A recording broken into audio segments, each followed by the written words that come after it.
rarely ever occurs. And so we have to just change the culture, period, and keep punching at it and punching at it and punching at it.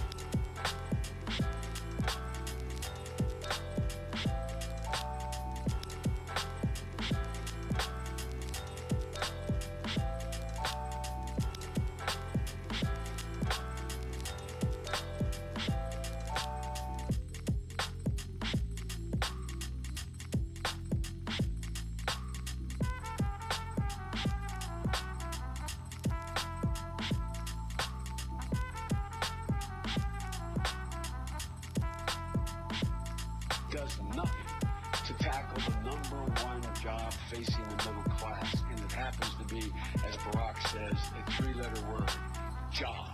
Jobs.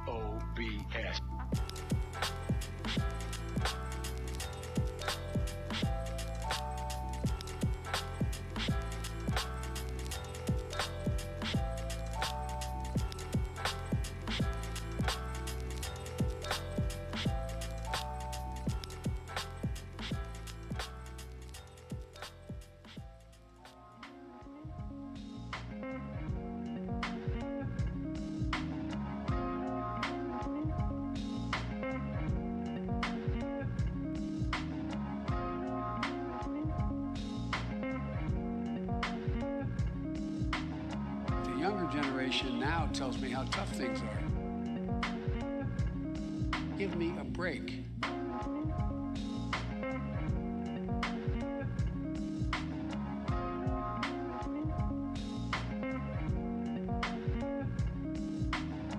We can speak out and be more straightforward. I'm not going to be a mule. I got something to do. I got to go do boom, boom, boom.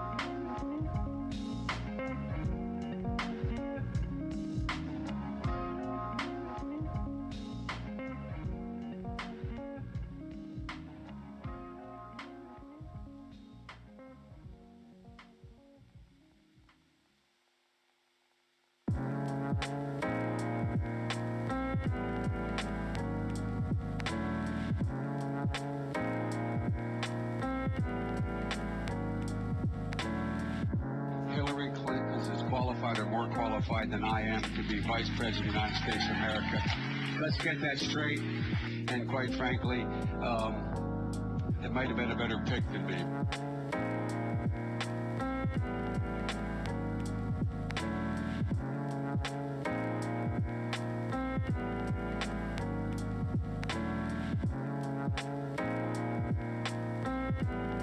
I went to the big guys for the money.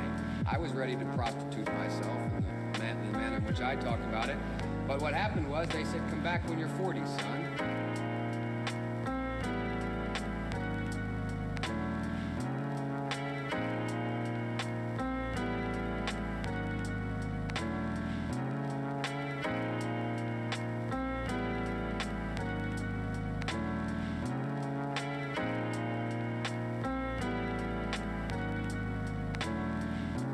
Eliminate one tax loophole out of $1.6 trillion worth, $1.4 trillion.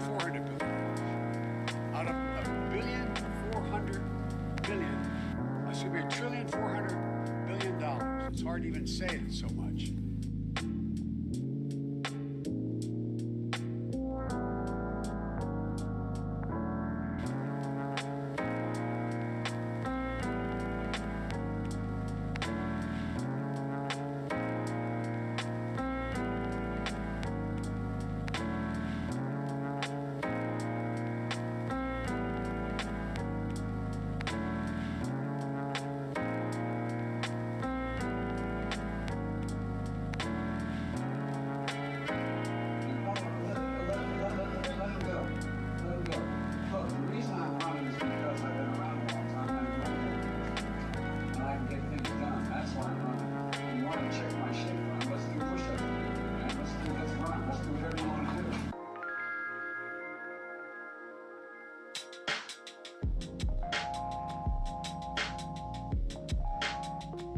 I think I probably have a much higher IQ than you do, I suspect, and I'd be delighted to sit down and compare my IQ to yours if you'd like, Frank.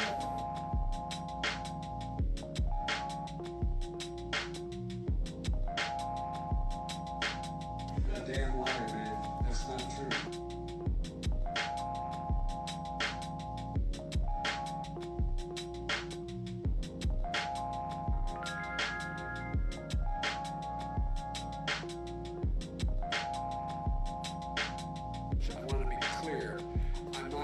nuts.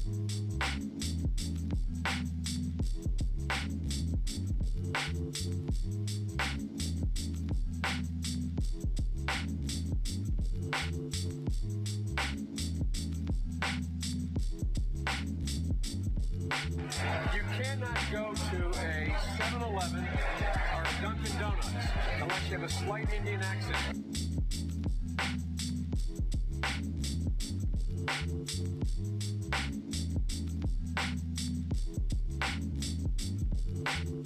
And by the way, it costs a lot of money. It cost about $740 billion over 10 years.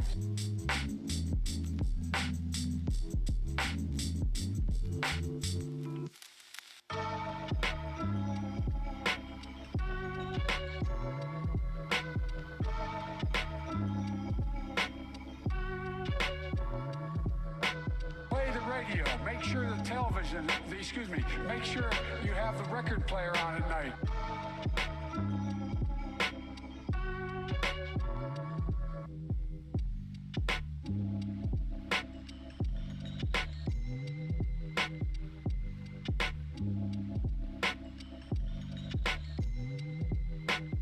Will you ever run for political office again? No.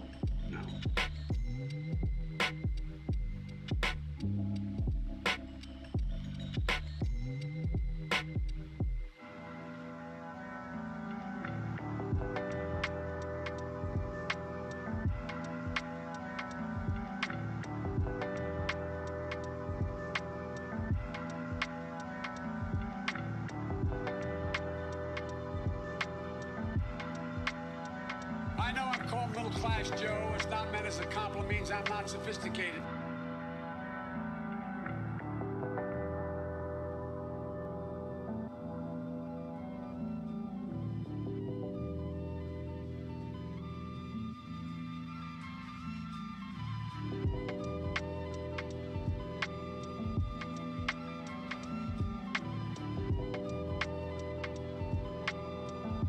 We choose unity over division. We choose science over fiction. We choose truth over fact.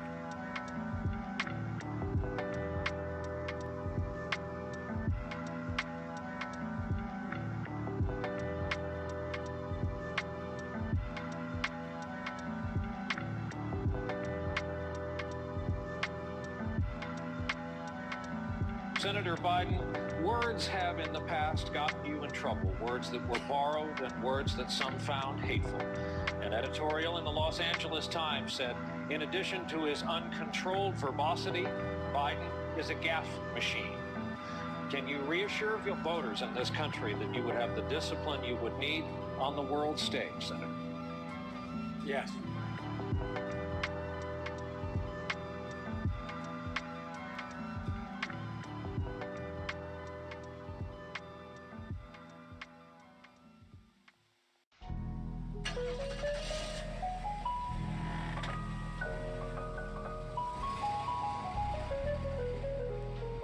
My name is Joe Biden, and I love ice cream. What President Trump has done in his spreading of racism, the way he deals with people based on the color of their skin, their national origin, where they're from, is absolutely sickening.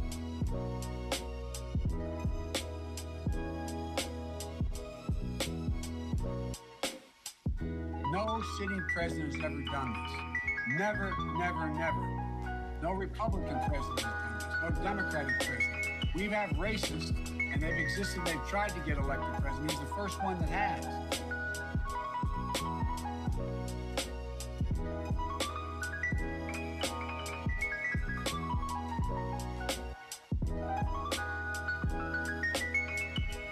And the way he pits people against one another is all designed to divide the country, divide people, not put them together.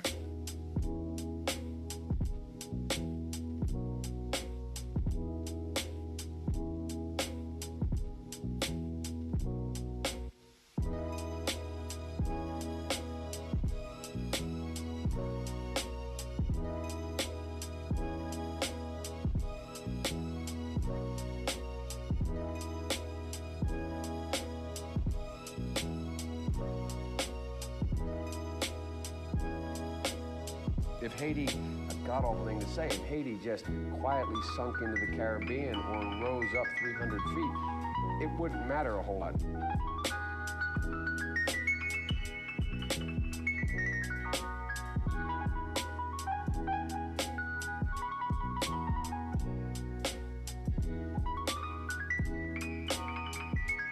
We have this notion that somehow if you're poor, you cannot do it. Poor kids are just as bright and just as talented as white kids. Wealthy kids, black kids, Asian kids. No, I really mean it, but think how we think about it.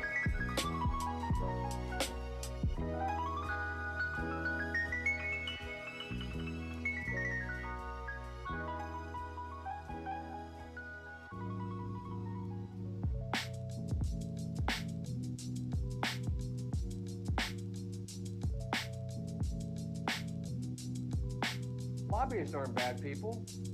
Special interest groups are not bad people. But guess what? They're corrosive. People who accept the money from them aren't bad people, but it's human nature. You go out, Lynn, and bundle $250,000 for me, all legal, and then you call me after I'm elected and say, Joe, I'd like to come and talk to you about something. You didn't buy me, but it's human nature. You helped me. I'm going to say, sure, Lynn, come on in.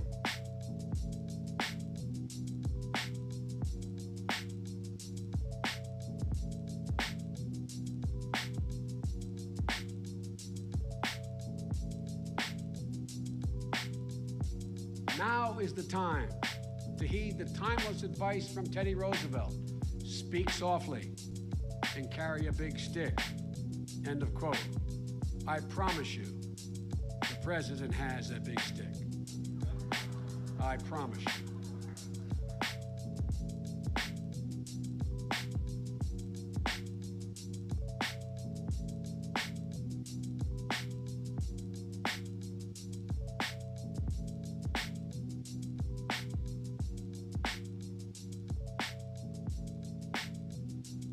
This election year, the choice is clear. One man stands ready to deliver change we desperately need. A man I'm proud to call my friend. A man who will be the next president of the United States, Barack America.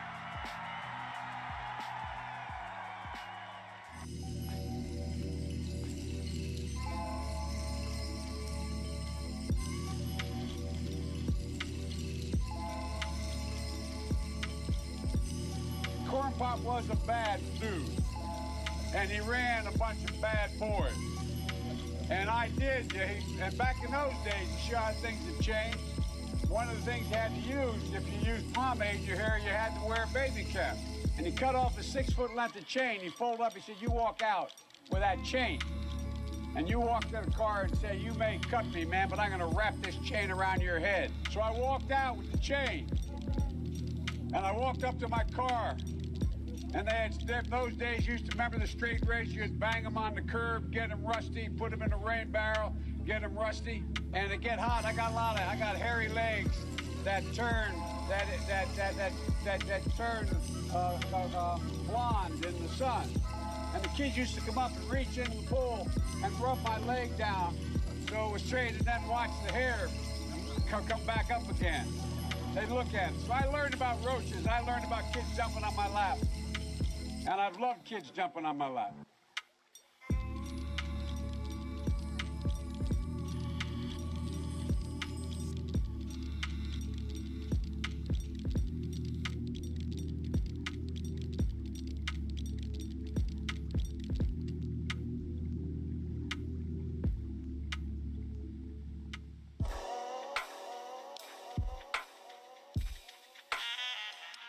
The fact is that what happens now is that we, in fact, have to fundamentally change the culture of how women are treated.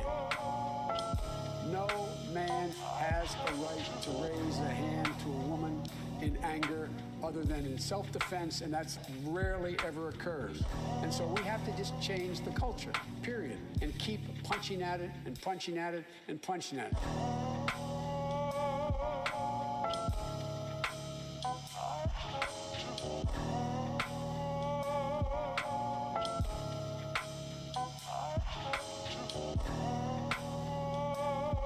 save billions of gallons of gasoline. I mean, billions of I think it's $2.3 billion worth of, $500 billion in savings and 2-point-something billion metric tons of CO2 going in the air.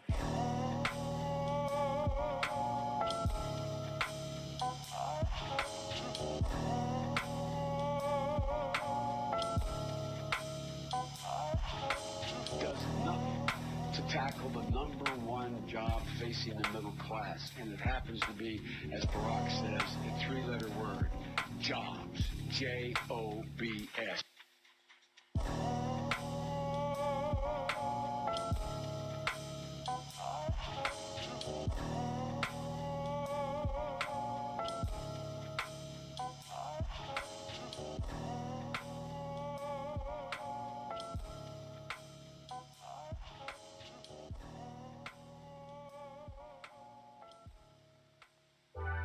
The younger generation now tells me how tough things are.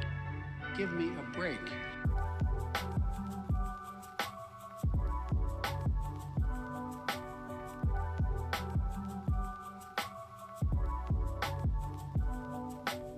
We can speak out and be more straightforward. I'm not going to be a mule. I got something to do. I got to go do boom, boom, boom.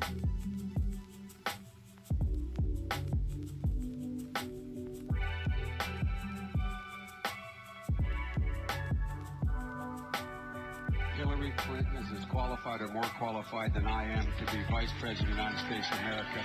Let's get that straight. And quite frankly, it might have been a better pick than me.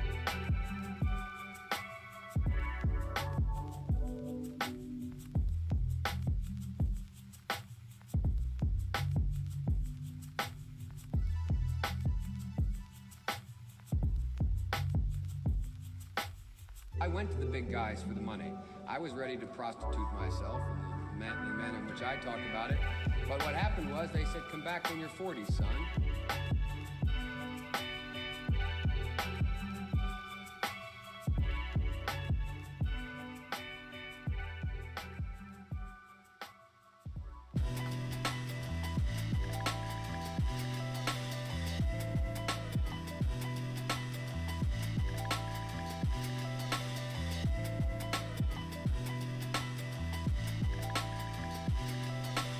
Play the radio. Make sure the television, make sure you have the record player on at night.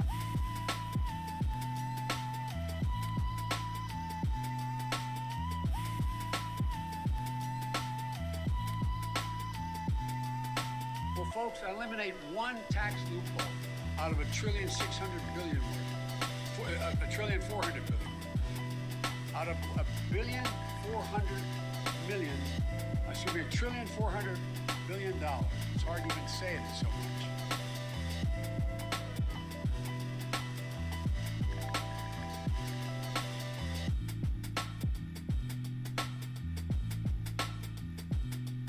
You cannot go to a 7-Eleven or a Dunkin' Donuts unless you have a slight Indian accent.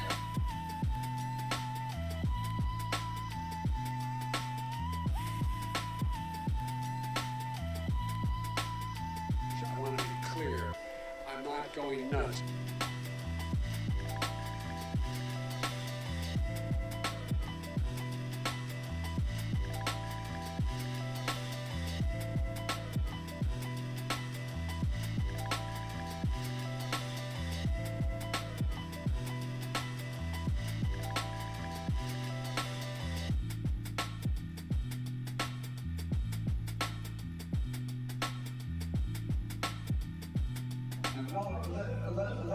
Let him go.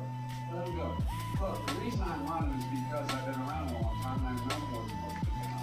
And I can get things done. That's why I'm running. And you want to check my shape on, let's do push-ups together, man. Let's run. Let's do whatever you want to do.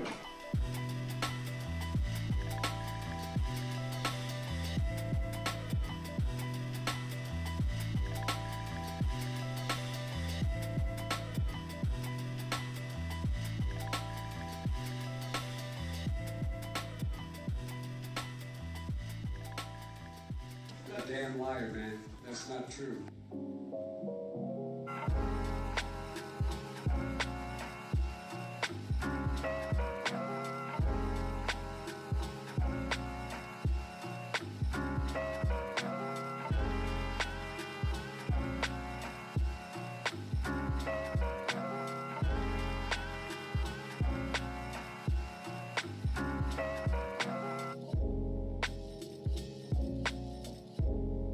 think I probably have a much higher IQ than you do, I suspect, and I'd be delighted to sit down and compare my IQ to yours if you'd like, Frank.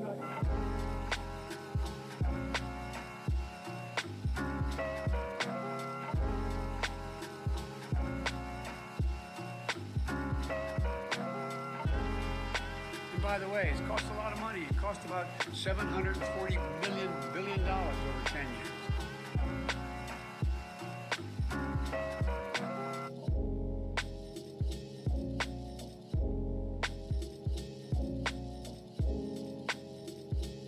Will you ever run for political office again? No, no.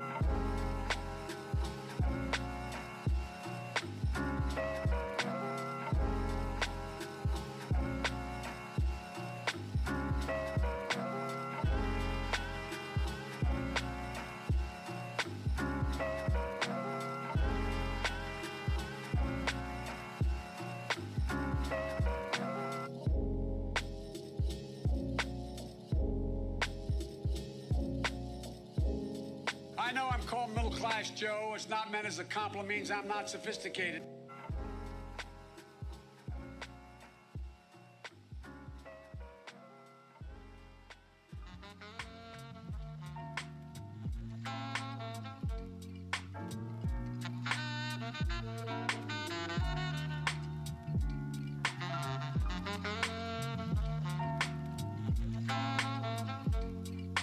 We choose unity over division.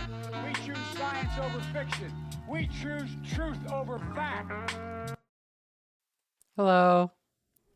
Meg Ghosterson, thank you for the tier 1. Spacetime Wonder, thank you. Goddamn name, thanks for the gift sub. Who else? Who else? I believe that's it. We're back. Once again, we're back. 2 streams in a row. Because lots of stuff is happening.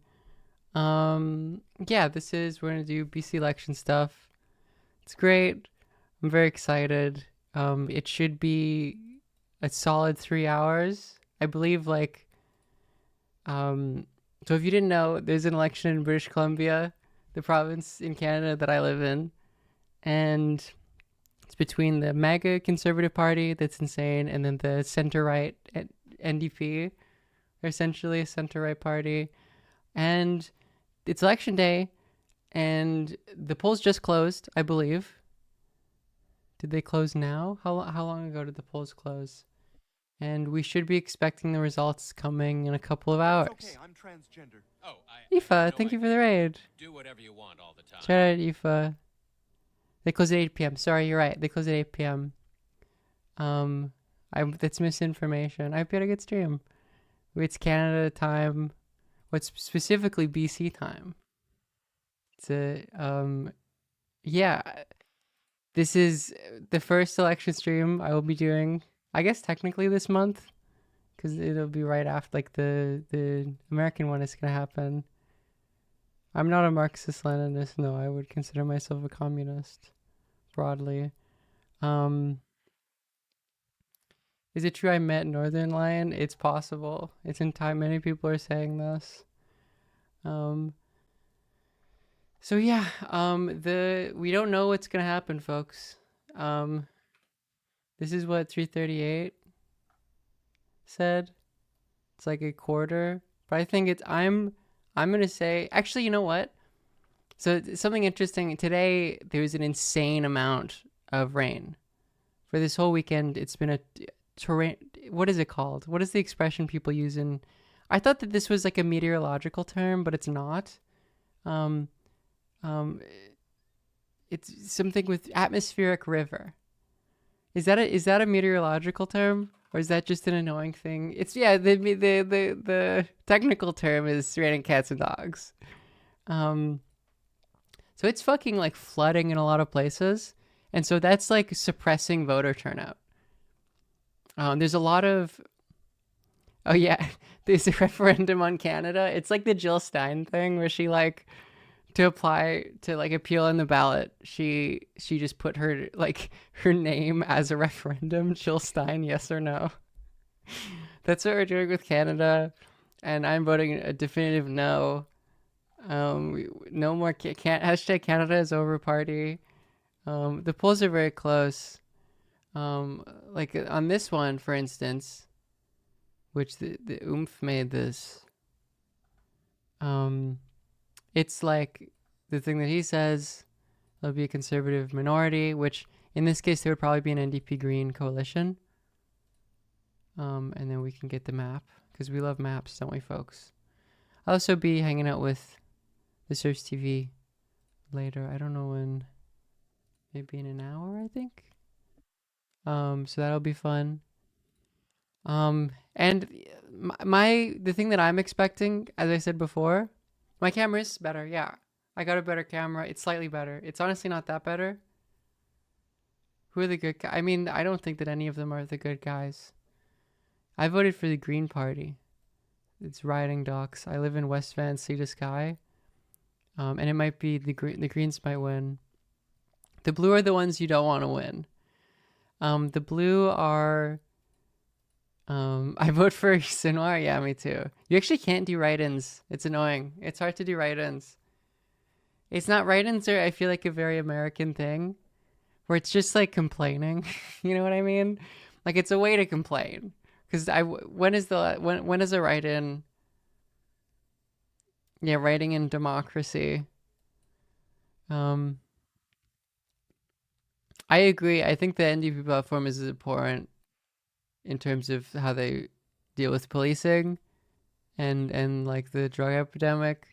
I think, yeah, but it's very clear that I don't want the Conservatives to win.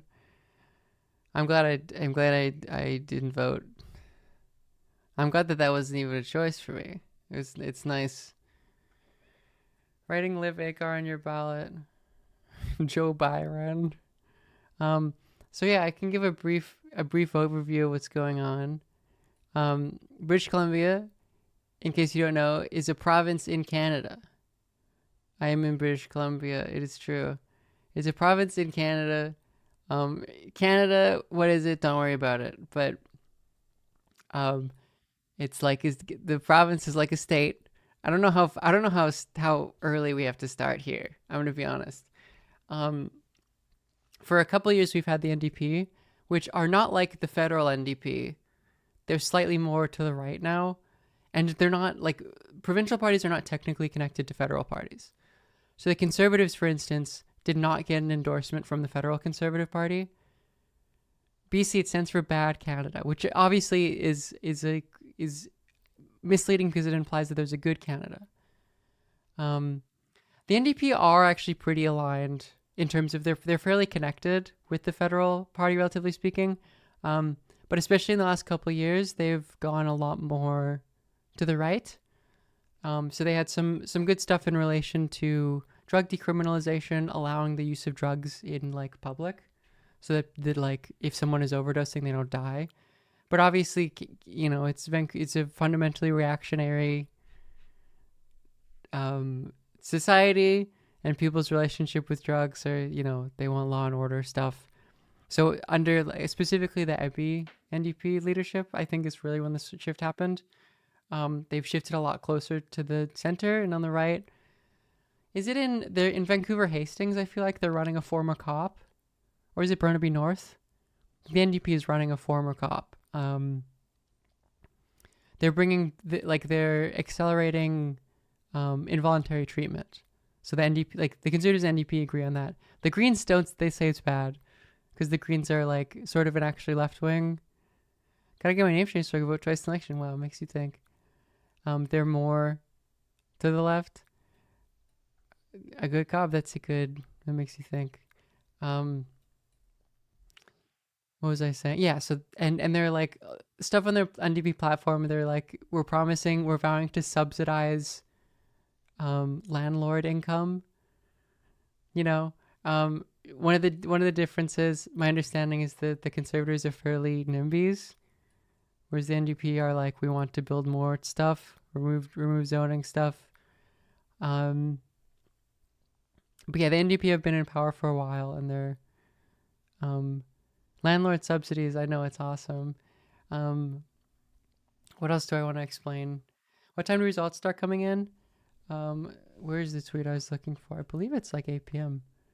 Where are my bookmarks? Hello, can I see bookmarks? I am gay. First results within 15 minutes of polls closing at 8 p.m. Pacific time. Have the preliminary results reported within 30 minutes and for the count to be substantially completed within an hour. So we'll probably know at 9 p.m. So 3 hours. Loophole, thank you for the prime. So I don't know. I guess we can, until then, we can hang out and talk about, because there's been a very strange shift recently. This is the. A link of BC candidates that are cops. Of course you can. So it used to be the opposition was between the Liberal Party of Canada, and the NDP. That's what I grew up in. I grew up in BC under a Liberal Party premier. They are not particularly connected with the federal Liberal Party. How many? Is there like a... Wait, why is this happening? I don't... This is glitching. It's a couple people.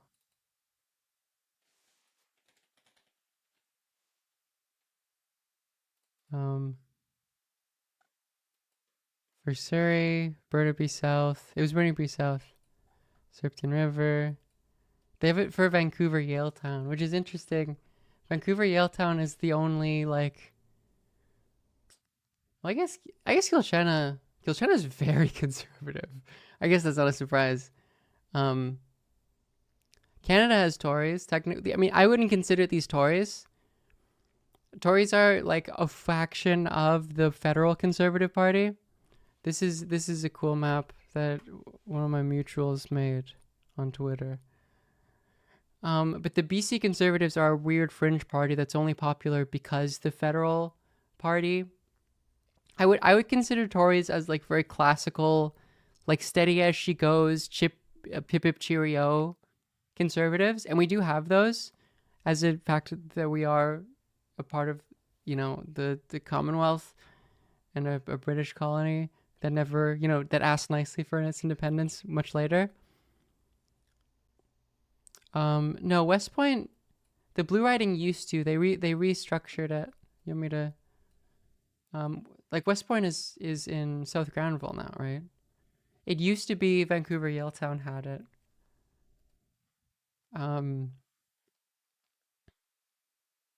What was I saying?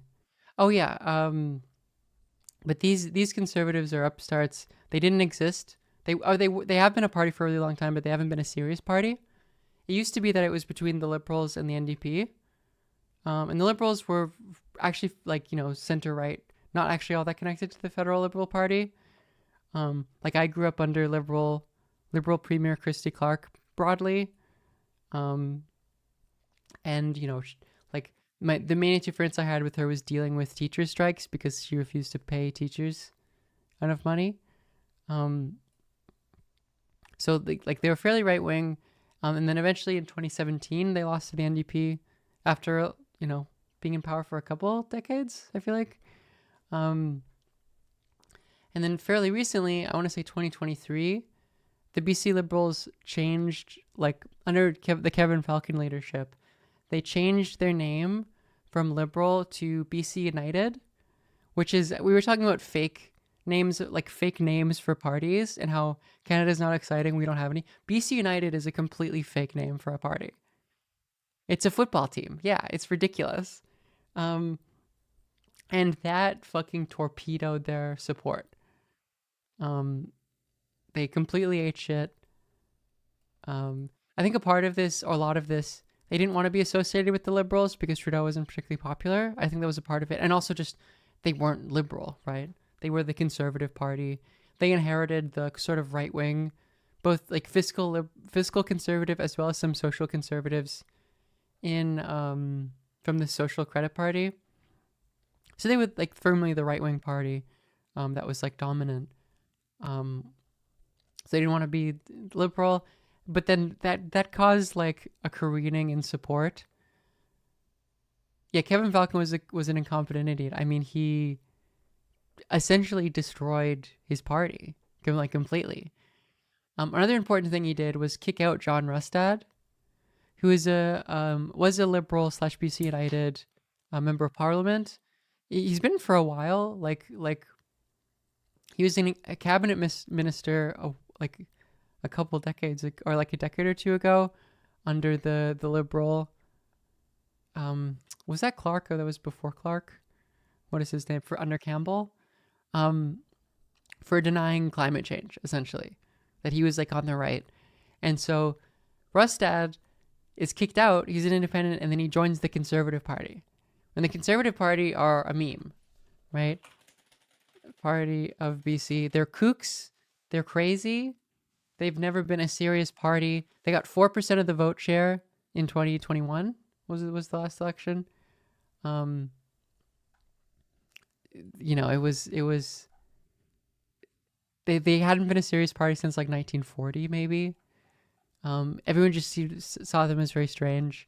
But they started to get support in part because like the Conservative Party, the Federal Conservative Party, started to become a lot more popular, as you can see here. Like, you can see the vote projection over time of the Federal Conservative, which is not particularly because of Polyev is all that good. People don't really like Polyev that much. It's just people really hate Trudeau. And Singh is also attached with Trudeau because of the pseudo sort of coalition he did. And people don't pay attention to provincial politics. So, like, I think generally what happened in relation to, like, these polls, for instance... Foulhawk, thank you for the prime. In relation to, like, these polls over time... Oh, it's this one. Not the seat projection. What were the polls? So it's crazy that fucking Ebby didn't call... the fact he didn't call an election here when he could have is insane to me. We could be under NDP supermajority right now, but he didn't call an election. He waited. Is that people were like the Liberals changed their name to BC United, and people were like, like you'd get these polls, and people would be asked like, who are you voting in the provincial election? Are you voting for BC United? And they're like, you know, most people didn't hear about the name change because they don't pay attention to provincial politics all that much. No, we voted the NDP. No, the Conservatives. Oh, sure, I'll vote. I'm voting for the Conservatives. You see this in some of the like people posting about how like there was some Kelowna article about how like these voters are voting in the provincial election because they're tired of Justin Trudeau. Like they think it's the federal because no one pays attention. So it's like, yeah, we're voting for the Conservative Party. And so like the Conservatives began to increase in polls, and it became a thing where the BC United were tanking, and like the writing on the wall, Rustad becomes the leader of the party after he changes and becomes their only member of parliament when he's kicked out of the BC United / BC Liberals, is that like there's slowly the writing on the wall, like there's the writing on the wall about the fact that like Midnight Donair or Midnight Donair, thank you. Who doesn't love a Midnight Donair every once in a while? That the Conservatives are the serious like right-wing opposition. And so eventually we get to a point where, you know, elections are coming up, Conservatives more popular, and then Kevin Falcon dissolves his party. Like he makes the call. A lot of people in the party don't want to do this, but he's like, don't want to split the right-wing vote. BC United, we're not running anything. We're not a real party. A lot of people are very pissed about this. There are some former BC United, you know, I guess / Liberal people that are running as independents. Like if you see, like here, there's like other 22%, 19%.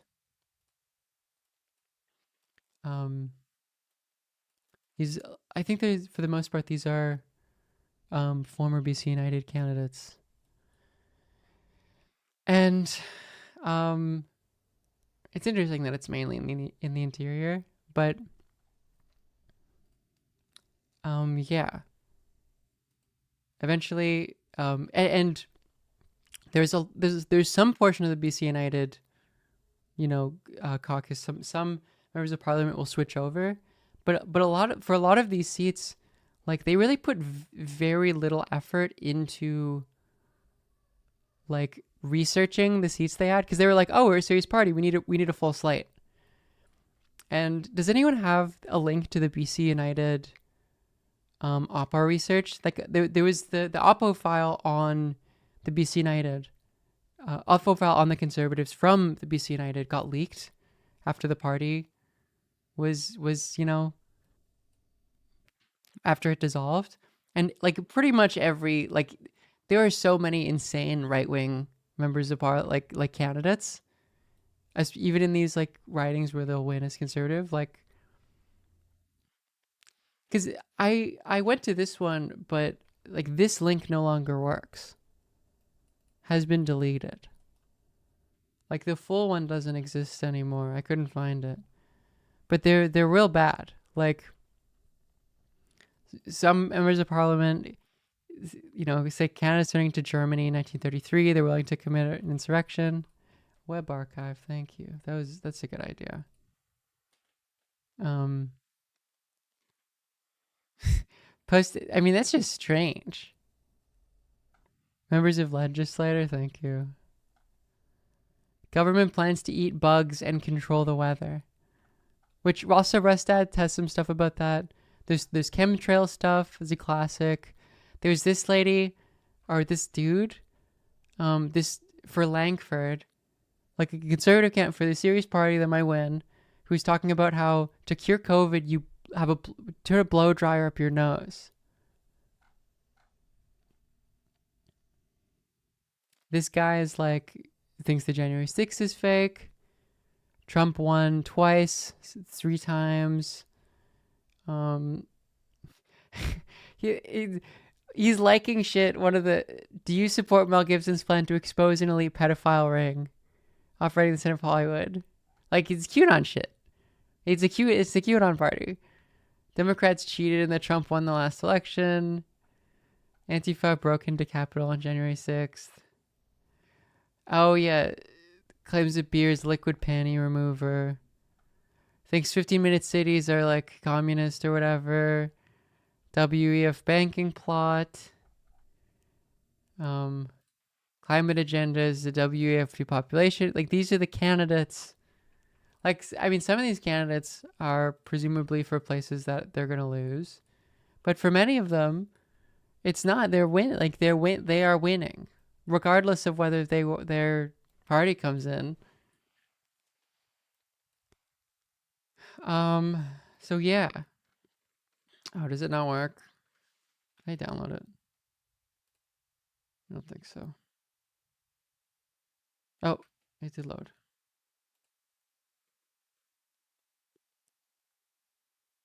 Nope.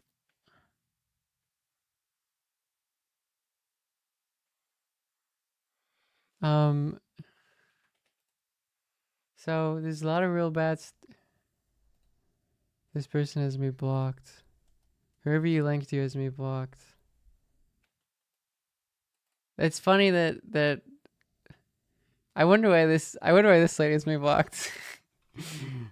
I wonder what I did. If they have Blue Sky or if they have Mastodon, then I don't particularly. I'm sure they're just a very sensitive little being, but it's fine.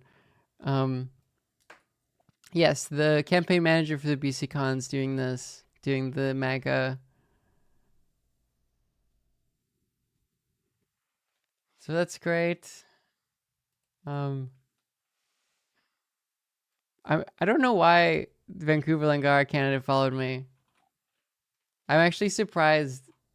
There's way more on him than this, I feel like, in terms of his like insane right wing posting online. I mean, it's just like a insane. Oh, maybe anti-abortion podcast. My body, my choice doesn't apply to breastfeeding. I guess he just doesn't like abortions. Opposes pride flag. If climate change is an issue, let's not do anything about it. But there's a lot. I mean, there's a lot worse. There's I mean, John Rustad, the party leader, has done a bunch of insane shit.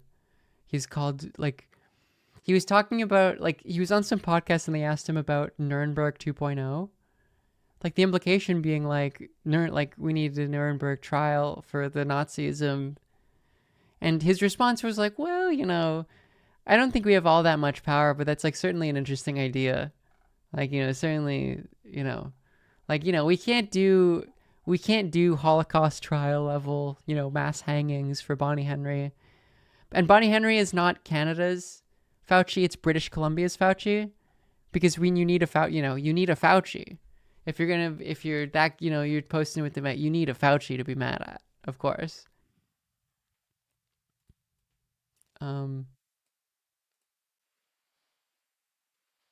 Canadian Guantanamo. Everybody needs a Fauci in their life.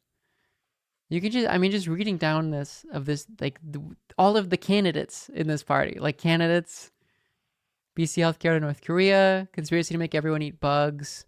Like, it's the New World Order meme. You ready to live in the pod and eat the bugs? Health plan, carbon tax cannot be eliminated. He said that we're carbon-based life forms, so we don't have to worry about carbon emissions. Like, why are we, we're basically, why are we afraid of carbon?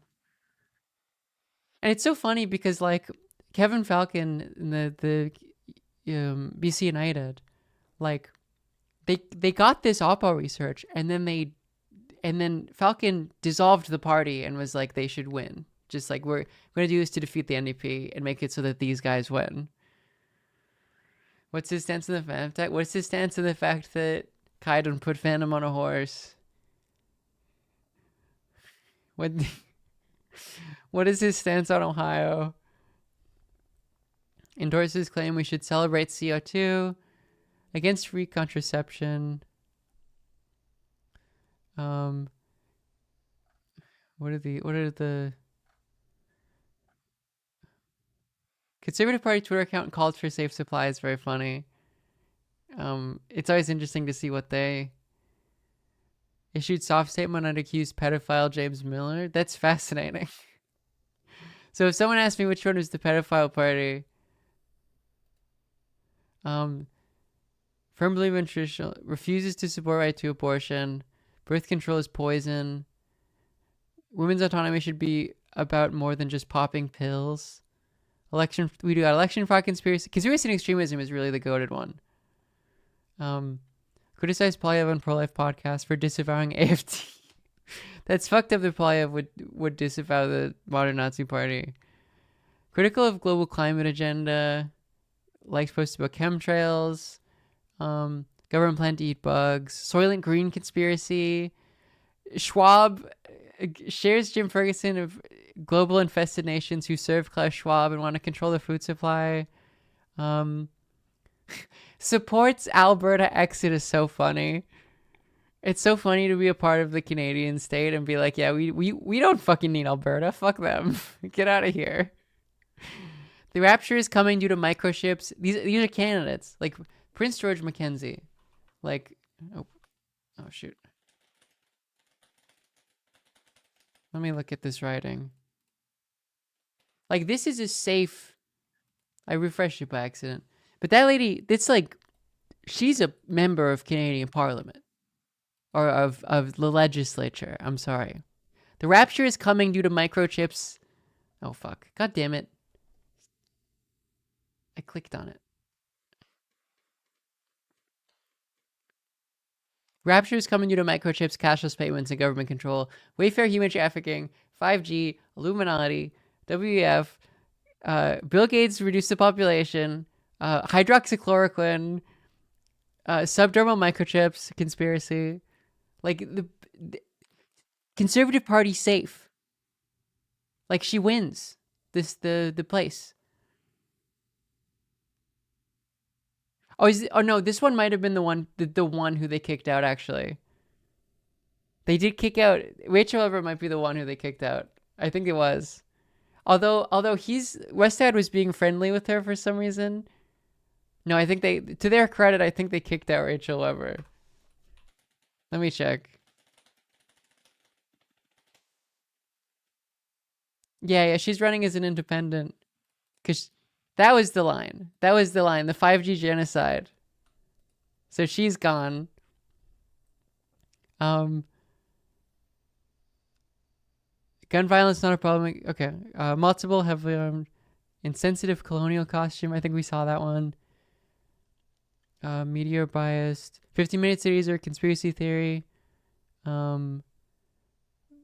Misogynistic or weird. We have the North Coast Haida guy being a Tate guy. North Coast. I actually can't remember if that's NDP or not. No, yeah, they're cooking.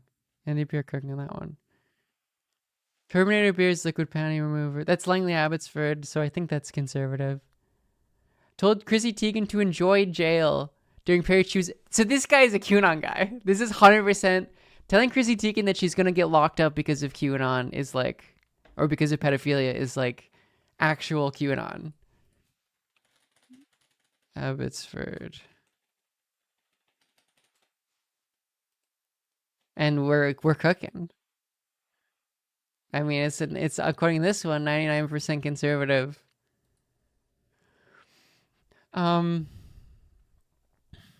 Kamloops, the Kamloops campaign manager says, "Why can't we find a happy medium between honor killings and slutwalk feminism?" Says Chinatown is always at opium dens. Oh yeah, the Vancouver Kilchenia guys had a bunch of stuff. Doesn't like Black History Month, which it's so like Point Grey. I mean, it's firmly like NDP. You're not like that's not your like that's an American thing. Defund UBC for having professors about on race.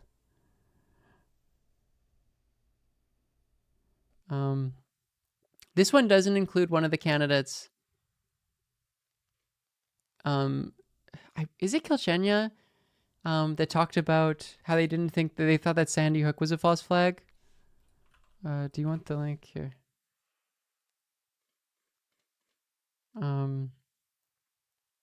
Supported Nazi defender for Victoria Council. Used October 7th attacks as a platform from climate denial. Anti-Semitic comparison of COVID measures to Holocaust. That's in Kelowna, so that's a late. Oh no, is this the lady that? No. So Holocaust, Star. Canada turning into Germany. Calls Trudeau Hitler. That's a classic.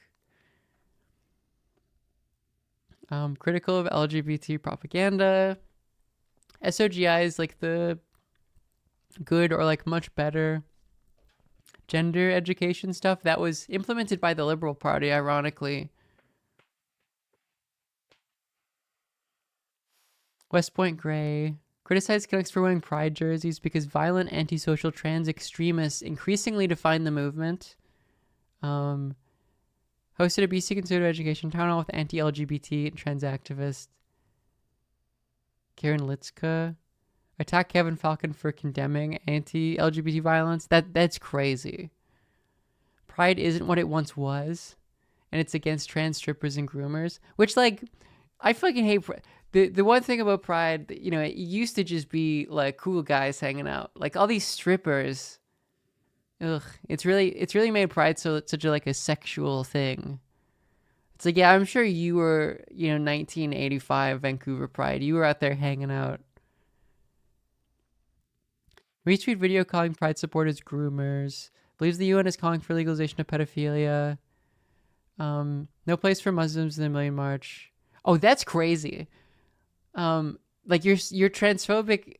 You're like, look, I'm transphobic, but like not in the way that not in the way that like the Muslim people in this were. Like, no. It's a Christian transphobia. First off, no such thing as trans kids. Classic. Pronouns are akin to Christian indoctrination. Oh, so he's like a Reddit atheist guy. It's a sort of Asmongold situation. Against reactionary Rustad stance against EVs. That's woke of him, isn't it? Arsons cause wildfire conspiracy. Oh, so North Coast Hawaii dude thinks the wildfires are because of Antifa. Nobody gives a shit about climate change. There's no climate emergency. There's no climate emergency. Cold is more deadly than heat. So the climate narrative will have you believe that heat is deadlier than cold, but cold is actually deadlier than heat. These are the very intelligent. I mean, West Van. Actually, no, he's in, isn't he? West Van Capilano. That's the conservative one, yeah. Unless they changed him. I guess they cycled him out actually. Well, there you go. It's actually super chilly at the same time when you're cold. That's true. Atmospheric rivers are rebranding of El Nino. That doesn't. That's. It's so funny. It is so funny because of how many skiers and snowboarders in Vancouver that you have like really stupid climate denier who knows what like El Nino is.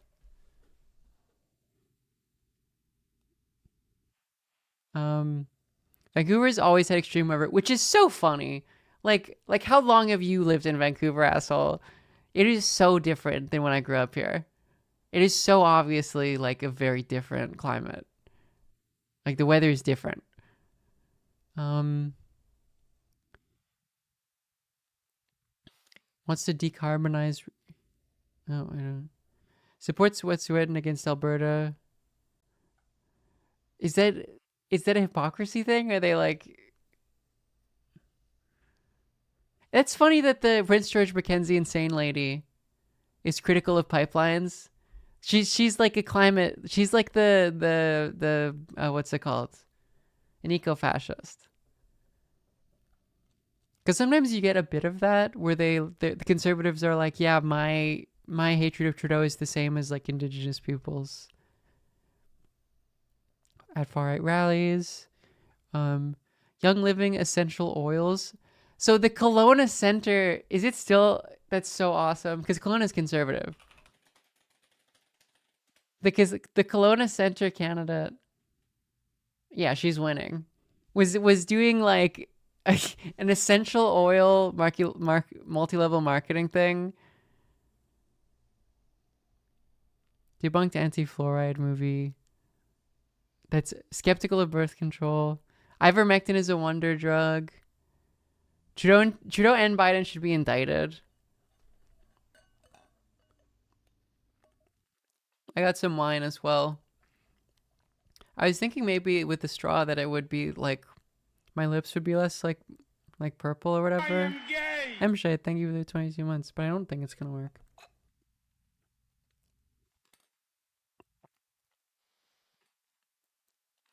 I had to crack open a bottle of wine for today. Also, if you like the stream, what is reverse autism? Wait, if you like the stream, please give me money. It's much appreciated. Yeah, you should give me money. If you have a Twitch Prime, you should. If you have Amazon Prime, you should use it on me. If not, you should subscribe. Subscribe. If I get to 300 subs, I get a 70-30 split instead of a. Oh, I forgot to put a timer on for the thing. Wise old crone, thank you for the tier 1. I am gay. Doesn't trust vaccines. Wants criminal investigation of Bonnie Henry. Classic. Supports two-tier healthcare. So they want to make healthcare American, basically. Vaccine was a marketing trick. Advocates bought and paid for. People should be able to pay to jump the healthcare wait list. That's awesome.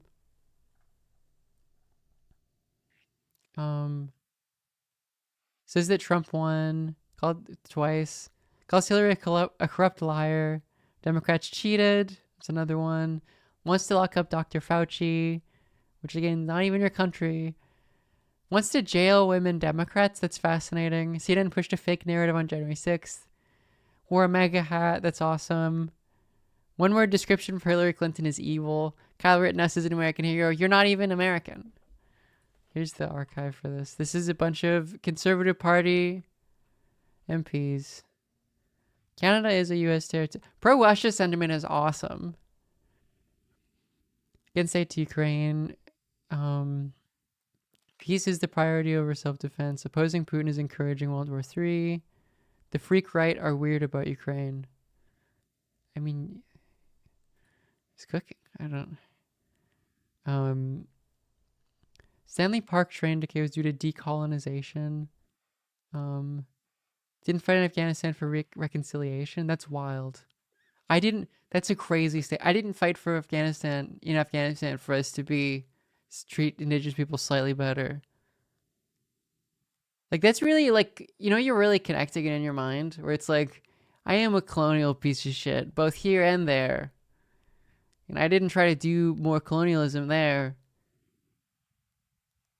SkyTrain is just a scheme for developers, landlords to get rich. That's a fascinating conspiracy. Because I guess like, in a sense, yes, if you're a developer and you own a building and it's near a new SkyTrain spot, which, by the way, that's the Canadian. We have a train in the sky. It's cool. It's very convenient to take. It's nice. It's called the SkyTrain. Do you guys want to? Have you guys heard of the SkyTrain? It's a train in the sky.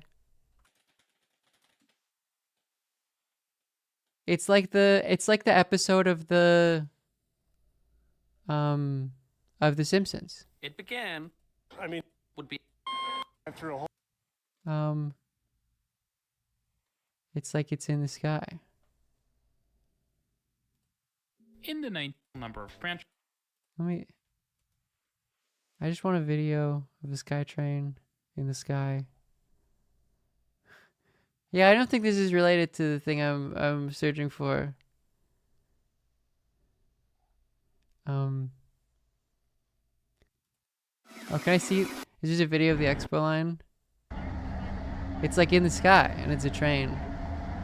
And it can take you around, and I mean, it's not super fast. And it's a couple dollars to ride. It's on the same one as, like, you have a car that you load money onto, and it's the same one you go to, like, get on buses. This seems to be people's favorite. I would say that for a train, this is in the sky. Open stream to my morning commute. I'm sorry to hear that. I mean, it's a better commute. Look, SkyTrain, of all the commutes in the world, SkyTrain isn't that bad.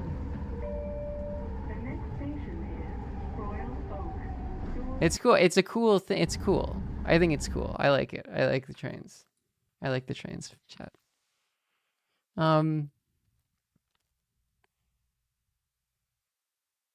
Okay, NDP supporters. This is cool. It's just a whole, like, they were pro-NDP. Not real conservatives. Ran against the federal conservatives, 2015. Oh, and then we have all the insane Rustad stuff. Conspiracy for everyone to eat bugs. He was warning people, like 1523. Let me see this. Hello? Oh no, I just want the normal. 40,000 tons of bug protein for human and animal. Just about a year or two ago now, the new plant was built in Ontario, I think in the Ottawa area. This plant produces 40,000 tons of bug protein for human and animal consumption. 40,000 tons of bug, and there's a second plant that's now in the process of being built. This is what they think is the solution. And I can tell you, stopping cows from farting and belching is not going to change the weather. Oh, you know, they want you to stay in the pod and eat the bugs, you know.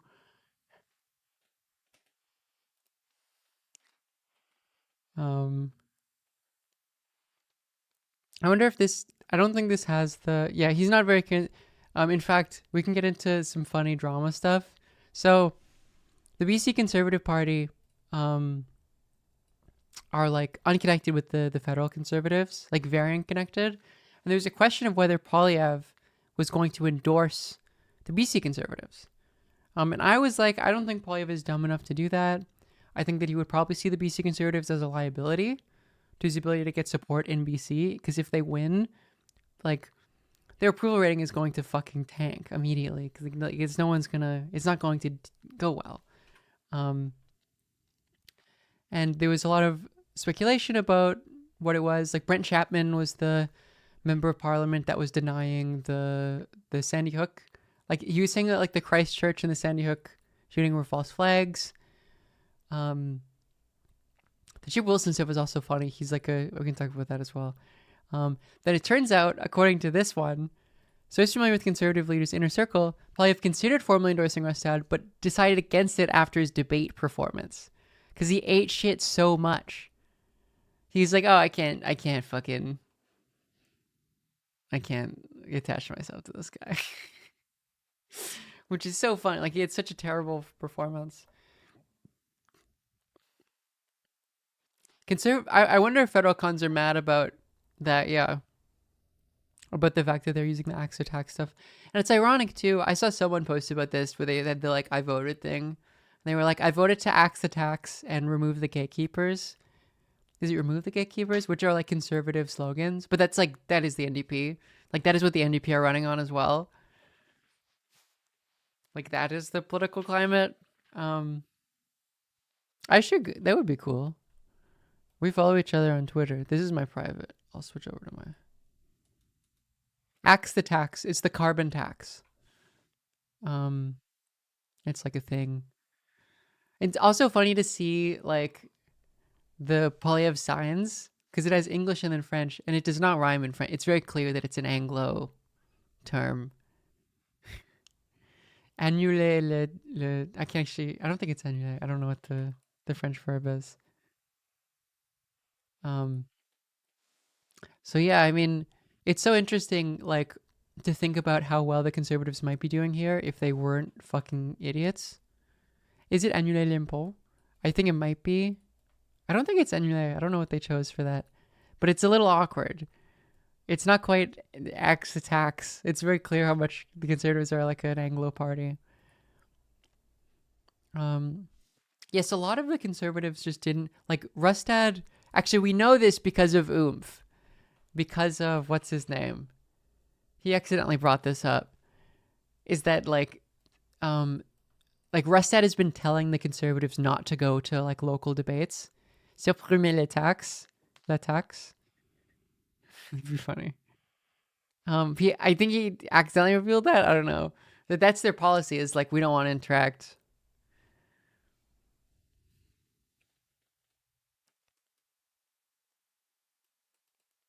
Is it supprimer la taxe? That's funny. This is awesome. This is very funny. There's another thing I thought was really funny. I think I mentioned this before, but British Columbia. You know, sometimes they spelt it like the country, yeah, and they've sent this out as a flyer. So that's what is this for? Vancouver South Granville. Oh, okay. I don't think that's a particularly contested riding, right? South Granville isn't. Yeah, no, it's not, right? It's Point Grey. It's very firmly NDP.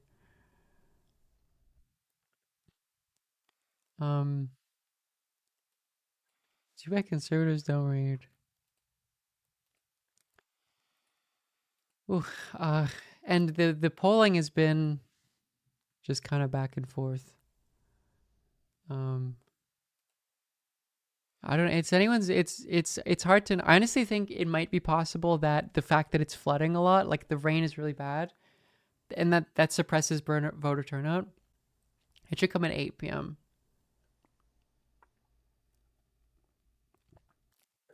That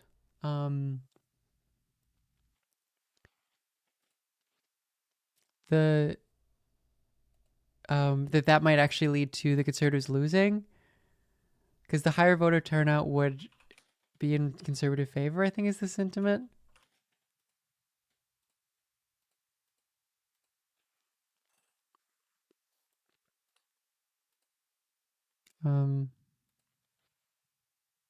It's flooding. I mean, yeah, it's flooding in a couple of places.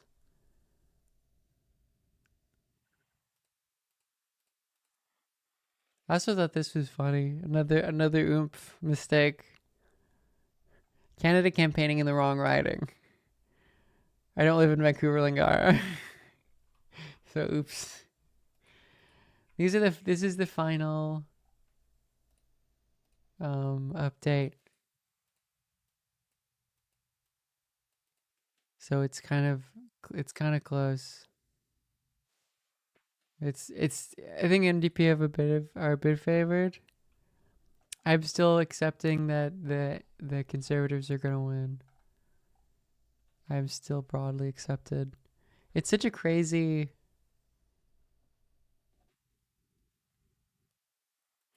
Yes, I think the Greens are gonna pull it out. Yeah, NDP has better vote efficiency. Yeah, they don't need to. If the cons win, it will be funny. That is true. Above all else, it will be very funny. Like I can't imagine like the unpopularity. Like I wonder what that would look like. Of like Conservative Party wins, and then like here as well as federally. Like what the in 4 years what the popularity of the Conservatives would be. I don't think it'll be like Ontario. I think this is the only reason this is possible is because of like the insane popularity of the federal cons. The red line are the Liberals / BC United that tanked. Like this is a very unusual vote share in the provincial. You know what I mean? Like people are voting because no one pays attention to the provincial politics. They're like, I'm voting federal, conservative. I'll vote federal. I'm voting conservative in the federal. I'll vote conservative in the provincial. It's really the only context where this is like possible, and they're trying their fucking hardest despite that to fail. Like Ebby has like a fairly popular. He's like in terms of opinions, he's fairly popular. Which I don't know. He's kind of lukewarm. But like the fundamentals, quote unquote, if we were to use the like 13 keys, like those things, like the NDP should not be in trouble here, especially to like such a strange new party. Which I really don't think it would be. It's not quite the same. And one of the things I will say about Ford in Ontario is that he understands not to do culture war shit too much. He definitely dips his toes in, but he clearly gets that that's not the way of having a one party state or whatever, continuing to be prima. Rustad is a complete Rustad thinks they're the pod and the bugs. He's been publicly saying climate change isn't real at all. He would not particularly hold on to power. Yeah, like anti-bike lane stuff, it makes sense to me how you could get like elected doing that.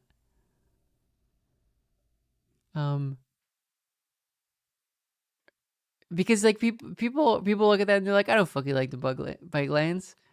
If you're doing the thing of like there are trans pedophiles and they're in the women's sports, who are gonna remove them. And the bug lane. Did I say bug lane? I was processing something else at the same time.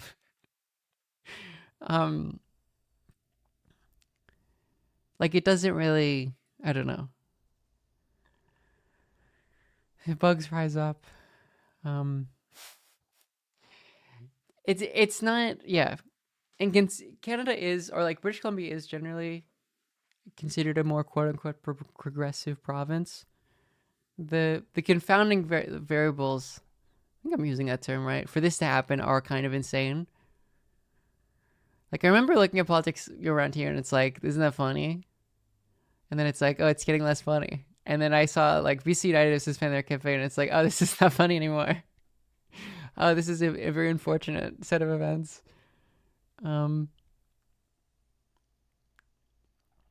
Yeah.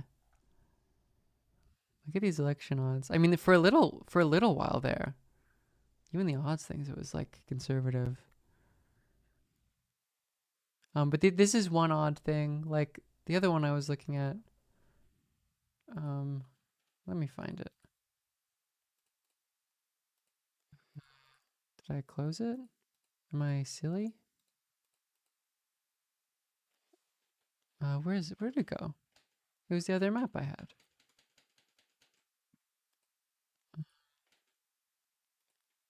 Like one of the other odds. Let me find it. Yeah, it's from this guy. Oh no! If it like this, oh, that's why it closed, because it crashed. There's definitely an argument to be made about, like here, conservative 46, NDP 45. So I don't know. It's hard to say. I don't know what I was saying something after that, but ooh, yeah. It's certainly, things are certainly happening. There's definitely some history going on. And I think the conservatives might do bathroom bills. I've said this before. My policy is Molon Labe. Like, let's do it. Like, let's do it. Sure, fucking lock me up. Like, let's see how that goes with the courts.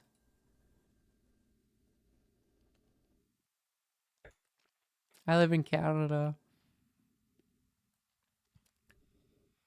Oh yeah, Saskatchewan. It's interesting how close the NDP have gotten to. It really is like a go anti-woke, go broke thing. Like, people don't care about trans people, and they think it's weird if you care too much, especially in terms of like the groomer stuff. It's just not very effective. It's not a thing that will drive out negative vote all that much, because people don't care. But they don't really care in the other sense as well. Con one seat plurality would just mean that the NDP and the Greens would for. It's interesting. The Greens are a bit lower than they used to be in terms, like they were 15% in the last election, but their support is a lot more concentrated. This partially relates to like Firstenau, the party leader, and people really liking her. She did really good at the debates. Sonia Firstenau, where is she again? She's on the island somewhere, which it makes sense. Like the Vancouver Island, there's more green people. Where is she? Where's her riding? Is Victoria Beacon Hill? Thank you. And that one's like, that could be a win for the Greens. Like, look previous. It's really interesting. 2020, like, it's a very solid NDP seat. And here, like, because of Firstenau, our Canadian Greens act anti-nuclear. I think the only pro-nuclear position is the Conservatives, because we live on a fault line. There's like I think there's generally an anxiety about nuclear power. Firstenau will lose her seat. Why? I wouldn't say that very definitively. I think it's very likely. Wait, is she's in a seat, like her seat right now is a different one, right? Because that's how they can do it. That's how they. It's the same as, what's it called in the federal? Like what? Like you can kick someone out if you're a Green Party leader and someone wins a Green seat, you can kick them out. It's like, that's my seat now. Isn't that how it works? Oh yeah, Cochin Valley. Oh yeah, this one they will lose, right? Or it's not looking as good. Yeah, yeah, right. Voted off the island. It's more voted onto the island. Cause oh no, sorry, that's also an island one. I was thinking of a different seat. It's interesting that they have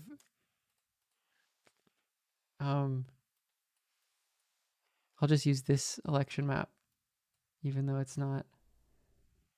It's the Saanich North, and then also Vancouver Beacon Hill. And then they're probably losing this one, and then possibly gaining West Van Sea to Sky.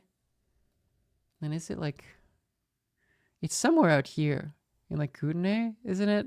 They might win in Vancouver Sea to Sky is the riding I'm in, and it is basically British Columbia, Pennsylvania. I'm fairly certain it's between the Conservatives and the Greens. It's so funny, because Ebby, the NDP leader and the current premier, did this whole thing attacking the Greens, where it's like, don't split the vote for the NDP, and he did it in fucking Squamish, in West Vancouver Sea to Sky, which is a place where the only thing that could happen are the NDP disrupting the Greens. So he's in Squamish, he's in a riding where the NDP do not stand a chance of winning. And he's like, you guys, like, the Greens really need to stop disrupting the NDP's chance of winning. And it's interesting, like, the Greens are more clearly the most left-wing party, but like not everyone who votes Green does. Yeah, Ebby's not running a very good campaign. He's not a very good, like, he didn't win, and he's never won an election before. You know, like previous NDP elections were under Hargan. Ebby was okay. Yeah, you're right. I mean, Rustad, the bar is fucking low with how Rustad performed. I'm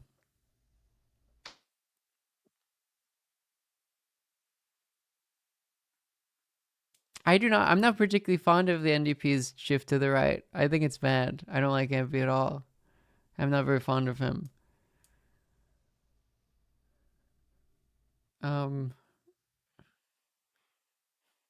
Most politicians in Canada aren't that good. No, the NDP are pretty. I'm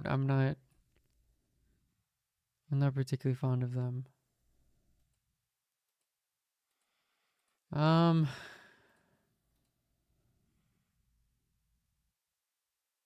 Yeah, I mean, that's the thing, is like, that's why First and Now has done so well. And it's interesting. I wonder what the Green Party vote will be. Like, at least as a party leader, First Now has done really well, because it's like the other two really are just like, I mean, Rustad is terrible, and people find his conspiracy stuff weird. That's not really going to excite all that much of a vote in your favor either. Ebby is just like a lukewarm glass of milk, who's like, the cops, we've reevaluated our plan in relation to homelessness, and we've decided that we need more cops, actually. Proletaire, thank you for the raid. Thank you for the inverse, the raid backwards. The raid back, I guess. We're talking about election season.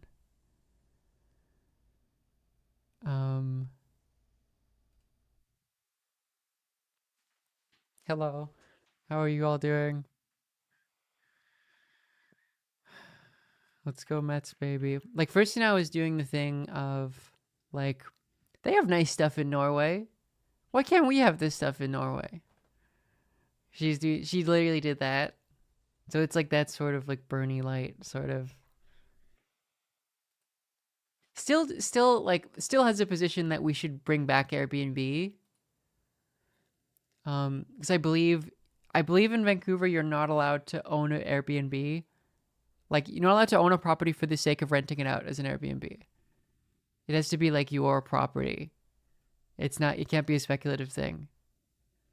But she had like a meeting with, and was like, maybe we should bring it back. Which has helped Vancouver, absolutely.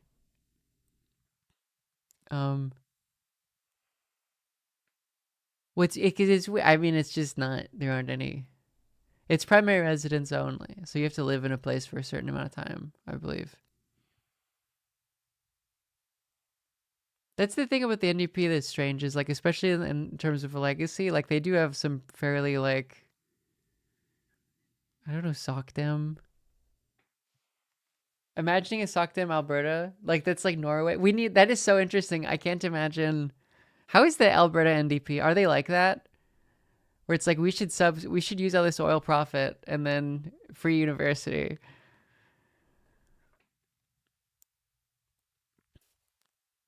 That would be awesome. Let's see. Was Deep Cove earlier, where a stream overflowed its banks and caused flooding. Oh yeah, it's real bad. So this is another context for right now is like turnout is like removed, is like slowed down drastically because there's flooding. With evacuations, most are in the district, which is also, you know, one of the two parties who white men win is explicitly anti climate change deniers. This is like Deep Cove. Stay out of parks, forested areas, steep slopes, and all waterways. I've been here. A few minutes ago, Metro Vancouver should expect tap water to appear discolored. It's crazy. Safe to drink like, despite the cloudy appearance. And for the very that's also crazy. Discolored tap water. At cbc.ca/BC. That's very unusual. Well, that is all. Yeah, it's not. People don't want to go outside. 4 weeks, he has actually had. This is NDP guy. Media availabilities to take questions from scheduled. We don't say schedule, do we? So he has been fighting really hard to try to no, get his surely message not. out there as much as he possibly can. And, you know, being on the bus all these days, I've heard that message repeated many times, but David Eby is a veteran campaigner. He knows. Is it Eby? Am I pronouncing it wrong? That is how you get through to the electorate. Eby is so silly. That to get your message through, and he still at times struggled to do that. He believes that complicated problems require complicated solutions. He really hates slogans and those kind of quick fix ideas. So he's been really trying to convey that to the electorate. He is somewhere in this building, which like is the dumbest fucking. I'm sorry if you're campaigning. As the polls start to close and volunteers and it's like the Elizabeth Warren thing. Although Elizabeth Warren never did want to specify what she was doing. Familiar faces to show up as well. Back to you. Where it's like I have all the plans. I have all these complicated. John Rustad. It is kind of a Warrenite thing, actually. NDP are a little bit Warrenite with it. CTV's Michelle Bernaro is covering the BC Conservatives and joins us live from their election night headquarters in East Vancouver. Set the scene there for us, Michelle. Yeah, well, right now it's still pretty quiet, as you can see behind me, but a lot of the Conservative candidates that I spoke with tonight said that they were planning to watch the results in their own ridings with their campaign volunteers and supporters, so they certainly expect this room to fill up as the night goes on. You know, it really struck me tonight, though, that the size of this room, when you look at it, you certainly wouldn't have seen this 4 years ago. Big structural Bailey. And you have to think about just the Biden count is how many times I forget an obvious word. The Conservatives were barely a blip in the last election, but tonight they're expected to be a showdown between the Conservatives and the NDP. John Rustad only becoming party leader in March of last year. Tonight, his party hoping BC voters will make them the next government. Now, the Conservatives were the targets of ongoing attacks by the NDP, something Rustad says surprised him most about the campaign. Is that right? I was a little surprised by that. I didn't expect that. We stuck to our guns in terms of running a campaign about how we were going to be building things, how we're going to be doing things and improving. This reaction is the exact equivalent to that meme. You know, it's like Adolf Hitler who's like, oh, you know, your response, you're a little bit mad. I only want to exterminate all of the Jews and create a 1,000-year Reich. But I can see that you're really angry and emotional about politics. But, you know, improving lives for people in British Columbia. But I don't. The Conservatives hoping their promises. It's very calm Hitler. What do you mean? Of course they're going to attack you. Deal with crime and mental health issues plaguing our province. They're hoping that will translate into support for them tonight. So we'll be watching this all very closely tonight, and I'm sure there'll be a lot of anxious people here wondering what the outcome will be. Mi Jung? All right, thank you, Michelle. The BC Greens are gathering in Victoria to watch the results come in. CTV's Yvonne Raymond is there. And I'll probably hop in with Lance to Surf TV in a little bit as well. Party leader Sonia Furstenau is We'll running in check a out. Victoria riding this time. Who's also BC. That's right, me, Jung. The Green leader has moved out of the Cowichan Valley, where she was MLA for 2 terms. At the least, the party is trying to hold on to its 2 seats with some big changes for this race. The leader, Sonia Furstenau, has moved home to Victoria Beacon Hill, where she voted today. She's hoping to unseat NDP incumbent Grace Lohr. The Greens also have a change in Saanich North and the Islands, where their incumbent is retiring. Bob Botterill is trying to fill that seat for the party. That is a very slick Furstenau has taken a holistic approach to her party's platform, pitching policies that strive. The Greens are clearly the better of the 3 parties. I am gay. What I've heard from so many people. Lord Farquaad, thank you. In a debate, that the things I said made sense. That it was me speaking in a way that inspired people. And so I'm hoping to see that the results of that today, and we're pretty excited. Green supporters are starting to gather here in Victoria, some feeling anxious, a lot of smiling faces. Sonia is expected to greet the crowd here shortly. Yeah, and it's good she's got her voice back, too, because she lost her voice there last week. Thanks, Yvonne. Well, there's a lot to unpack tonight, so to help us, we have a couple of political veterans out of nomination in Abbotsford, South Langley. I guess politics is in your blood, Mike. Seems to be. Good to have you. I don't like that. And Judy Dorsey, I don't like that assessment former NDP about MLA. politics. She was first elected in 2013, representing New Westminster. Judy became the I don't like the idea. country's first Minister of Mental Health and Addictions when the NDP formed government in 2017. She retired from politics in 2020.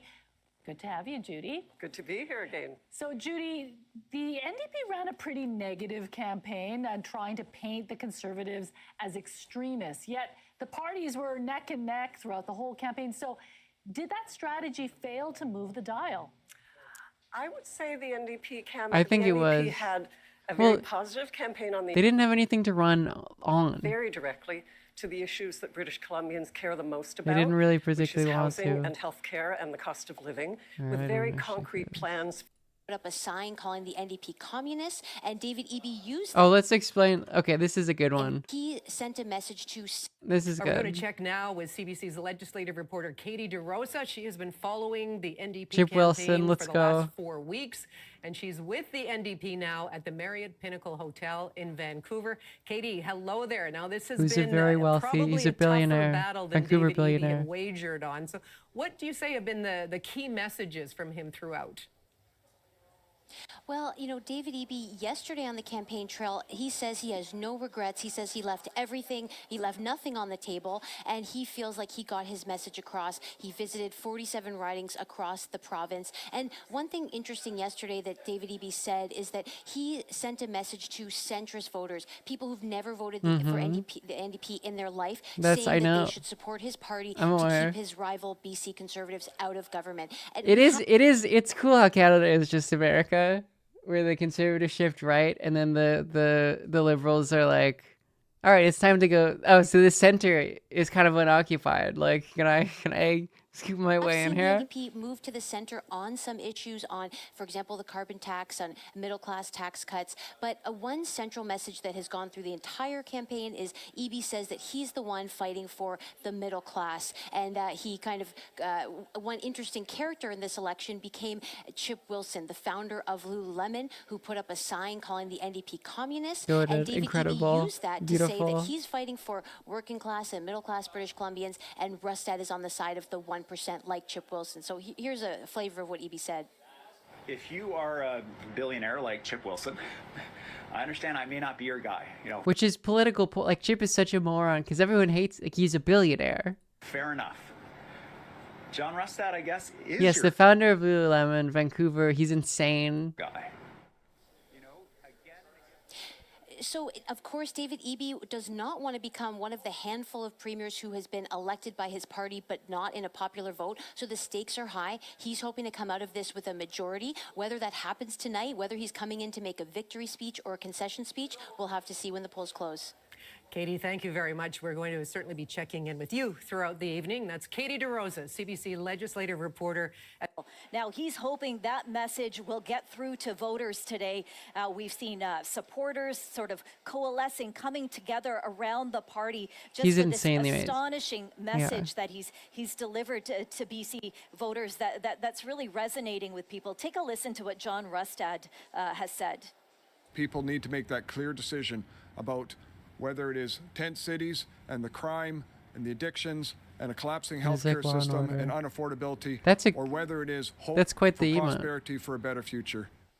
Crown Jordan. He's repeated over and over again that after 7 years of a BC NDP government, is anything really better?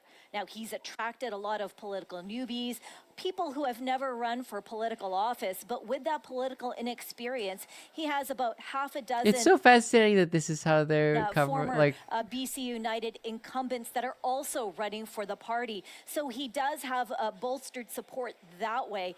But there are also a few notable celebrity endorsements or pseudo-celebrities for British Columbia. You have a former BC Premier Gordon I guess so. Campbell, who is with the BC Liberals. Each community will have its own community leaders that it looks to for some direction or suggestion about who would be good for the community, but also for the province and the region as a whole. So it's very difficult to tell, and I think we understate the complexity of that sometimes. Do you? I mean, the old saying was communities like Kamloops were the bellwether ridings. Is Surrey the new bellwether riding, or am I getting a little ahead of myself here? I think it's the battleground ridings. I think it's the. Is Surrey? I don't think so. It's the place where we see the future of BC coming to life really in a more active way than we are in many other parts of the province, and that fight's expressing itself politically. So it's going to be a key area tonight to keep an eye on. Kate, you look at the BC Conservatives. 2 years ago, they're sitting about 2% in the polls. Last year at this time, around 19%, and today, very competitive with the NDP. What do you think is driving this movement? Is it a simple case of people annoyed at this government, they want change? Or is it a case of some said, this is a culture war party, MAGA has arrived in British Columbia? How do you see it? That's a great question. And I think if you asked different people that question, certainly people inside the Conservative camp and some of them outside it, particularly former BC United members, they would give you different answers. But I think we can definitely say that some of this rise has nothing to do with the BC Conservatives, because a lot of that rise happened when there was very low awareness of their leader, John Rustad. So you have to give some credit to Pierre Poilievre and the Conservatives. And then the other thing You I have think to is give most of it to the Poilievre. end of BC United. Of course, those voters need somewhere to go. When that campaign was suspended, of course their number was going to No, go we'll up. do. I'll do. Cooking stream should be next. I guess tomorrow. Cannot deny. I think what is underneath this and the question going forward is going to be sort of how the BC Conservatives have pivoted to the right compared to the coalition that was the Free Enterprise Coalition, that was the BC Liberals, BC I don't know United what I'm before gonna them, cook. It's a who surprise. were the dominant force of the 21st century in BC and who really were a center-right coalition. This new party really is rejecting that and moving further to the right.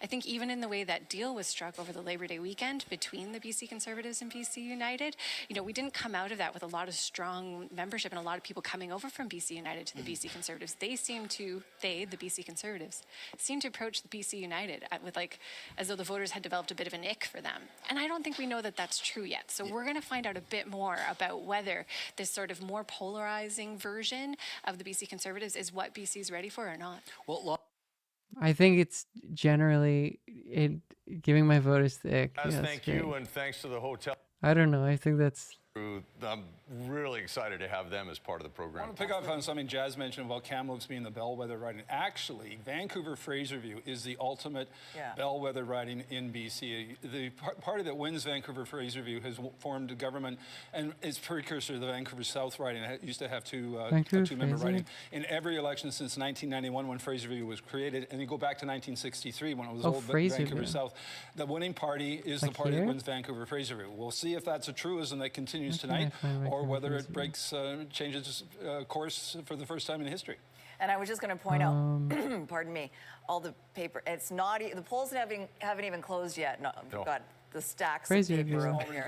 That's- Can't wait to see what it looks That's like. a really at the end of the strange night. writing to make that point Election about. Bible put together. I used to put together these things. I just hope everybody read this thing. A lot of great detail in there. It's a very good, almost. You're good at writing books, Richard. It's only 280 pages, though, let's be honest. There may be Was he another talking book about when this is the- all said and done. It depends what happens tonight, I think, is the storyline, Sophie. I Because don't know. these That are the doesn't sort seem of like things that stories are made that doesn't seem like a particularly relevant bellwether. out of based. There are plenty of worlds where the conservatives gain a majority, and they hold Fraser view. Excuse me. All right, and in that book, will it be a Conservative win, an NDP win? Will the Greens hold the balance of power? Let's go to Conservative. Oh, Hassan is done streaming. Hello, hello, Hassan. It's election day in Vancouver, in British Columbia, and it's a wonderful day for Canada, and of course, therefore, a wonderful day for the world. We're going to see whether the mega party gets into power in beautiful British Columbia. Fuck. Or will it be the continue to be the center right NDP that kind of used to be better on the left, but it have now basically just pro cop. Who are already in the room, and we were asking, and they legitimately think they can pull this off and make history tonight. So they're on pins and needles thinking what's going to happen. We did ask about the weather, and the weather is a really interesting wild card here because they did say the reports that they're getting in from their people is Okay, maybe we can pop in with Lance to Surf TV. I don't know how to do this in terms of the layout. I should turn off my video capture and then I should record the Discord, right? Like, is that... I haven't done one of these in a while. Professional streamer Liv Agar. Okay, I'm gonna hop in. I'll change the title. And then we can go in. With at... Mr. TV. Okay. Homeless youth are LGBTQ plus for a reason, right? Because like this can be a very dangerous thing that can threaten people's lives. So that's fucked up. A politician did it. Oh, it's insane. I think Rachel just jumped in. I don't know if she's on video yet. Hello, I think no. She's here. It's Hi, Rachel. Liv. Can you hear us? It's different person. It's Liv. Hi, Liv. How's it going? Nice to meet you. Nice to meet you too. Hi. Hold on. I'm setting this up. How do I do this? How have you guys been feeling about the election? Oh, well, I'm not underwater, so I'm happy. Yeah, being same. flooded. I don't know about you. Yeah, same. That's Yeah, nice. that's- For anyone who doesn't know, by the way, right now BC is undergoing an atmospheric river, I believe is the technical term. Yes. Is that a technical term? I feel like people just started saying that in Oh, really? Vancouver. So- I think Is it? so. What is- That's what my Is it mom one of those said. things people just started saying, or is it one of those things that just started happening? I think possibly both. I was like, yeah, porque no los dos on this one. Yeah, I'm doing all right. I mean, I guess you've been covering this longer than I have today. I just started like an hour and a half ago, but there seems to be nothing to report on yet. The polls are almost closed. Yes. We're 38 minutes away from the action. Apparently, polls in the interior post, or close, but I don't think they'll post them just because they probably won't want to influence the stuff that's still open. Right. Oh, Yeah, right. That I makes can see sense. that. Yeah, because some of the interiors on Mountain Time, I think. I think it's good news Hello. that we Hello. have record turnout, which is pretty amazing. Oh, hi. Okay, we got video. Let me see if I can. I'm here. I figured it out. All right, I'm going to just replace myself. So, friends in the chat, if you're not already following Liv, give Liv a follow. If you're not already following the Surfs, give them a follow. Oh, and vice versa. Yeah. There we go. Let me show Nice that. little video going on here. We've got the dream team assembled. So Liv, do you have a prediction? What are your numbers you're thinking? I am a worst case scenario Andy. No. In this respect. I've emotionally prepared myself for a conservative win for the past month. So that's the world I live in at the moment. If it's not the case, that's great. But if we get them, then I will be like, the polls were cucked, I guess. The polls were cocked. I agree. And because are the polls cooked or are they bad? Like I Yeah. feel like it's more likely that there's just a lot of bad polling happening. it's just, I don't think it's all that, like polling in general, even in the modifier, isn't all that. But I think like BC polling for the provincial election is not all that like rigorous. So it's kind of, hard to like. Hold on. It's kind of hard to put too much, especially in relation to the fact that online polls seem to be showing a lot different than the like IFV like phone call polls. Did you get the texting random things? Because I got a lot from the BC Conservatives. I've Yeah. never in my life registered for like a BC Conservative website, gone to like an email list or anything, and I was getting straight up text calls to my phone number. I was like, obviously that's someone else has sold my data to somebody else, right? Yeah, that's yeah. what I it is, think but Yeah. that happened to me too. Yeah, absolutely. There's one thing that I was seeing some people talk about, that they were like entering their voter data and then where they were voting, and then they were getting like messages. This is hearsay, to be clear, about like your place, your voting registration place has changed when like it hasn't actually. what actually? Oh, that's yeah, there's all manner rumors So- about shady messaging and stuff, but like my question is how much of that is coordinated and how much of that is just like boneheads on their computer? Yeah, because that's all it takes, I guess. It's very like Elon Musk's like kooky scheme sort of style election interference. Except it's all being done by like Lululemon. Yeah, I guess so, presumably. Yeah, it's so strange that like the nefarious villain of your election is a legging salesman. Oh, it's awesome. Yeah, like Hitler had Krupp, and John Rustad has Lululemon. Like it's Well, great. It's perfect. That's perfect. I was telling Lance before you got here, in Saskatchewan, like the money wielding power dealer is a tractor salesman. He just Awesome. runs a Of farm course. equipment company. that's Sure, why badass. not? That's badass. I'm a big fan.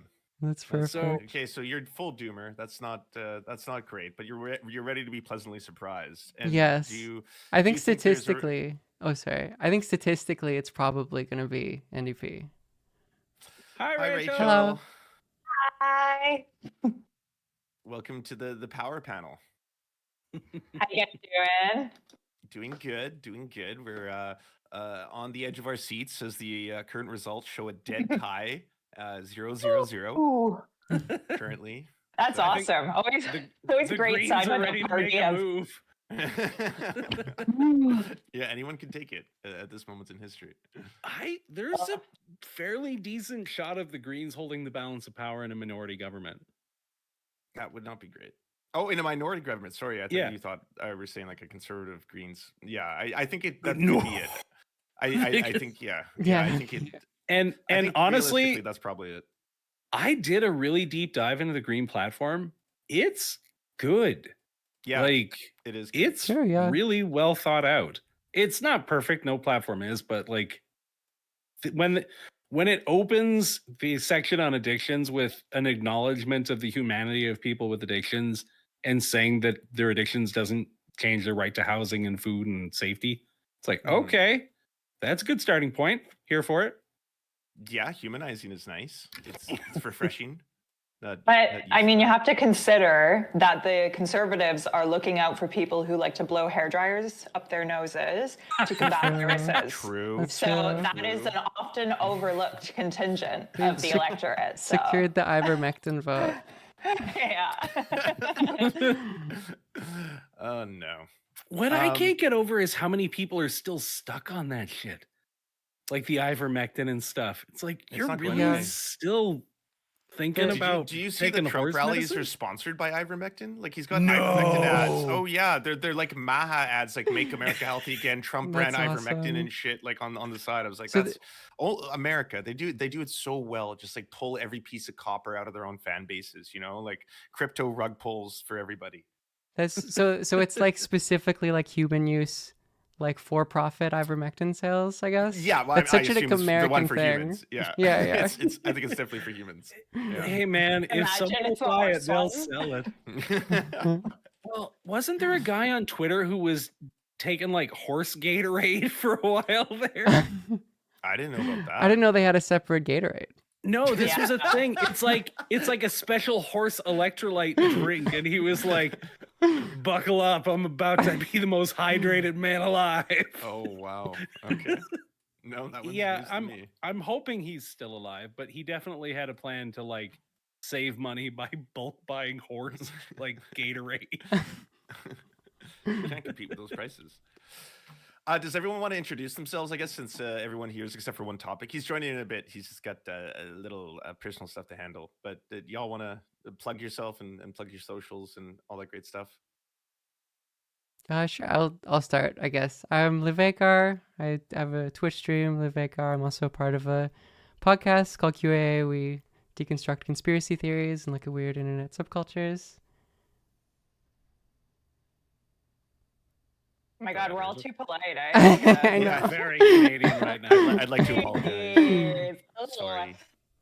Hi, I'm Rachel Gilmore. I'm a journalist and I make, I don't know, I kind of post everywhere, but I make like TikTok style short news videos. And if you find me on one social, you can find me everywhere because I have my link tree in my bio everywhere. But yeah, I'm Rachel_Gilmore on TikTok, which is, I guess, lately where I have the biggest following, which is a new development. It used to be Twitter, and I have to say it feels really nice to have another platform than Twitter. Yeah, and I'm at Rachel Gilmore on Twitter. So just Google Rachel Gilmore, and hopefully I'll come up, or a TV show about a mom and daughter combo might come up instead. I don't know. But anyways, Steve. Hi, I am Steve Boots. I was a teacher for like 16 years, and now I'm on a leave of absence, and I stream on Twitch. I make lots of TikTok content, and these days I'm making a whole bunch of YouTube stuff. I'm Steve_Boots on all those places, and basically just talk shit about politics all day. And I guess I'm Lance of the Surfs. The only thing I want to plug is go to youtube.com/thesurfstv because I got a new documentary on there about MasterChef. I think you'll all really enjoy. It's fun watchings. Go watch it and enjoy some content that's not directly related to how the world is burning alive. Well, actually, it is, but not at first. It gets there, only tangentially. That's how they get you. Yeah, it gets there eventually. And one topic just said he didn't know that this was on camera, so he's putting on pants. So once he's dressed, he will be joining this room. Yeah. You don't have to wear pants. I mean, I'm in sweatpants. Yeah, Sam. Yeah. Oh, yeah. Also go with sweats. Yeah, I'm in basketball shorts, but same sort of thing. You didn't show it, Steve, so I don't know if I believe you. And you don't gotta prove it though. You're probably fine. You don't need to see how pale my legs are. Rachel, I was going to ask you, what are your predictions for tonight? Since Liv is all doomer, Steve is, I guess, cautiously optimistic, and you? Oh my God.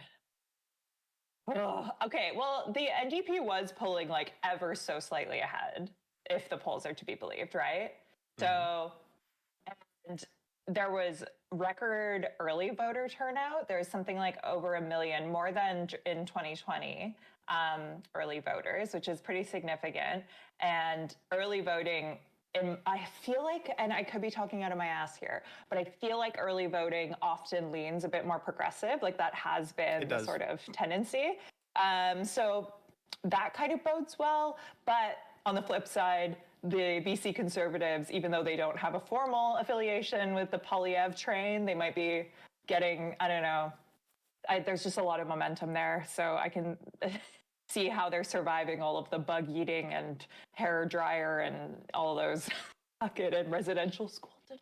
Like just absolutely crazy stuff. Sorry to just throw that heavy duty topic out there, but I don't know. I'm just rambling. I feel like NDP minority. Let's go with that because I want to be a little bit, I shouldn't say optimistic, but I don't know. I feel like this is like post politics. This is like not even partisan. It's about like where reality is versus like non-reality. So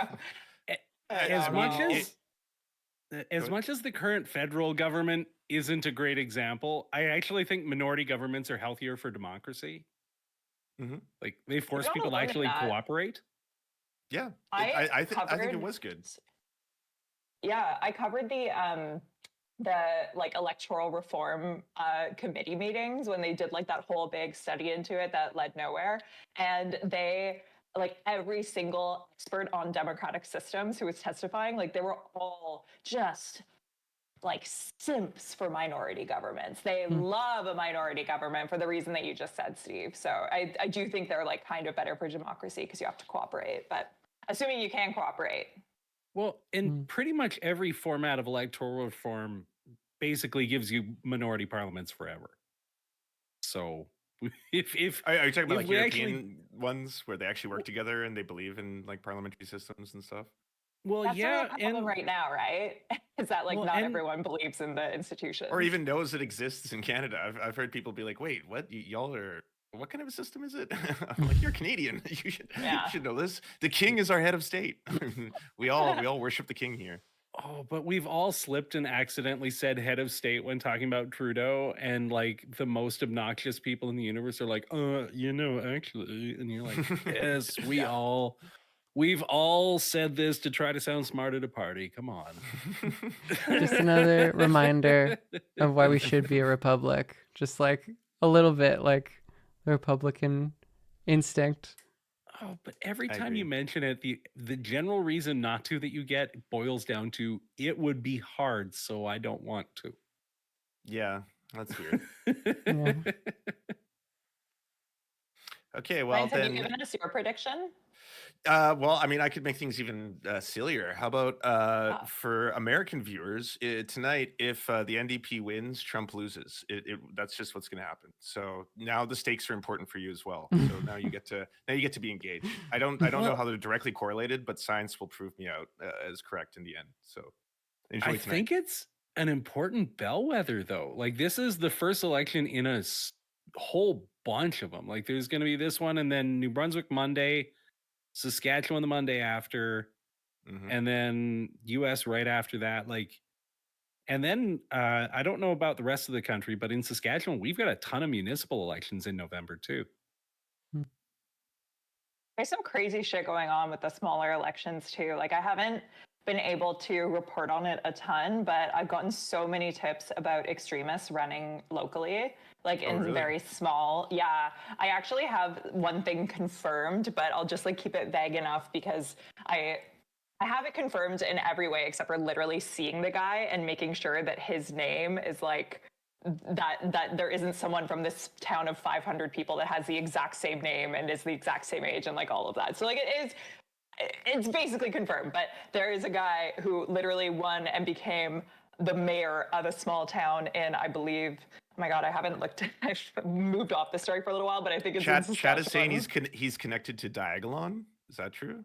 He is Diagolon. Like he's fully like live streams with them and stuff. And he's a mayor. It's like a 500 person town. So like no one, like people should care, but like it's not, a huge thing. But yeah, and there's like more of that happening across the country. It's just wild. Like I just wish people paid more attention, but I also understand like that's not just on the people too. That's also on like the means, like how we engage people in politics, like the options and whether people feel seen by their politicians. So it's really complicated, but yeah, it's really freaking scary. So in my hometown in Regina, there's all of the municipal stuff's going on, like school board and council and mayor and all that stuff. And there's a coordinated group called RCAN, RCAAN. It's Regina Christian something. And they are allegedly, so I don't get sued, very closely connected to Andrew Scheer. And they're running a whole slate of candidates across council, school board, everything. It's this very quietly shady money, nobody's name attached to it organization that's happened to coordinate a bunch of churches and candidates. And it's really shady stuff going on. That's not good. And it's like so impactful. those small elections are so vulnerable, they get targeted like crazy.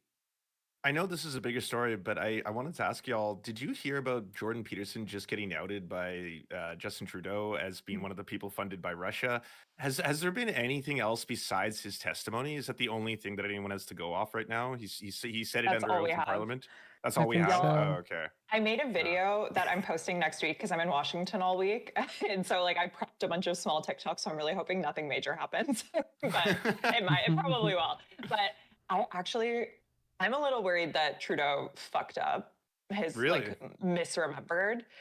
He might have proof for it, but here's the thing. I have never not gotten an answer from the Liberals when I've reached out for comment. I reached out on Friday for asking them, like, do you have further intelligence to like that maybe you can't like disclose or whatever, but do you have something that isn't public knowledge? Because this isn't public anywhere. And they didn't answer me, and I followed up and they didn't answer. And so I'm a little worried because in the specific moment of the testimony where he was talking about Tucker Carlson and Jordan Peterson being funded by Russia, he was specifically citing the Tenet Media case, which is that like big case that I'm sure you guys have heard of. But neither of them are listed in that case. Like, They're not. those were two new names. Tucker does come up once. He's not formally listed, but it's my favorite part. And I'm spoiling my TikTok right now, but this is literally one of my favorite things ever. There is a text conversation that they have from one of the producers from Tenet Media and like a manager, and they're giving a directive from like their Russian people who like tell them like what editorial directions and stuff they want them to take. And in that moment, they say they want us to share that grocery store video. You know, the one where Tucker's like, oh yeah, no, I knew. Right. Yeah, I knew about that part. Yeah, and they're like, no, it feels like really overt shilling. Like he was literally shilling too hard for the Russians. Like that killed me. So. But that didn't prove that he was one of the people getting the money, right? That just showed that they wanted to promote that story. Oh, so you're thinking that's the connection with Trudeau? Yeah, because I think Trudeau, with the Tucker Carlson one, he kind of like, and I would want to listen to the direct French, not the translated version. And I've only heard the translated version, but like, it kind of seemed like he fudged his wording a little bit when he was mentioning Tucker, because he was kind of like funded when he mentioned Jordan Peterson. And then he was like, and, amplified. And I don't know, it just kind of seemed like he had a little bit more room to deny there, but or to say that he was just talking about them amplifying Tucker, which is like demonstrated in that documentation. But and I guess you can maybe argue there's a financial incentive there, but it's not direct. It's not like direct funding. So I don't know. But yeah, I'm worried he might have just thought like Tim Pool was Jordan Peterson or something, because maybe he doesn't have brain warps like us. So the question is then, if like, do you think anybody like out of Carlson or Peterson would, charge or anything like that, or take it to court? Because it would have to go to discovery, and I can't imagine they want to go to discovery. Well, and that's the thing. And like Peterson's already dropping poison pills. Like he reached out to his best buds at the National Post and gave them the exclusive that he's like considering suing Trudeau. But he also said it just wouldn't be worth it for all of these reasons. And it's like, why I saw Michaela tweeted about that. Yeah, exactly. Michaela made a tweet saying that like, unfortunately, Trudeau has immunity. And I was like, no. I was like, the Prime Minister doesn't have immunity from defamation. He does have parliamentary privilege, but like every single politician in Canada has that. That's not unique to Justin Trudeau or anything. And it's only when you're in the House. It is only when you're in the House. But I don't know if that's considered like an extension of the House. Like it could. I've seen both takes from like people who are very pundity on Twitter. So I haven't really delved into that debate yet. So someone probably has the answer, but I don't know. I don't. So but either way, I don't think they're going to sue, because I do think that if they open their finances, they might, even if they don't know about it, find that as these other influencers that apparently didn't know where their $100,000s of dollars were coming from, which I don't know about you guys, if you get mysterious offers for $100,000 regularly without asking where it's coming from. But, I and feel to be clear, I would take it. I will accept that money. President G, if you're listening. Prepared to be a Russian shill. I'm for sale. Come on, Russia. Just waiting on that sweet, sweet Russian money, baby. Oh, that's funny. People in the chat are saying that it's not parliamentary privilege, but it's similar. So yeah, the public inquiry testimony has its own immunity. Okay. Yeah. So I don't know. I mean, it seems like it's complex, but I think either way, they're not going to do it, because I don't think that they would be confident that. Yeah. For anyone who doesn't know, parliamentary privilege exists so that basically politicians in Canada can debate things in Parliament, and then they can't be sued after the fact if they said something incorrect. So that you can get to, it's basically, how people want to have like open debates, so the best ideas, high level ideas, rise to the top. That's how our parliamentary system works. That's what parliamentary allegedly. It's a debate battle. Yeah, it's just for debate perverts in government, the ultimate debate pervert. And they increasingly use it to like say absolutely unhinged shit to each other and about each other, which is really cool and fun to watch. Definitely healthy for our country. Totally.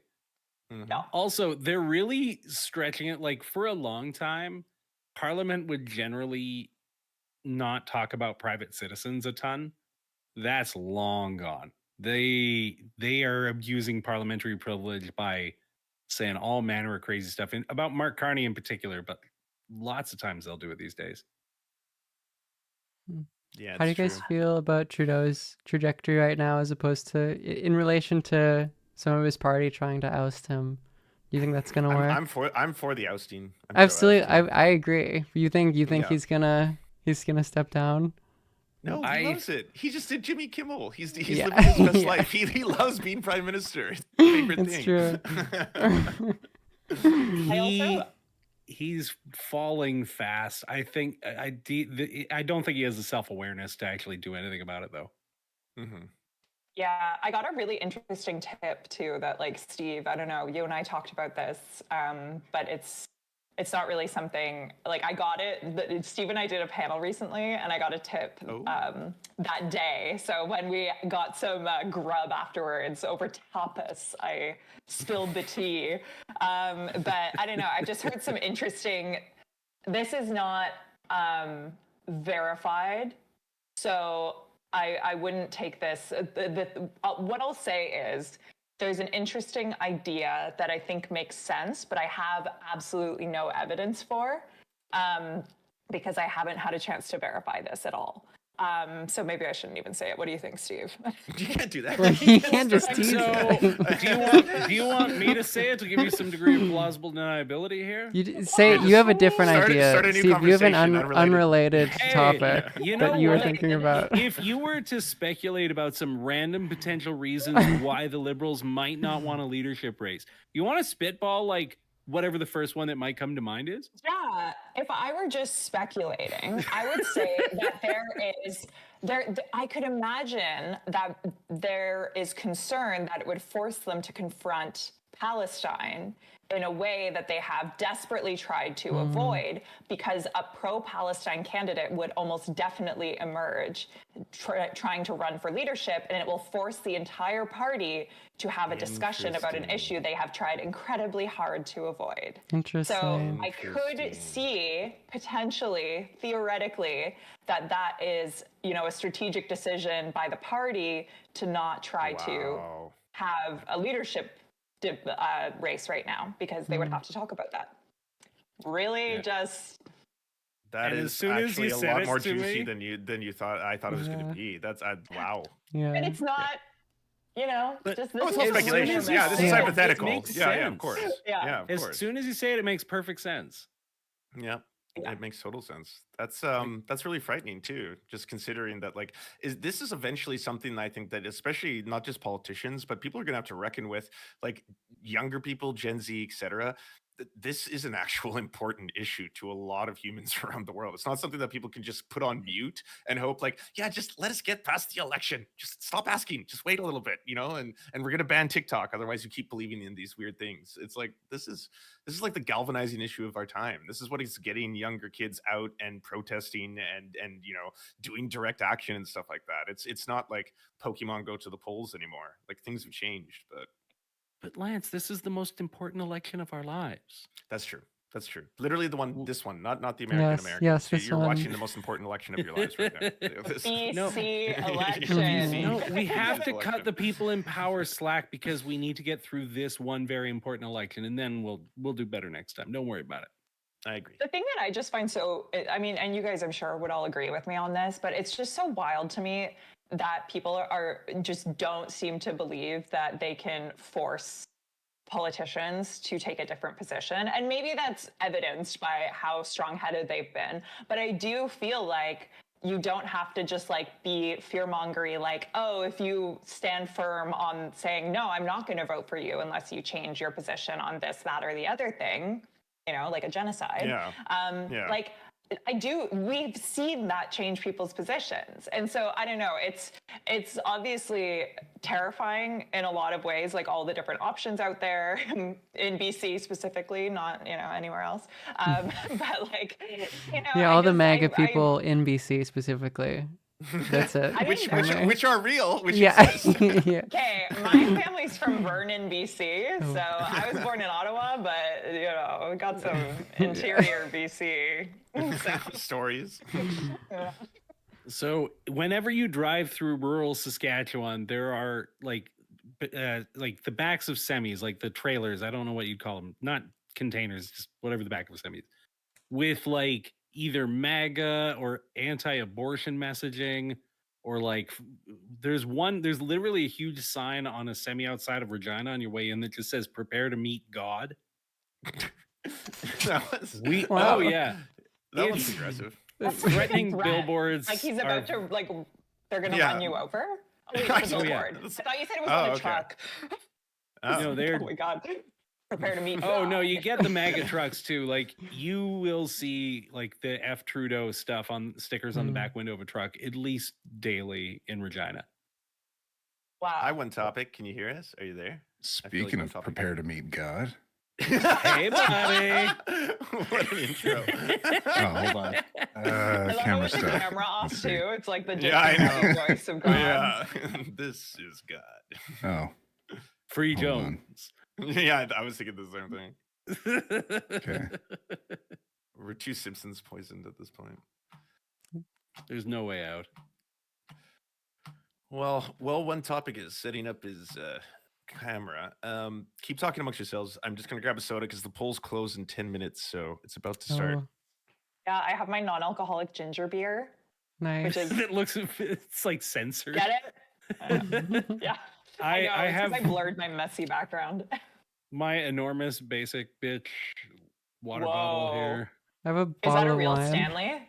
No, Nice. it is from Costco. It is a completely different brand that is, I'm sure, deeply inferior, and my elementary school students are screaming at their computers right now. And Liv has the full bottle. I love I have that the full energy. bottle. Yeah. Just Oh, in case I need it. Do we call I- you One Topic, or one for short? One God Mr. Topic. topic. His, No, I'm His kidding. Holiness. One Topic is fine. That's what people Okay, usually call me.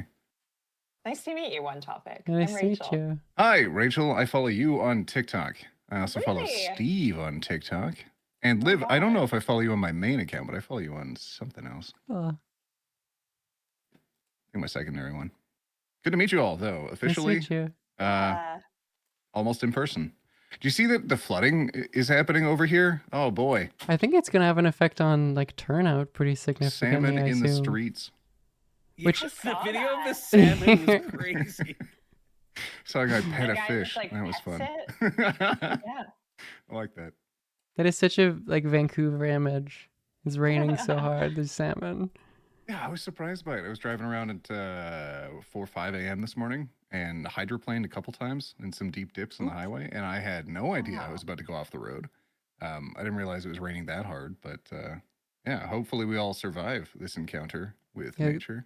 The sea to sky yesterday was an interesting experience. Certainly. For everyone who So are doesn't you know, guys it used all to in be called the Vancouver? Sea to Die. It should. right.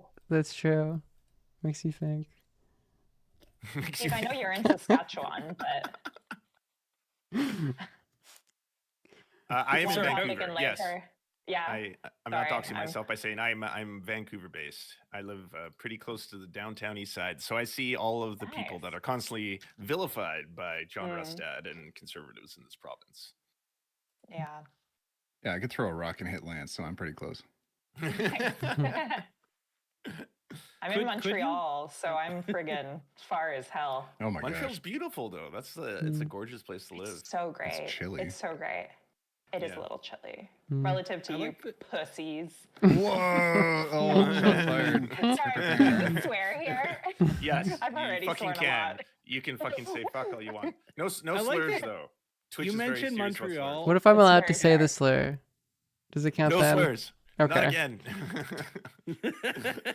Not even self-referential ones.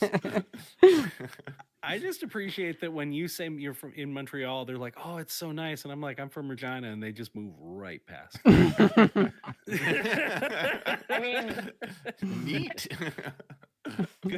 Good for you. You get out of there often.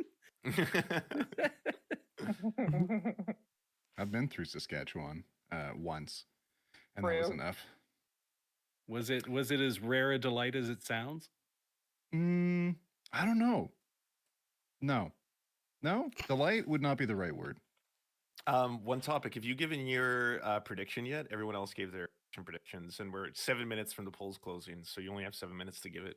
Oh my gosh, I don't even know who's running. What do we? Basically, who do you you think the NDP or the headcanoning as a win here? They're going to win. Just put all your money on Trudeau.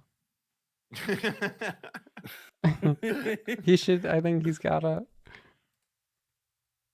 Do the Greens even have enough people running that if they like hit the home run of home runs, they could form government, or are they not? I think they almost have a full slate. Not yeah, quite but though. at best they're probably going to get 2, but realistically 1. I think best case is maybe 4, and then it's like 1 to 2. They have 2 others that are. Oh, okay, I think well, so. shut Like my mouth. West Van Sea Sky, and then there's 2 on the island. One for St. Allan, and the one they had before, and then there's one in the interior that was like maybe, I think, or like southeast BC, I think. I can't remember what it was called. The island's awesome. It's all hippies. Yeah. They're all just stoned out of their minds and lefties. It's pretty fun. It's so hard to say though, because like they actually have run a better campaign than we've seen from Greens in a long time. Yeah. So like, who knows? West Van, Although David Eby's been Cowichan. on TikTok, so you know he could turn the whole thing around. Did you guys see? He was You know who's also on chosen. TikTok? Oh, sorry. You know who's on TikTok recently is Christy Clark. She made a TikTok. Was it real? Did you hear it? It is. She had a video where she was like, "I just voted. You know, Pokemon go to the polls," and then she didn't say who she voted for. So I thought that she was thinking of running for like federal Liberal leadership at one point, and I'm like, doesn't everyone know the BC Liberals were basically like what? that she must. The TikTok is my sign personally about Beller that she must want to do that. Like surely, like what the reason would Christy Clark, former governor, like do that? Just love of the game. Just she just loves posting. She's pivoting to content creation. I love so much not only that Pokemon Go to the polls has become such like an amazing running joke, but just the prospect that Hillary Clinton might have a camera on her the entire time at a Harris inauguration is the funniest thing imaginable to me. Well, that's been just my sales pitch. Seething the whole day. I've been like, if nothing else, just vote so that she won't. Just vote to make her miserable. If Hillary Clinton has a bad night, I think a lot of us have a good night. That's my And like they'll have 4 cameras on her the whole time. Just get that moment where her heart's just crushed. But she's ruining that too. She's trying to be like, this was actually me who made this all possible. I cracked the glass ceiling so someone else crashed through it and stuff like that. I was like, how could you steal this? You're even making this about you. I made sure the Republican candidate is just like so unelectable that anyone could step in. So sincerely, if Trudeau does walk, who's your guess? Because I don't think know. it's somebody who's not on the board right now. Yeah, you would hope so. In terms of if you didn't want the Conservatives to have a supermajority, I feel like. Carney ain't it. As much as the Globe and Mail wants him. Boy, do they. Yeah. They love an old, centristy, like, white dude. Older, who, whiter. Yeah, exactly. I have a young white dude. I'm trying to look up his name so I don't get it wrong. But Is it Sean Fraser? Yes. Everyone was, Yeah, he's so tall. Is he? Just, I don't was know if you know this. like, I want him to become the new leader of the Liberals because all his policies they're just housing. That's all he talks about. That's like his primary focus is just housing. I was like, what? This could do well. I'd be down with the housing candidate. Yeah, he's an East Coaster who I think plays the bagpipes, if I remember right. He's massive. Like, I'm 6 feet I have a Sean tall. Fraser story. Oh, really? I had the good fortune to meet him, and I'm not tall, and so he towers over me. And his aide introduced me, and they were like, "Yeah, he's on TikTok." And so Fraser's like, "Oh, what sort of stuff do you make?" I'm like, "Oh, politics and jokes and that sort of stuff." He's like, "Do you make any jokes about me?" I'm like, one or two." He goes, what sort of jokes?" I'm like, "Sometimes I say that you crush Tokyo in your free time." And he got like his face sort of squinched up, and then his aide shuffled him away, and that was very much the hard end to that conversation. Oh my God, I'm surprised he didn't laugh. It was at politics in the pen. Yeah. It was at this like very fancy gala, and I made a like crushing Tokyo Godzilla joke. You said he was a kaiju? That's a compliment. I take that as a compliment. Someone called me That's that. okay. I was like, once joked to the Chief Justice of the Supreme Court that he should legalize murder just for fun, like the purge for a day. And he did not laugh. So I was like, oh. So, you know, we all have our moments. I every time I meet somebody of any sort of authority or power, I'm like, okay, I'll make them laugh. That's how I win. Yeah. And they are not lighthearted people. They've got too much it training. does depend, like, on the circumstance. Because I was in the press gallery for like 8 years, so I have seen some of them like fucked up, and in very specific circumstances, some of them are fun, but it's pretty few and far between. That's why I could never be a politician. I would hate to be under 24-hour scrutiny, like, you I know, know. just where like you can't even go out and have a good night. Like, you know, there's politicians in other countries, especially women. They go out like clubbing once, and then it appears all over the newspapers the next day, you know, and then it's just like unfit to govern, having fun, drinking, you know, and it's like, oh, okay. That happened with Pelosi like yesterday. This guy was like, I was on a train ride with Pelosi and I looked at her and she had 7 drinks. And I saw, hear these video. I think that was the gist. Stop trying to make me like Nancy Pelosi. Damn it. Oh my God. We are 35 seconds away, everybody. 34. I also, I did hear that I don't know if you guys already know this and I'm just saying the obvious, but I was like watching a lot of the pre-coverage stuff so that I knew a little bit of what I was talking about here. And I heard that they're expecting the full results within the hour. Which, as someone who's in Eastern time, I was very stoked about. Yeah. It's past my bedtime. It's very fast. We use the Venezuelan voting systems here. Quite accurate. The results come in almost instantaneously. So thank you, Venezuela. Very round numbers. It's a very logical voting system. Yeah. I saw a question in the chat earlier that I thought was really good. Sorry, I'm like creeping the chat while we talk. I guess that's normal. I don't do a lot of Twitch stuff, so like it's normal. We're live on YouTube as well. There's a YouTube channel too. Yeah, and some other people are also streaming. So I feel like most of us are reading a chat at the same time as we. Okay, yeah. Sorry, I don't know why I even. But no, somebody asked, like, as an American from the state of Washington, what are some basic things that I should know about this election? Like, is there anything that we should tell the Americans watching that they would like care about? I think the biggest thing to know is, one, BC is really important because we provide you and provide America with all of fresh lumber, wood, water, and a lot of energy as well. So we're not just like a funsy little kind of random, you know, experiment that's taking place in the corner. And then the other thing to know is that this guy who's on TV right now on screen, John Rustad, the only reason he is potentially becoming the new premier, and that could happen in the next like 30 minutes, is because we lost a party. He got kicked out of his own party, and then that party afterwards dissolved and formed with him. So it actually became two extremes now. So everyone says this is between the communists and like the far right. It's more between like, you know, a Soc Dem party that went liberal, so they're more centrist, and the far right. So that's what you're watching. It's silly. It's gonna go super duper. Yes. Also, I am terrified my channel point or my viewers seem to have trying to cash in a channel point reward where I have to eat a Barnett's Mega Sour Ball. Are you familiar with these things? I love them. Really? Yeah, I like really sour things and really spicy things. I'm weird that way. I like really sour things too, but it's not pleasant. Can I see? Can I watch you eat it? You have it? Yeah. Oh yeah, this is... You have it now? Yes, it's happening. Hang on. Oh yeah. I love physical comedy, you know, here and there. Content is king, you know? Hell yeah. You wouldn't see this on CBC. Huh? Arcade scrub lord can owe me.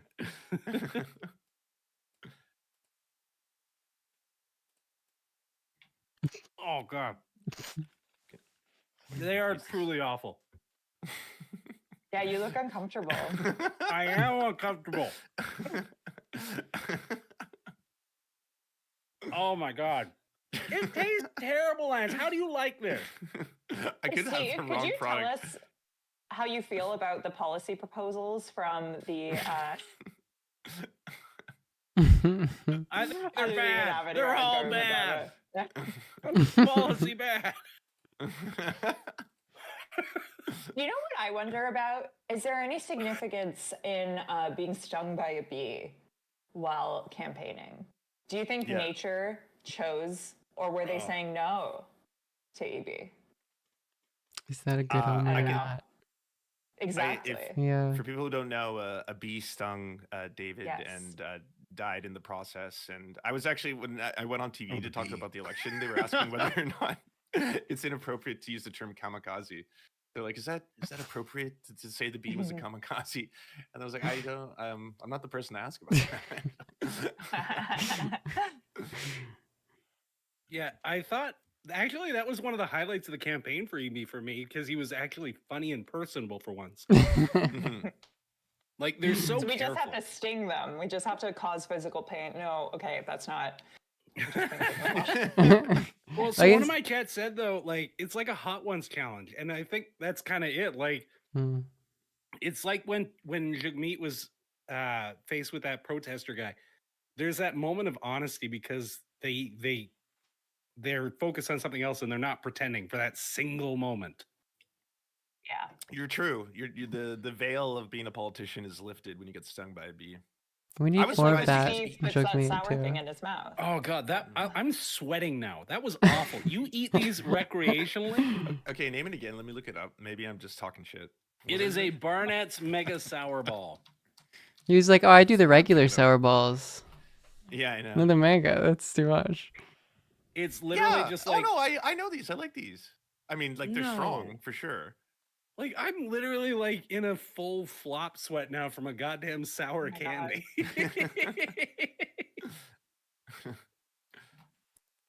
I'll have to buy a pack and eat them on stream so people. Maybe I'm totally wrong and I forgot what it was like about them. Don't worry, you buy them. My wife bought them for me. Which nice. Yeah, was it?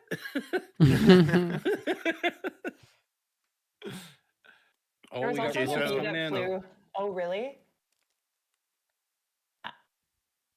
Where are you seeing seats that? called for the cons right or leading for the cons right now.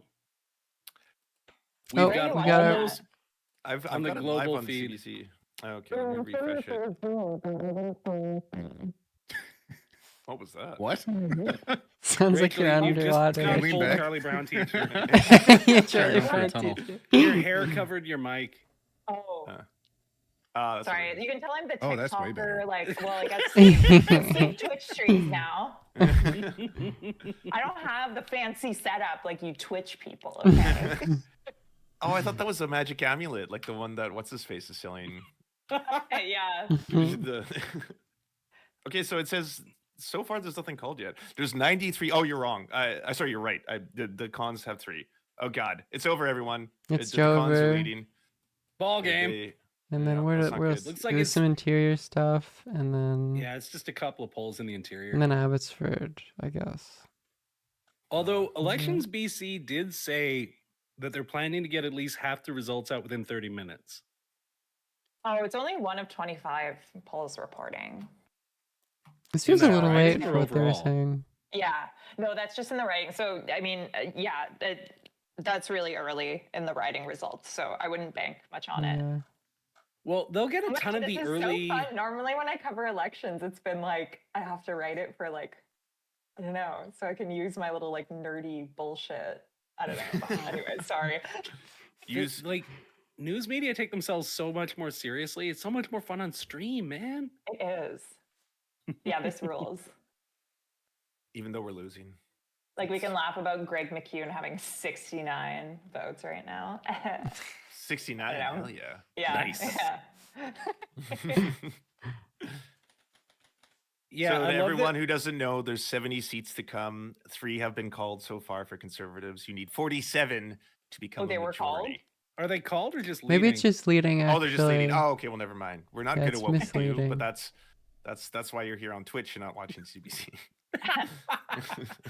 People expect a certain level of professionalism on Twitch. God damn it! Do the polls in BC close at the same time across the province, or is it like because there's 2 time zones in BC, right? The interior one's closed an hour ago. Yeah. Okay, so I feel like if the interior one's closed early, then we'll probably get more conservative-leaning results first. So if there's like a strong progressive showing early in those results, then that's a really good sign for the NDP. I have no barometer on what a strong showing would be on the interior. Because the Conservatives lead quite a bit in the interior. Like it's 55, 35, and 2.5 right now, but like I have no idea if that bucks trends or not. I don't know. I don't know what the normal is. I know that like I know my extended relatives in the interior have definitely leaned a bit more conservative traditionally, but yeah. You've got conservative older relatives too? I mean, who doesn't? That's like somebody was trying to bust, I think it was Tim Waltz on having like some conservative uncle or something. And it's like, he's from Minnesota. He's got a conservative uncle. That's gonna happen, man.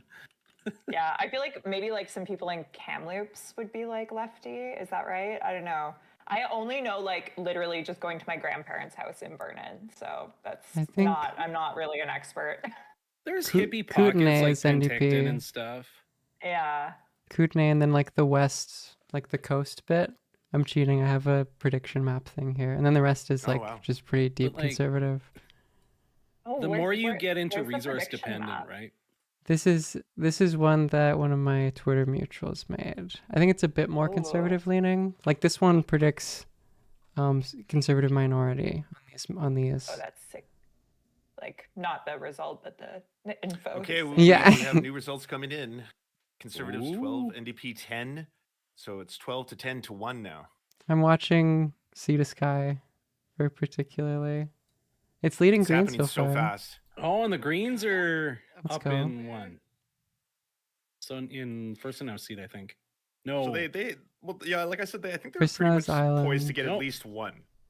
That's West Vancouver Sea to Sky. That's Yeah. Jeremy Valeriot. Which they lost by like 100. Valerie or whatever lost by 100 votes in the last election to the Conservatives, but they redistrict the riding, and so now it's slightly more Green favored. Interesting. But then there's also the con boosts, so there's like a big question of whether they can win there. I will say, for 10 minutes after the polls close, it seems like they're coming in pretty quick. That's just how it goes. Saskatchewan's are all going to be hand counted. It's going to be slow. Well, that's because you don't use Venezuela like we do. Yeah, exactly.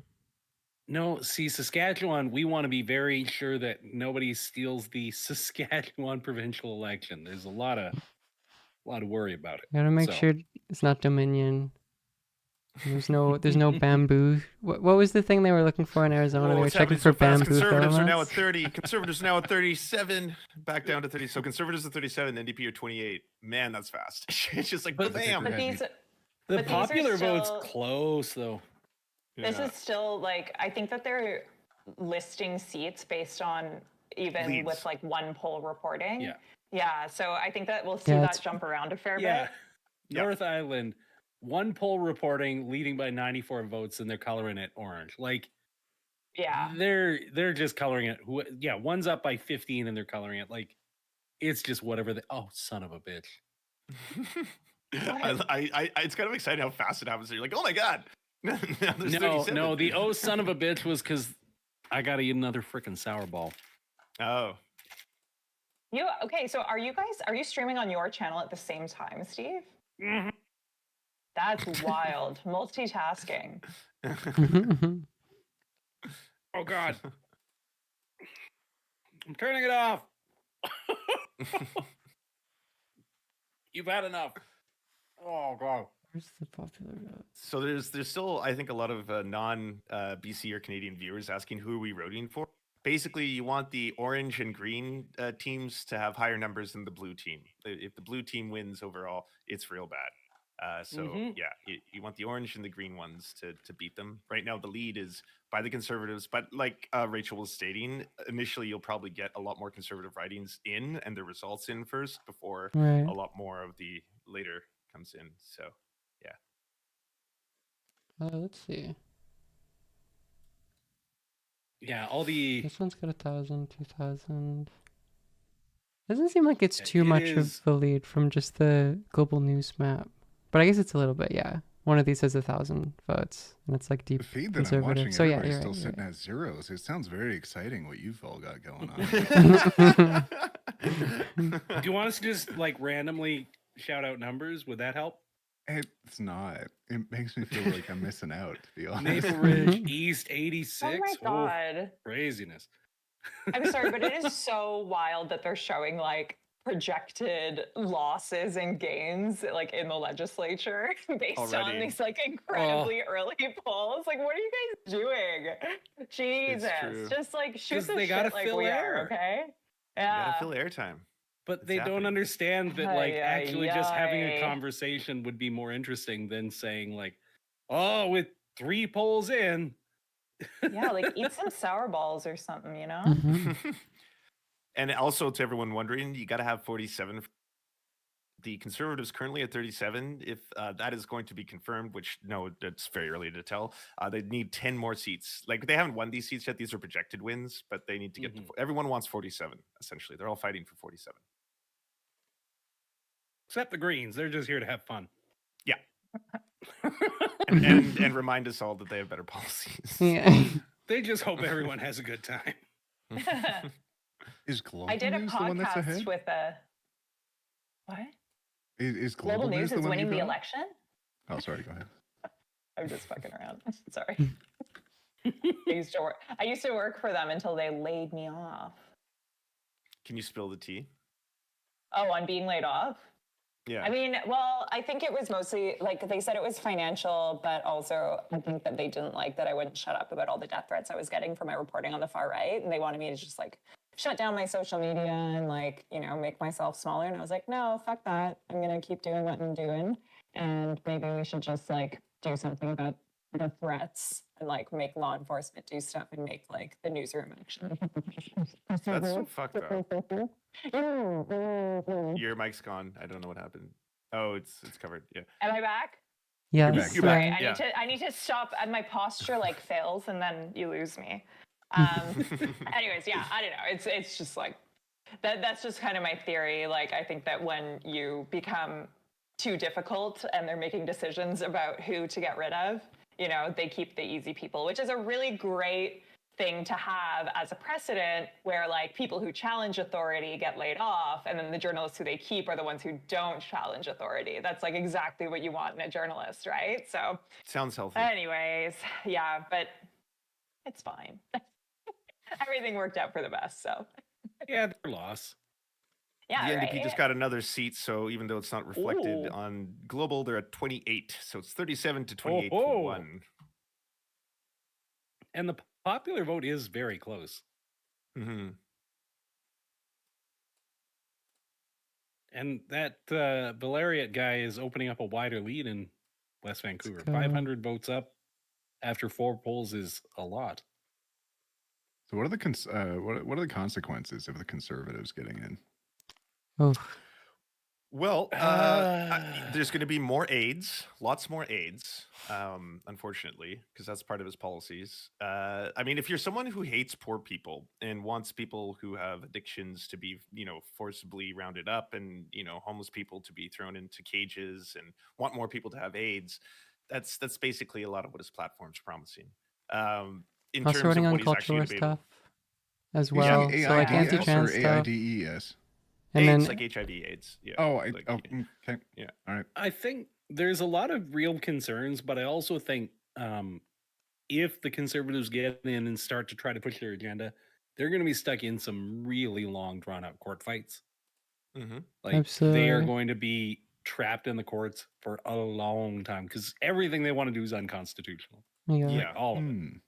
Especially related to like if you don't know, there's a program here in schools called SOGI, and effectively what it is it's not a course you have to teach students. It's not something that teachers have to like have like LGBTQ plus education. It's just a guideline for teachers to be able to like the best way to try and explain to all kids issues related to gender, issues related to sexuality, and it's a guideline like that. And studies just came out showing that it's actually really effective at making all kids safer because there's more straight kids and there's more cis kids, and they're going to be bullied just as much as anyone else for things like being, you know, gay or trans or things like that, like kids like to bully each other for.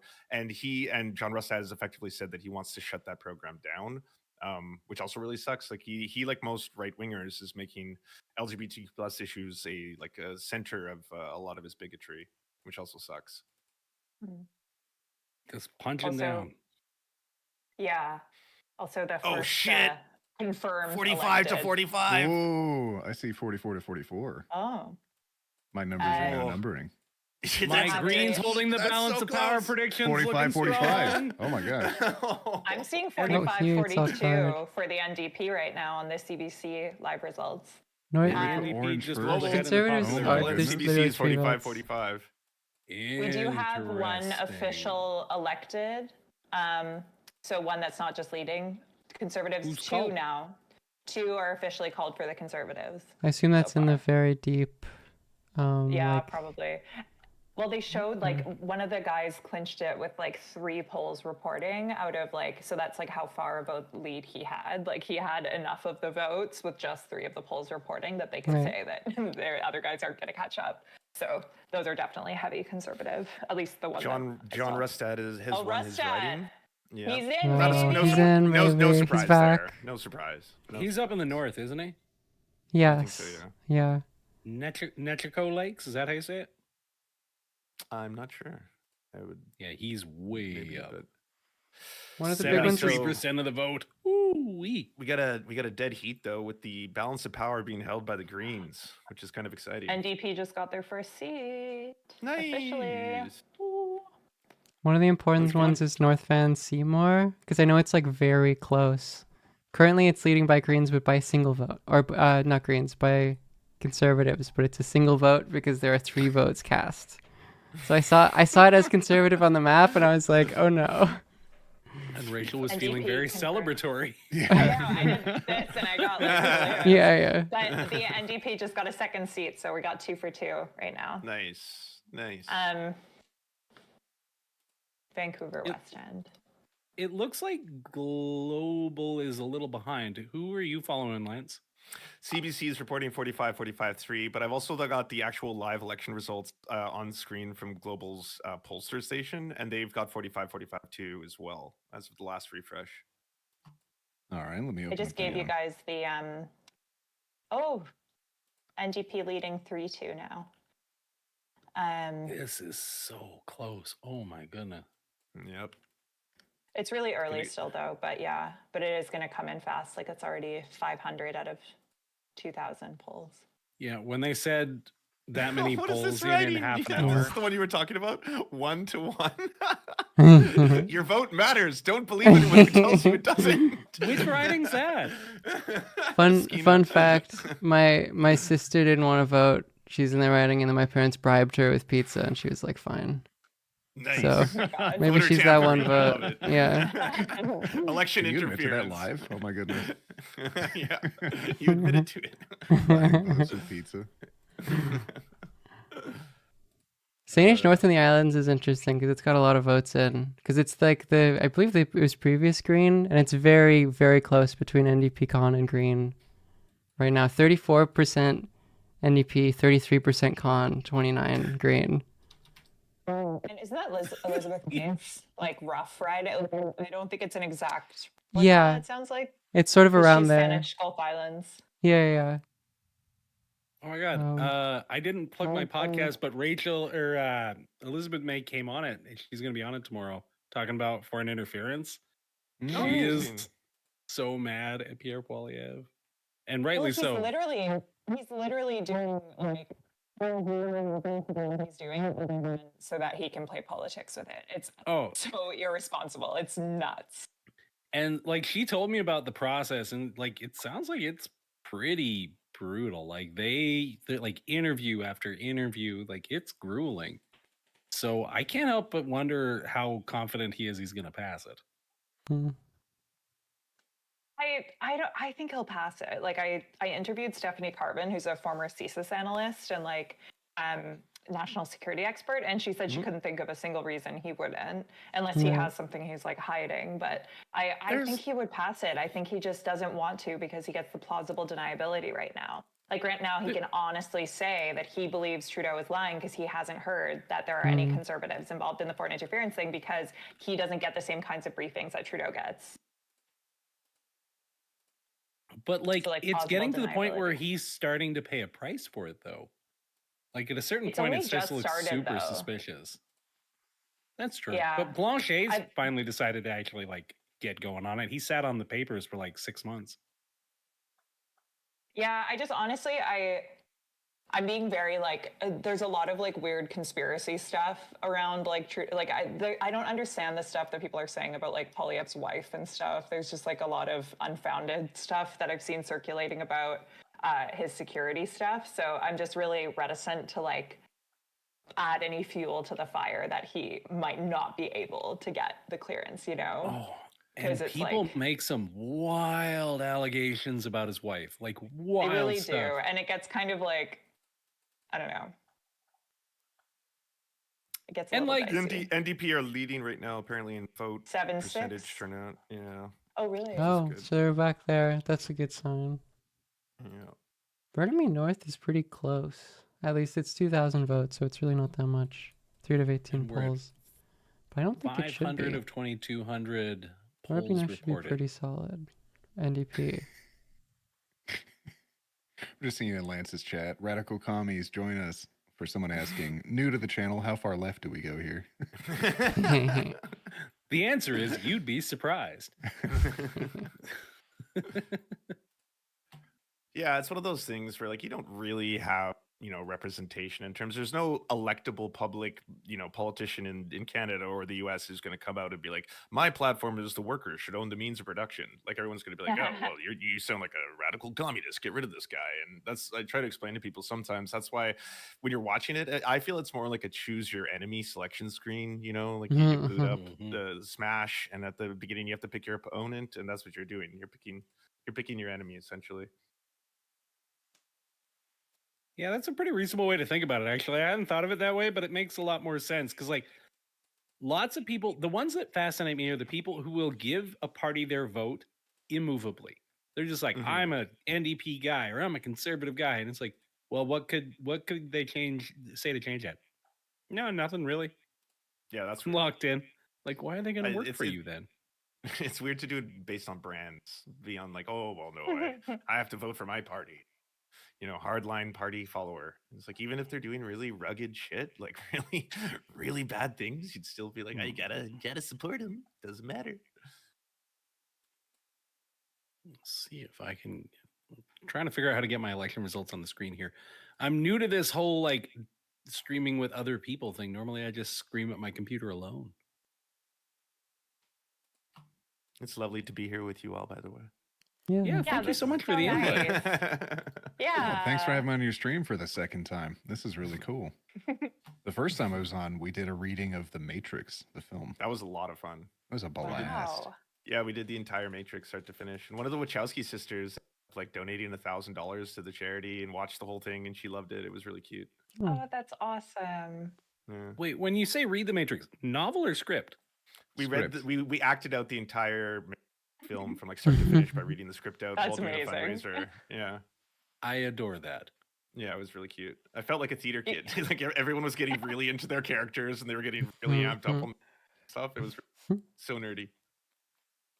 Penticton Summerland is an interesting one right now because it should be, I think, conservative, like it's projected to be, but right now, currently, it's leading with the NDP, and the current like incumbent, BC United, is also running.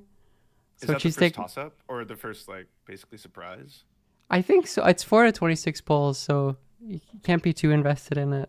But NDP are leading by a couple percents because Tracy St. Clair, who I think is former BCO, has 10% of the vote share. which was an interesting question as well, is what about all the BC United people who are running, who like decide to continue running as independents? Because a lot of them, it's like just really crazy, like really intense conservative ridings. So it doesn't matter as much, and it seems like they don't. But it's good because they split the vote a little bit, right? Right, Because yeah. People would have to pick between the two. Yeah. Almost like what happens on the left side of the always. Yep. All the time. Still 45-45-2 though.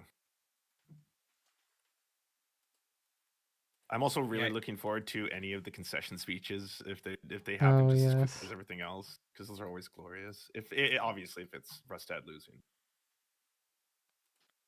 I really want to see like who was that guy? What was that guy's name again? Who was like the super racist one? Brent Chapman. Brent Chapman.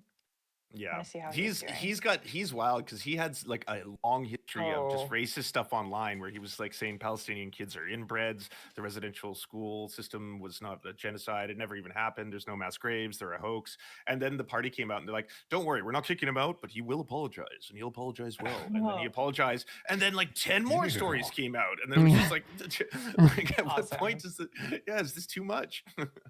Yeah, I just looked up his riding, and he's leading. Oh God. Only 3 out of 20 polls reporting, but he's leading by a lot. Where's he again? 700. Surrey South. Oh, I think that's a pretty solid NDP took the lead, conservative. 47. Hell yeah. Let's They're in go. majority territory now. Down to 46. But they're close. No, Oh, down to I see 44. 46, It's happening too 46. fast. My emotions. 42. Conservatives are 49 now. Oh my God. Susie Chan seems to be doing really well in North Van Seymour, which was that important, like 51% with 7 out of 25, and that's like a swing state, basically, swing district. Yeah, for Americans, in case you're curious, the equivalent. Oh man, this So is a roller coaster. that's a good sign. Conservatives at 49 right now. Nightmare. 49-42, I'm seeing. Yep, that's the current. But are a mile behind in the popular vote. God bless our system. God bless.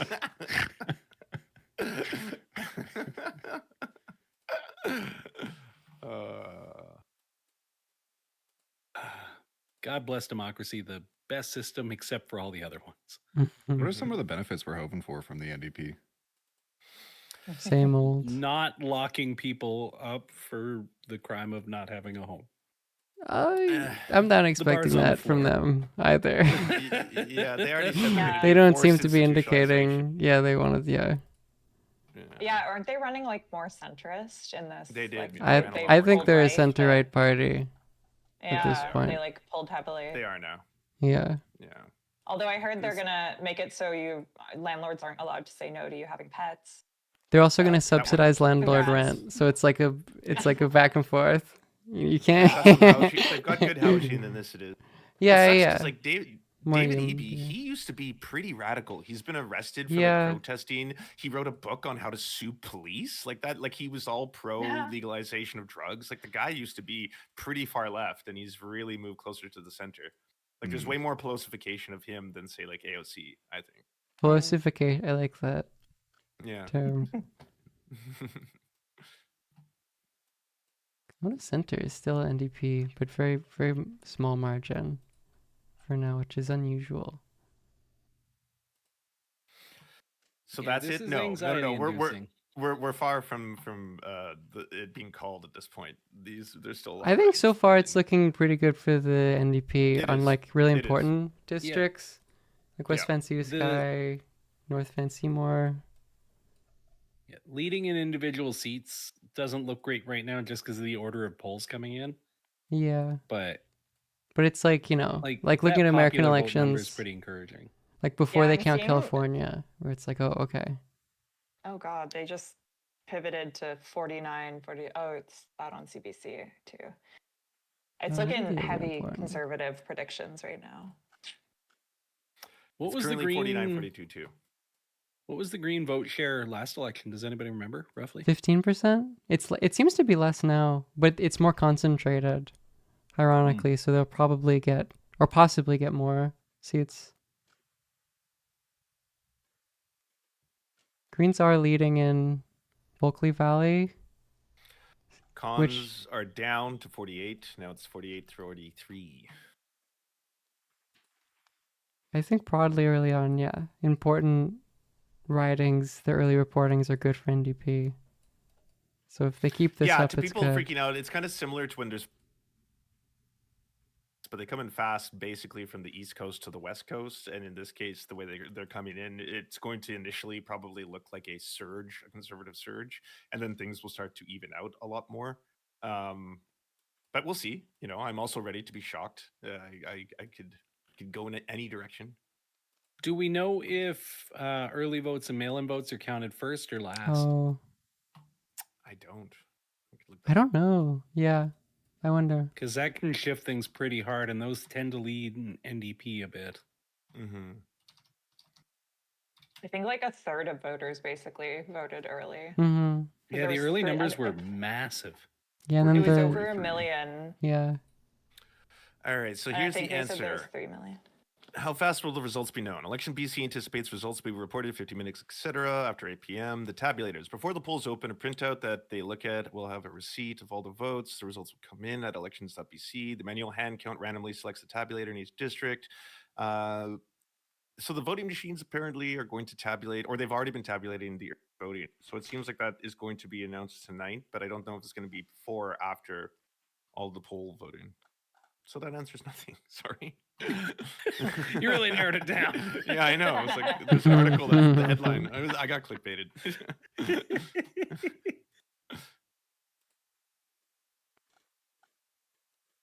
Oh man, it's like when somebody says I looked it up on Chat GPT. It's like, it's like, really? So you've given me no answer. I don't know how many people are Reddit users out there, but that's now become the first option for people are checking with Chat GPT on how to do things like change a tire and then look over. Oh yeah, yeah. It's Chat GPT told me to do this to change my tire and it broke. How do I fix it? Oh my God, that's terrible. That's terrible. They just need to follow RuPaul on TikTok. Oh my God, I know, right? That parallel parking, much. holy heck. So I'm not in the classroom right now, but I learned about an approach that lots of teachers are using to get kids to stop using it, and it works pretty well. They have them create they come up with an assignment, and they say you're fully allowed to use AI on this. That's totally fine. You can hand in AI work. That's phase 1. Phase 2 of the assignment is to fact check it. Oh, that's clever. And so if they just did the work and did the research, already done, easy. If they use ChatGPT, they got to go fact check it and find out that ChatGPT spat out a whole bunch of absolute nonsense. And so it's a terrible process, but it makes them realize pretty quickly that ChatGPT is garbage. It's depressing about the implications of like creative writing though. It's obviously better, but then it's like write an essay without like having this like really like big starting framework or rubric. But I guess, you know, what can you do?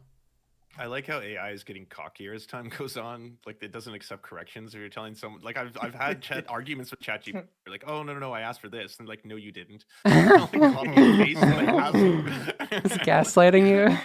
Yeah, I'm being gaslit by a robot. Vancouver Yaletown, 16 out of 19 polls, and it was seeming to be projected as like one of the only like Vancouver conservative leaning, and currently it's NDP by like 5%, which seems to be like a really good showing. Yaletown is bougie. That is yeah, the bougie yeah. part of Vancouver. You know that is where people have the like $7 million mansion condos all over the place. So it's like if they're going.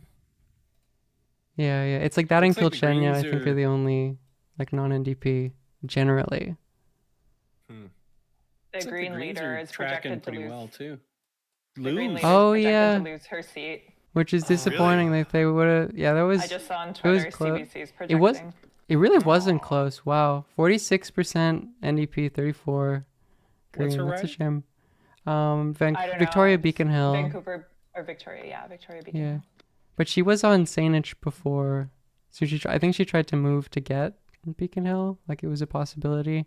And the polls thought it was like they were optimistic, I think broadly. But I mean, in terms of being worried about the Conservatives, It's like, oh, it goes NDP instead of Green. You know, at least it didn't go Green instead of, or Conservative instead of Green. Yeah, true. Yeah. Oh my that God. First in a defeat is rough.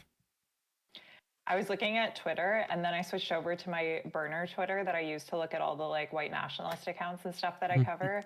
And I wanted to see how like the difference in reaction, but it was just like utterly unusable. It was just like pure racist stuff from like a week ago, which is not helpful. But yeah, there's already people freaking saying what the Conservatives NDP just should have dropped done 3. differently. Conservatives just dropped to 46. It's now 46, 45 too. This is very positive. Hell These yeah. are very promising, I think, for the NDP for like really important ridings. And they're sitting David. elected in 11 seats compared to EB Conservatives won. 8. EB just won his seat. It's official. That was quite The safe, B. wasn't it? Yes. The Yeah, it was B. pretty expected. But I mean, hey, it was 6,500 to 4,339. That's still kind of close-ish. So The B was a correct predictor. the B. It was the B. The bees. Do you remember when that one flew down Doug Ford's throat? And Oh, Well, that there was you go. glorious. Yeah, I That love was that. I love wild. the and that's why sound he made. won.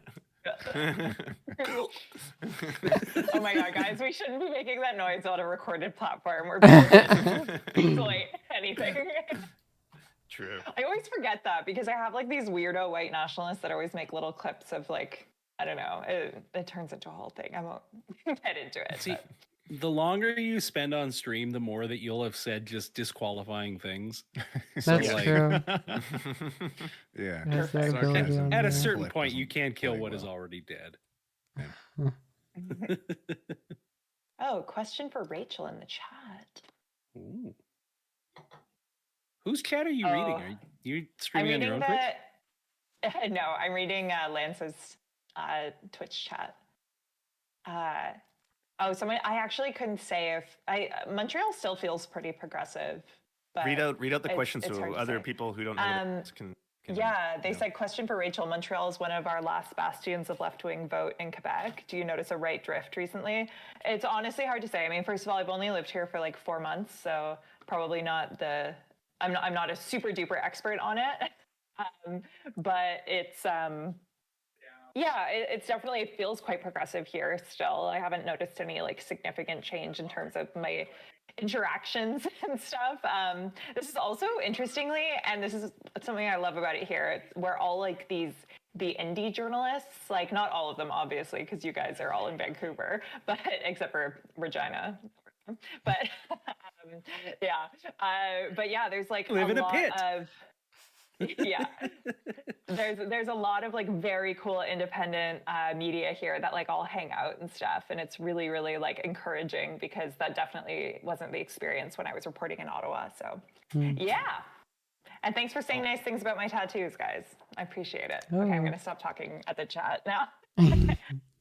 It's getting closer. It's 46-45 now. I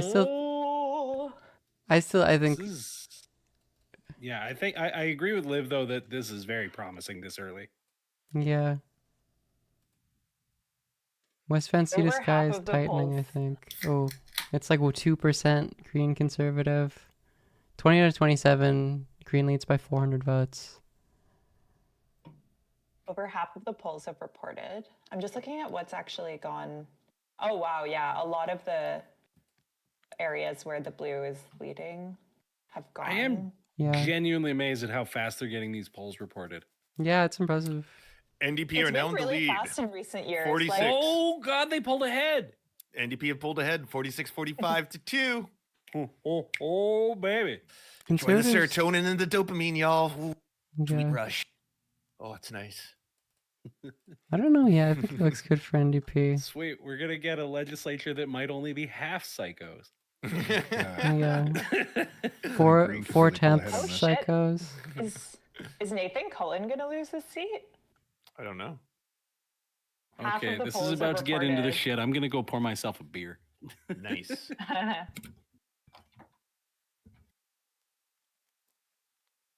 think I'm gonna Probably go stop back to drinking coffee. go to my own. I'll duck out of the stream. It was nice talking to you all. It was nice meeting you all, and nice hanging out with you, Yeah. Lance. Bye, Liv. Yeah, It's a see you pleasure guys. as always. Bye. Okay, chat, we're back to... Oh, I don't exist. That was nice. That was fun. I should do more stuff with other people. That's a good general takeaway in my life. Let me take other people, good stuff. I don't exist. Hold on. I don't exist. Hold on. I exist. Do I exist? I exist now. We're back. Let me exit this and then we'll go here. And then I will delete this winter capture. Okay, chat. I'll go more. Oh, I cropped this weird. We'll do more intense election autism stuff. Okay, yeah, so far the right now it's like I think these are really good results. I guess I'll do this. You should also go follow all the people. Where did the thing? Prodigy. Post this link again for all the cool people hang out with. And I guess unpin this. Yeah, right now these are currently really like fairly good results, I think. Sonia lost her or didn't win in here, which was unfortunate. That was like, let me do this. That was something that I thought was going to happen potentially.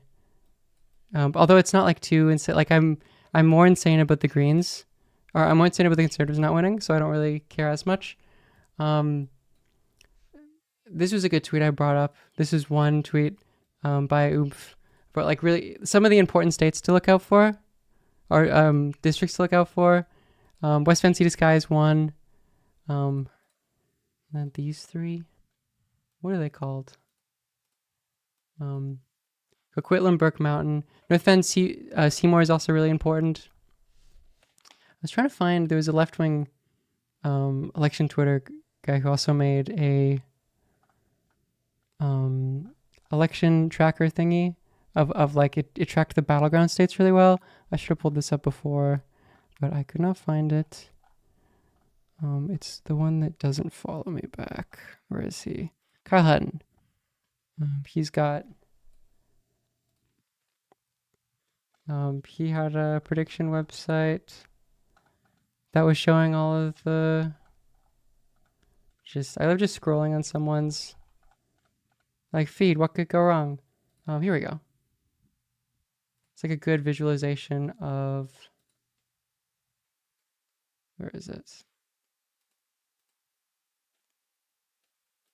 No, it's not good. Is it not this? I want to see the toss-up writings. Where are they?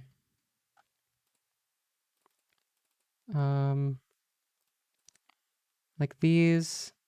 Saanich North in the Islands, although that went to, it seems like it's going towards the Greens. That wasn't the one I was looking for. Hold on. Hold on, chat, bear with me. But so far the election seems to be good results for the end, or promising results. I'm not actually sure how the order of counting is, if anyone is aware of like whether they count the mail-ins first, because that would imply like a sort of stop the count, like America's situation where it would begin. Although I was thinking that wasn't the case in like Burnaby North, because for a while in Burnaby North it was Conservative leading, which is unusual because that's like a pretty solid NDP. So I think maybe you can't have an ideological expectation for the election, or for the count duration. Let me find. He did a really good conceptualization of the battleground.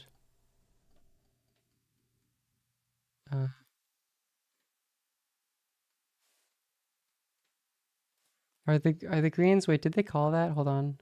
Let's look at the CTV. And asking people for their support. Reelected. At least his family's happy tonight. Well, sometimes families aren't happy, you know. Okay.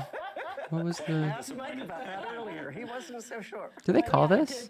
There's no shot they called this. Kudos to everyone who puts their name in the hat and runs, because it's not easy. There we go, Lisa Bear. That's an interesting result and a This positive one, for Boucle BC, Valley that historically Stickney, can be a swing riding. And he's the former mayor. is definitely a And a swing. controversial and polarizing figure, I would add. But Oh, it's only 13 out of Let's go to 14 out of 30 though, so it's hard to. back again with former longtime Liberal ML. I'll show you where these are flipping, and one of the Okay, here we storylines go. we're going to hear. It's a map guy. We love a map guy, don't we, There's folks? a dozen or so that are really, really tight, and they're continuing to flip back and forth. I wouldn't be surprised if he's sorry. Every election stream needs a little map guy to do his map thing. To do his, Incredible, and I'll show you where these are flipping. And one of the storylines we're going to hear a lot about are those candidates that seemed controversial for the Conservatives, and there seemed to be a very strong potential United candidate that got turned down. I'll show you one of those in a moment. That's one of the flippers. It will be a cliffhanger, as they say. North Island, though. This oh, one and the looking North like a Island, cliffhanger, too. Michelle Babchuk is up by 154 votes. That's 21 of good. 40 polls reporting has been a back-and-forth race Yeah. all night long. Oh, that's So really let close, me solve though. that mystery for you right now that I alluded to. We're going to go into Vancouver. We're going to go to the riding of Vancouver-Langara. We'll focus in on My this. oomph. Sunita Deer has taken a 200. It's so funny, Ballister. Here over Brian That's- Bruget. Jamie Stein was a BC United candidate. That's He pretty was a rising bad star for in the party. Lambert There was Bruget. interest for him running for the I feel like, Conservatives, oh, I guess it but was a some people toss-up. within the party said, we're committed to Brian. He's the one that we want here. And so far, Sunita Deer leads by 273 votes early in the campaign. That's not too Jazz much. had shared some controversial comments that Brian had made in the past, and you'll see how close this is. It has been neck and neck all Oh. night, and Sunita Deer is in the lead in that riding, which is going to be one of those really interesting ones to watch. There are two battlegrounds that Democrat is the NDP. Conservatives Absolutely. need to make inroads It's actually in very similar order ideologically. to, win this election, and so far they are. That's leaning very NDP. important. Yes, there's a lot of She's efficiency killing it. happening in Surrey for the Conservatives and Richmond for the Conservatives.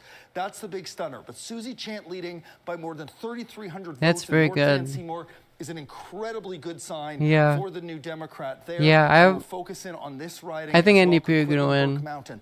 Not such a big gap. This was one of the closest That's races important. in 2017. Jody Wickens lost a heartbreaker. Just 87 votes in that election. I don't know. I The think NDP I've won it changed last my time over mind. Finn Donnelly. So I Jody think these Wickens is are. leading by I think these are 371 votes good in a race that results. has gone back and forth as we have now more than 80% of polls reporting. Those are the key ridings. There was another flip just now. You'll notice on the bottom of your screen. Another one just flipped. 46-45-2 it is now. Again, we're in that situation where we would have a minority government. So we'll get to some of those ridings in a moment. Oh, that yeah, have I been guess flipping that's the way because there that's are just structured. so many close seats Ugh. all over the map. I It's think I've spotted. the difference is so interesting. It's even more than a lot of the polls were showing. The difference between the city like one rural here urban in divide. Comox. This has been Oh. close, back and forth. Just a 129 vote lead. Brennan Day leading incumbent Ronald Ray Leonard. Keith, Oh. wouldn't it be something? Wouldn't it be something if we're standing here tonight with Courtney Comox as the one that determines a minority or majority? Yeah. I just don't know how to put it into words based on what we experienced in 2017, if this is the one that somehow ultimately is the decider in what is, again, one of the closest elections in BC's history. Well, we made reference throughout the campaign that we could be seeing a replay of 2017. 2020, Richard and I have written notes on this and memos to everybody.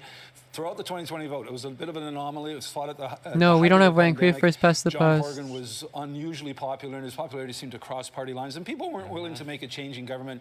When in the middle of an unprecedented pandemic, people are looking at the government, I think, in a much more forgiving way than obviously they are looking Where's at the it city tonight. citizen So again, thing? very close race there, 46-44. Those numbers are going to continue to flip. Again, a number of ridings are very, very either small number of polls reporting or that's have close. a really close, very short gap. I will say, as close That's as Courtney very Comox close. is, my results But then here this say one, the Kelowna North Island Centre is also- there's only a 51 vote spread right now. Kelowna Is that Center, one you the wanna fact talk about? Kelowna I wanna show you Center one is that's even like closer. NDP No, right now. It's even closer than that. Look at this. Surrey City Center, you know what that means? Tie. It's Like, tied. isn't that Oh, incredible? that's So why a I did tie that. I in was Surrey like, City Center that's with crazy. 18 of 20 polls reporting.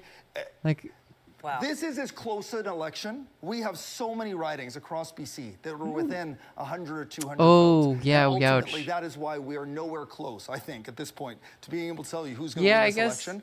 We are still winning, and elections. I guess again, it's is a re- deliberate. These polls are coming yeah. in fast, and this tie here, again, Surrey City Centre. This historically was very safe for the NDP. Bruce Yeah. Ralston's old riding, one of the largest margins in the province. So we're going to keep watching this one for And you. Surrey's very close. Panorama, Guildford, Cloverdale, and Serpentine, all very I close. guess it's not rural urban It goes back to the polarization. message that we have. We always try to.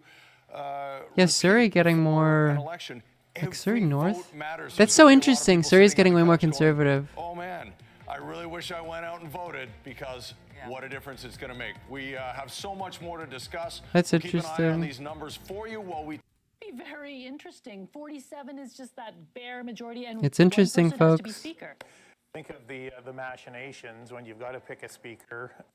Governing with a bare majority becomes difficult. Kind of surprised to see someone in a wild suit. That is true. It is basically. They need to perform. They can't always be in the house. So That headshot is so funny, logistics around dude. that. Now, we're not there yet. Okay. And we've seen this flip around. Let's see what's Oh, happening that's in West close. Vancouver. See this guy. This is one of the ridings where the Greens are leading or elected. That's an important Ran riding. before too, And Jeremy. the Conservatives candidate, Yuri Fulmer, was sort of a star candidate for them. So if they lose that, they'll be quite disappointed. That's true. Fulham was important. Never before.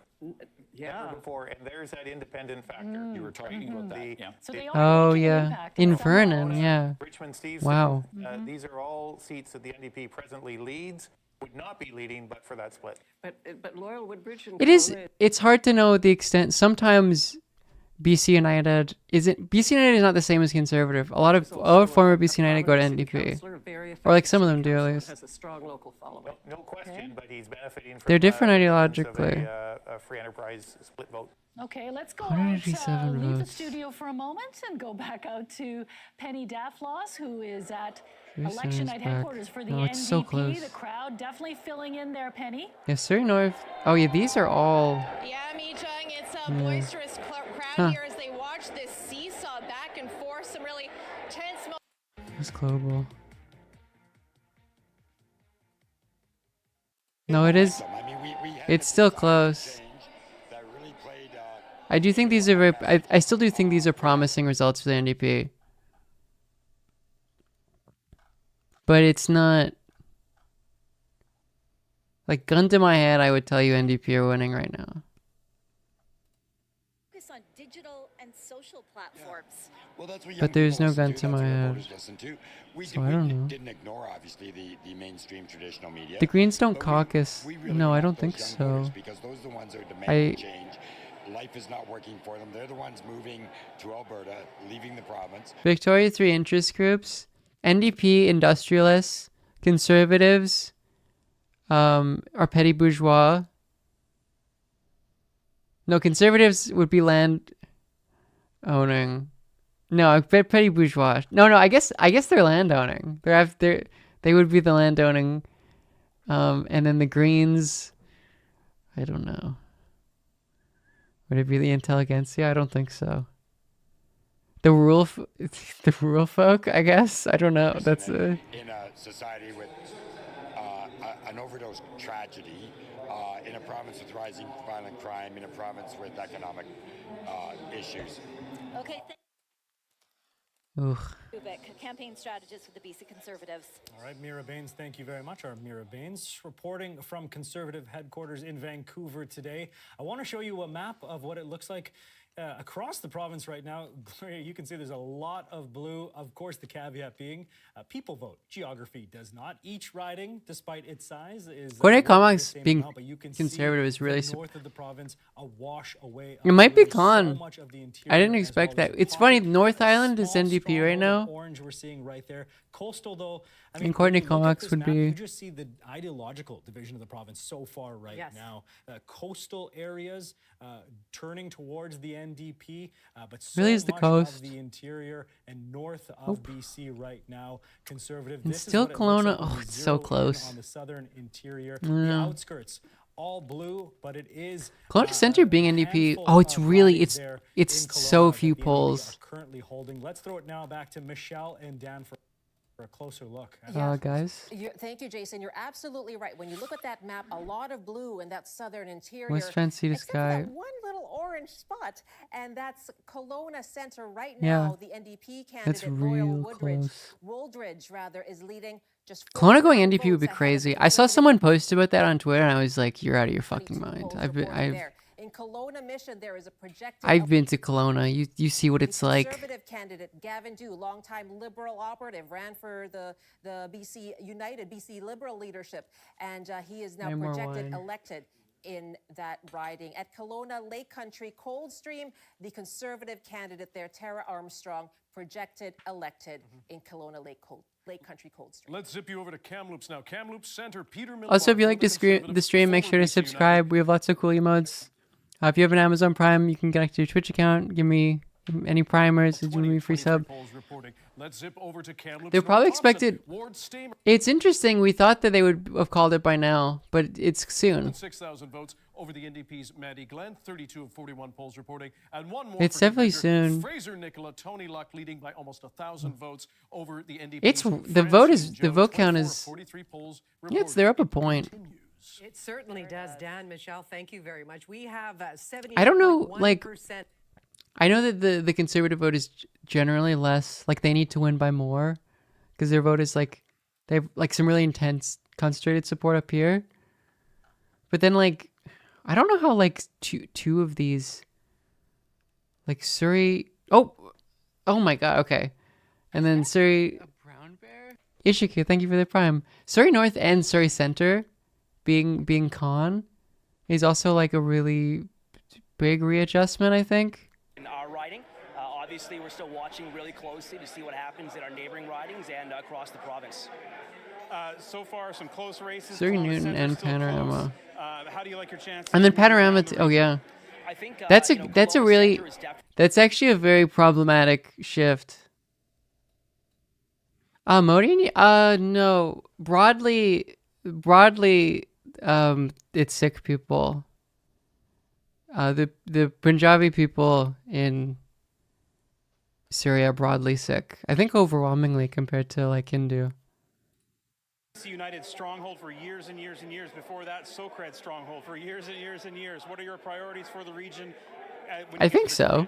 Yeah, maybe I'm wrong about that. We're going to make sure that we first Langley. consolidate our party. It's going to be important that we Serpentine River too, but that one, okay, you did that one. I think Guildford as well. Yeah, it's really effective, either as an opposition or that's a problem. pull it across the line and form a government. And that's then going to allow us to make sure we have a team. The election is very close, but it's NDP favored. It could be a minority government. Big night for you and your team. Congratulations. 139 votes in Courtney Comox. But like the fact that like, oh, this one's really close too. Again. The battle of the incumbents. This is Surrey, Cloverdale. Two incumbents from the NDP. You have Mike Starchuk, and of course from the BC Conservatives, you have Eleanor Sturko. It's a close race, in part, Gloria, because we don't have votes. Yeah. We don't have votes. Oh. The votes you're seeing right now, I mean, you can see there's where are the fewer than votes? 1,000 votes in the system. These are out of district votes. What we're being told, you're not going to believe this, folks. What we're being told is that the reason we aren't getting the tabulated votes in right now is because someone forgot a password. Oh, no. You're having one of those. I thought you were going to say it was something weather related. Stop the This is a steal. password issue. Yeah. Stop the I mean, steal, maybe it's chat. a two-step verification situation. I don't know. I mean, I know that's a big part of security these days, but that is stunning to be sure. We're going to continue to watch that storyline. Elections BC say they're working on the problem. It's Dominion, folks. So they test it for bamboo filaments? Decision on this race, of course, with these so many ridings within 100 Oh, that's to 200 crazy. votes. 9 votes in Surrey Center. To watch for of the evening. Because then you also have a readjustment though, because like North Van Seymour is supposed to be like a battleground riding, and if you see here, it's like it's pretty solid. How is West Van Seymour Sky? It's looking. Oh, it's close though. It's 2. Oh no, it's 2 points in the green. Greens are winning by 2 points. Do I have normal politics takes? And then Yaletown is super surprising to me too. Those are things that I was surprised. The main things I was surprised about is North Van Seymour. It's like very solid. And then the Yaletown, this sort of readjustment, and then Surrey just going like very conservative compared to like what it was before. I mean, that's insanely close. And Surrey North. Where's the one that? Ugh. And then we don't know Cloverdale, I guess. Or do we know it now? Cloverdale is reporting? No. These are the mail, right? We don't know Cloverdale. Maybe Cloverdale is also conservative. Because that's a couple... Like... That's like... These are not called seats. These are like the leading seats. That's very close, right? If you have like 2 or 3 that flip... 46, you know. Another thing that's important is if... Oh, but then... So this one seems pretty solid. Like, they'll definitely keep the islands. I'm voting for the chocolate. This is less close. Oh, no, it's the same as before. This is really important, too, because getting a vote away from the cons, like 47 to 45, it gets a lot closer, I feel like. And then obviously, if the Conservatives are up by 1, this is what happened in 2017, with the Liberals instead of the Conservatives, that the Liberals were up by a bit, but then the NDP and the Greens had a coalition and they kicked them out. All right, and we'll get back to both of you in just a moment. Back to the desk. All right, Stephen, thank you very much. Well, the words you need to remember tonight, folks: too close to call. Yes, let's take a look at some of those races right now. Surrey City Centre, the difference between 8 the Conservative votes. and the NDP That's right crazy. now, 8 votes. 8 votes. You were making the case a little bit earlier, Jason, about the importance of getting out there to vote. Yeah. Races like this certainly demonstrate that. Kelowna Centre, NDP leading the Conservatives by only 34 votes. Very close. That's crazy too. The fact that that is grim though. Like the fact that this is with Kelowna Centre, because I'm not holding on to that. Someone remembered their password, perhaps? Sure. Surrey Guildford is another one of those too close to call, as is Courtney Comox. Courtney Comox Here is is still... what we're seeing right now. The NDP leading or elected in It is a joke in a bit, me being a streamer. It's a bit. I'm doing a bit right now. Also, 45. Give me money if you want. Again. Also, I've been totally neglecting my pre-roll ads. I have too much to... I'm going to do a 3-minute thing. I'm sorry, chat. What it looks like on Vancouver Island, all 3 colors... 3-minute, I just have not been paying... There's too much to pay attention to. I'm gonna do my... It's a different stream, so I forget to pay attention to things. Top of the hour. Obviously, if you pay me money, then you don't have to deal with it. Of course. North Saanich and the Islands, Adam Olsen's previous seat, Rob Botterill right now. Oh, it's 46-45 now. Okay, maybe they might... I shouldn't have brought my hopes up for a second. I feel like such an idiot. I was in the conservative world, the world where the Conservatives win, for a whole month of my life. And then I see like North Van Sky result, and then like the fucking North Van Seymour and like Vancouver Yaletown. And then I'm like, okay, no, I'm back. We're back in the conservative world. I stepped out of my I shouldn't have stepped out. With a presence of 13.6% of the vote. And for sea change, this is going to be interesting. We look at the NDP with -3, losing 3 right now, or not leading in 3, behind in 3, and the Conservatives leading in 3 ridings on Vancouver Island. Yeah, Yaletown going NDP is really surprising to me. Courtney Comox, the Conservative The dupes, thank you. Brennan Day is leading with 198 votes Ugh. over the NDP incumbent Ronna Ray Leonard there. 23 of 25 polls reporting now. Of course, I'll And do an to election defeat night Kamala stream. Harris, the Conservative candidate Marina Sapochnikov is leading by 322 votes over the NDP candidate Dana LaJeunesse. 20 of 24 polls reporting. And another on the island as well, more blue. North Island, Anna Kindy. Oh, that's why North Island flipped to blue. Leading by 354 Ugh. votes over the NDP incumbent, Michelle Babcock. And one more at the Cowichan Valley, and this is Sonia Furstenau's old riding, and the NDP candidate, Deborah Toporowski, is leading by 1,000 votes over the Conservative candidate, John Curry. Dan? That was one that the Greens could have won, I thought. Remember BC NDP got Kitsim out of a drunk driving charge during his time as mayor? I didn't hear about that. Josie Osborne, the incumbent and energy minister, projected elected with 24 Also, of course, votes. that's one of the BC NDP cops. I should have assumed for Yaletown. Estonian spy, thank you.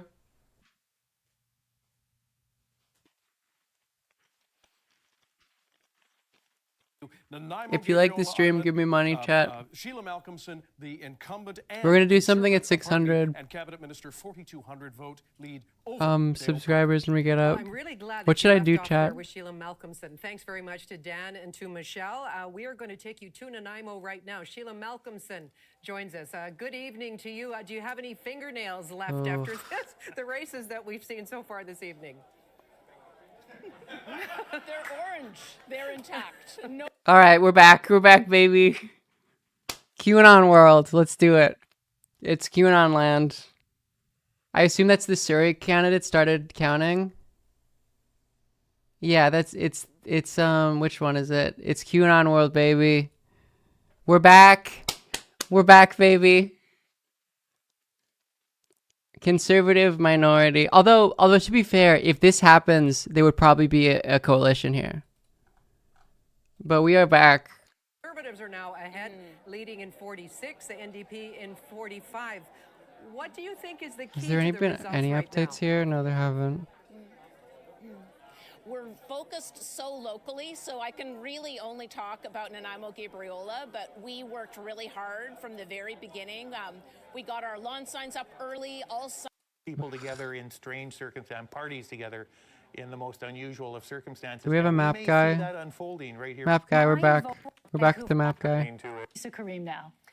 Thanks, Mijung. We are This looking was 10 right minutes now ago, though, at so it's Metro less. Vancouver ridings where the NDP are leading and elected in 29 seats right now. I don't hate Greens holding the balance of power. That would probably be preferable. Of the night is the closest I don't hate that at riding in all. the province right now, where the candidates are separated by Insane. just 9 votes right now. Insane. The Conservative candidate Zishan 8 Walla votes, with dog. 5,099 That's fucking votes. crazy. The NDP candidate Amna Shah at 5,990. So, Man. Rupin, who lives in this riding? This riding is very heavily populated by Canadian Mosaic, about 2/3 of the riding. Now remember, Canadian Mosaic are immigrant households, typically mixed I've families never- and couples. They voted NDP last time pretty heavily, and that was so in this riding as well, as you just showed. A lot of things of concern for them. Their incomes. What? I've never remember, heard that term BC before. Am average I is about crazy? 127,000, so quite a bit below that. Affordability It's is going to be because it's our word for melting pot. money on their shelter. Childcare costs are high. Food costs are above average. Is it? I don't understand. It's populated by Canadian Mosaic. So they're really trying to find a way to get in and make. Because I've heard this expression mosaic, Canada's a mosaic, not a melting pot or whatever. So, but you know they do. I don't know wanna what do that the right means. thing and protect the environment. Yeah, I've so never they're heard it trying as a to find demo ways as before. well. A lot of them are looking for a healthcare provider, so a lot of services are missing.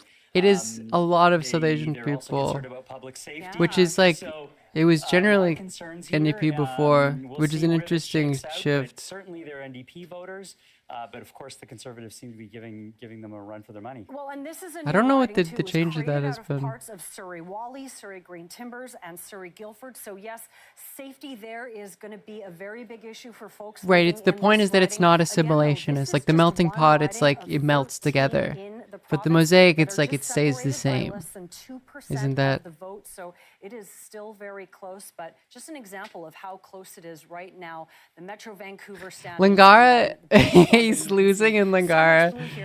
If it would be funny if the reason why the Conservatives lost was because my Twitter mutual Conservative candidate Brian Boucher like just posted insane shit on Twitter.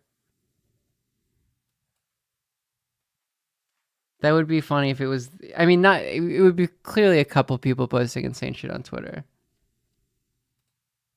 There's an issue with the elections. BC. Community building at its very best. Kadani, thank you so much.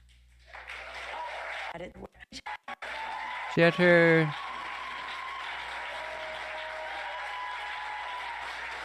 Hello, bisexual Northern Lion. Kadani had an incredibly challenging task to run a campaign where the candidate was almost never there. They have been phenomenal, strategic, ambitious, hardworking, and built a team that really was. Feels. I'm really sad she lost her riding. Thank you so much. Because it was not close, talk. It was not close. The extraordinary team at the Fort Street office. Ouch. Were just. I thought it was an NDP riding before, so it's not like actually that heartbreaking. But she did move. I believe she was in. Was she in Saanich North? Or she was elsewhere. But yeah, this was an NDP riding. The thought though was that like people really like Sonia. She did really well in the debates. She has the highest approval rating of all the three leaders. And the polling was showing like, I don't know, there's enough Green support in that area, but I guess not. It's been the kind of campaign that I am so proud of. So. Oh, they're cooked. Because they're not keeping this. Are still going to play a pretty pivotal Oh, role okay, in the BC we're back here. We're cooked because they're not keeping Kelowna. I'm sorry, they're not keeping. It's 2 votes away. I think it's trending more conservative. It's a strange time in politics when, during an atmospheric river, people come out and vote for a party that's denying the reality of climate change. But hey, that is a thing that I said too. That's how you know she goes on Twitter. Because people are posting that too. For Jeremy Valeriot and Rob Botterill, this is incredible. Have they called this? Because I don't think that this is called. It's expanding. The lead is expanding. Maybe. This is a passing of the torch, and I am going to be there to mentor and guide and lead in any way that I can. Passing of the torch isn't. Do you think she's bowing out? I think it'd be really stupid for her to bow out.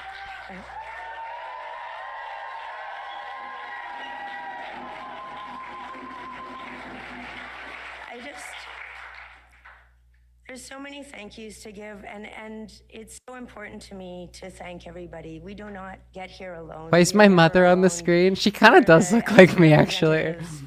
She really does, actually. I'll concede that. I could see this. I could absolutely see this. Who volunteered, who donated, who came and showed up, who gave us your support.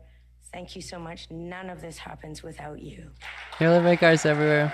Also, again, you should give me money. We haven't gotten that many gift subs this stream, which is crazy because of how many viewers we're having. I'm trying to do this for a living.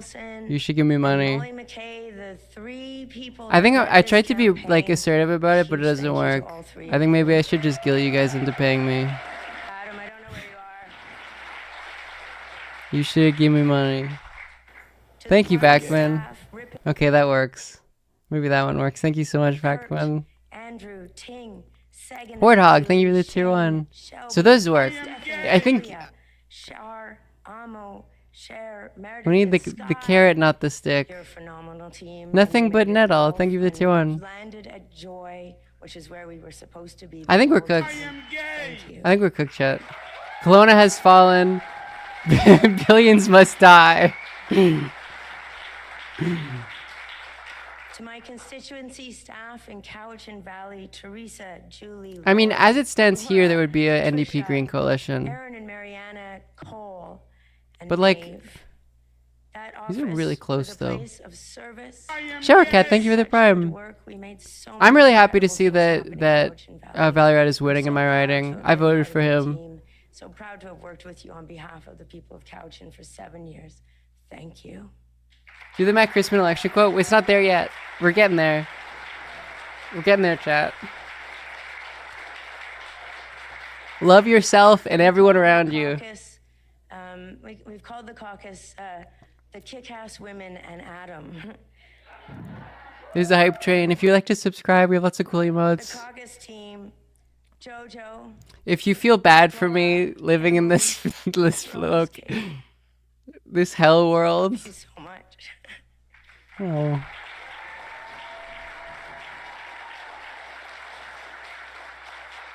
No, these are they're so close. To an emotional Sonia. First to now, we reported earlier she lost her seat, Victoria Beacon Hill, to the NDP, but she was congratulating Rob Botterill, who is in Saanich North Islands, and Jeremy Valeriot, West Vancouver Sea Sky. We haven't declared them elected, but they are both leading. Bavadan, thank you for the prime. Could still have two. And M Shade, thank you for the gift sub. Thanks. Hey M Shade. Sonia first to know. How's it Personally, she campaigned as leader of the Green Party. It's a big province. Moomerman. With pretty limited resources. Moomerman. Thank you for the 5 gift subs. Thank you so much. We love to see it. Thank you. Fighting in a different riding. That's a new. I like that name. In and around Victoria. ZLC. Do whatever you want all the time. And ZLC, thank you for the 6 months. And Shisen, she can. Thank you for the prime. I am gay. How are you doing, Shade? I feel like I haven't seen. Am I crazy? I haven't seen that name in a little while. No, you've been chatting. I just don't look at my chat. I'm sorry. You guess so. Thank you for the prime. Where she lived previously, but she chose These to run Rustad against Grace attackers from the Lawler. AIDS vaccine. That's true. The hashtag COVAIDS. At least we have someone in power who believes that the coronavirus causes AIDS. 374. Thank you for the prime. I am gay. Yeah, I shouldn't have had hope. I was silly for. The torch. So let's Okay, look more at map issues people. we're seeing evolving We love a today. map. Let's go to We love a CTV's group of Nafisa map Karim. people. Mijung, we heard Not Sonia the Furstenau say acronym, that tonight to be is clear. about the passing of the torch. So let's look at the two seats where the Greens Rancor soft. Thank you for the 2-1. elected at this point. You I'm very mentioned happy to Jeremy see Squamish get green in instead of West Vancouver, conservative. Sea to Sky, But and it's we not also have over. Rob Botterill in Saanich North and the islands. So I mean, it's what a do we know solid about lead. these two candidates, 24-27. Mario, and could we see a passing of the torch to one of these two? Wait, is this close? Came very close to winning this seat back in Arrow, thank you for the 2020. prime. Now ahead by 600 votes, significantly larger lead for Rob Botterill. My advice to Sailing both of them, Silent you Storms, might thank you get for the a phone call 2-1. from somebody named John or David in the next couple of hours. Stay close to your phones. Yeah, the reason why they're going to get that Thank you. phone call possibly in the next couple of hours is because it is just so close. We have so many tight races right That now one's we crazy. are watching. This is not over yet, but I want to take a look at what the seat projections are right Man. now because we've seen them Man. go back and forth all evening at this point. Still here It's though. so Like, what are the close. closest? Right now we Can I have see the NDP closest? projected for a maximum of 50 seats. The Conservatives at 47. Go for the first The time. Green That's at crazy. 2 right now. So again, Is there anyone? I'm curious. Is there anyone in chat who's never had COVID, like to their knowledge? don't anybody go anywhere. Beast to do. Thank you for the Absolutely. 2-1. Stay right here on CTV. Just in case candidates. That's crazy. Oh, really? You too, Proletariat? That's a lot of people. That's an insane amount of people. I've had it like, how many times have I had COVID? Have I had it twice? That I know of? Have I had it 3 times? I think I've only had it twice. Well, today was a weird day for an election.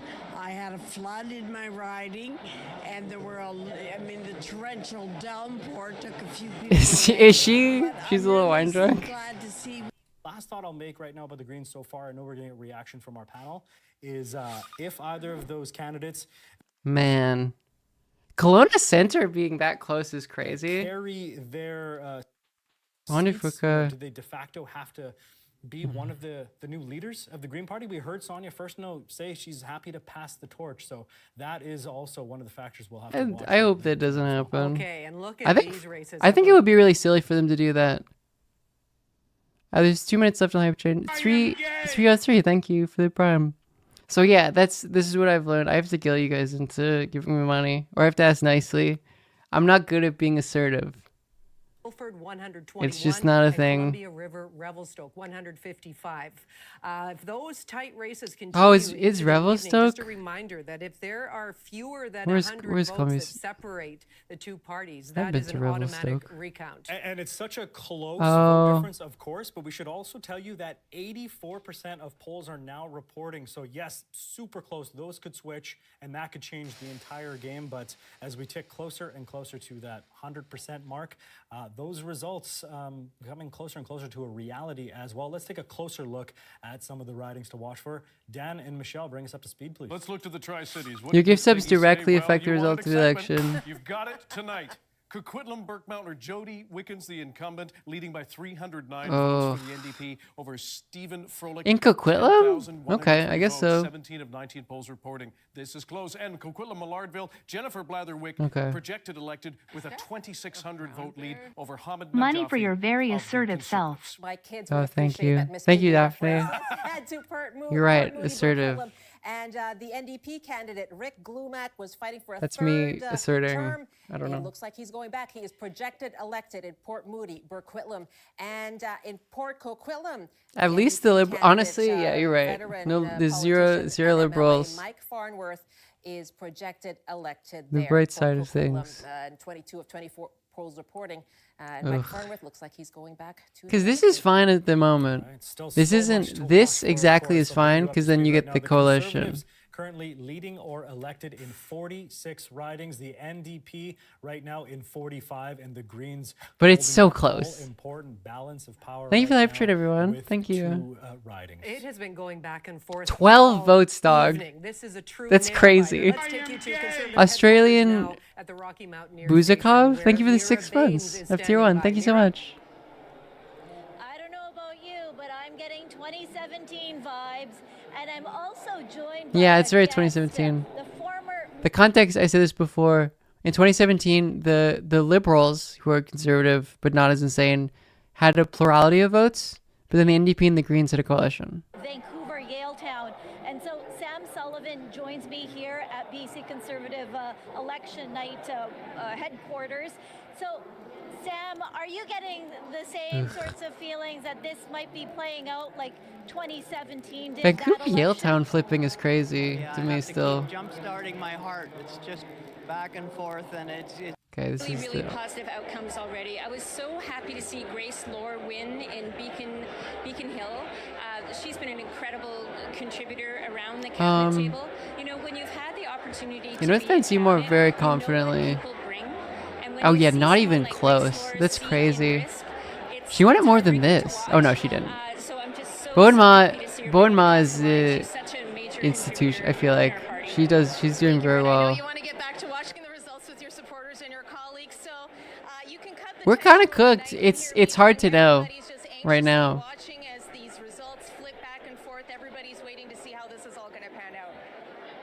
I'm still living in the Conservative Party majority world, which, to be clear, requires a single seat here to flip, and there's a couple seats that are like literally 100 vote back and forth. Surrey Center 100. What's the one that isn't reporting that much? Cloverdale's.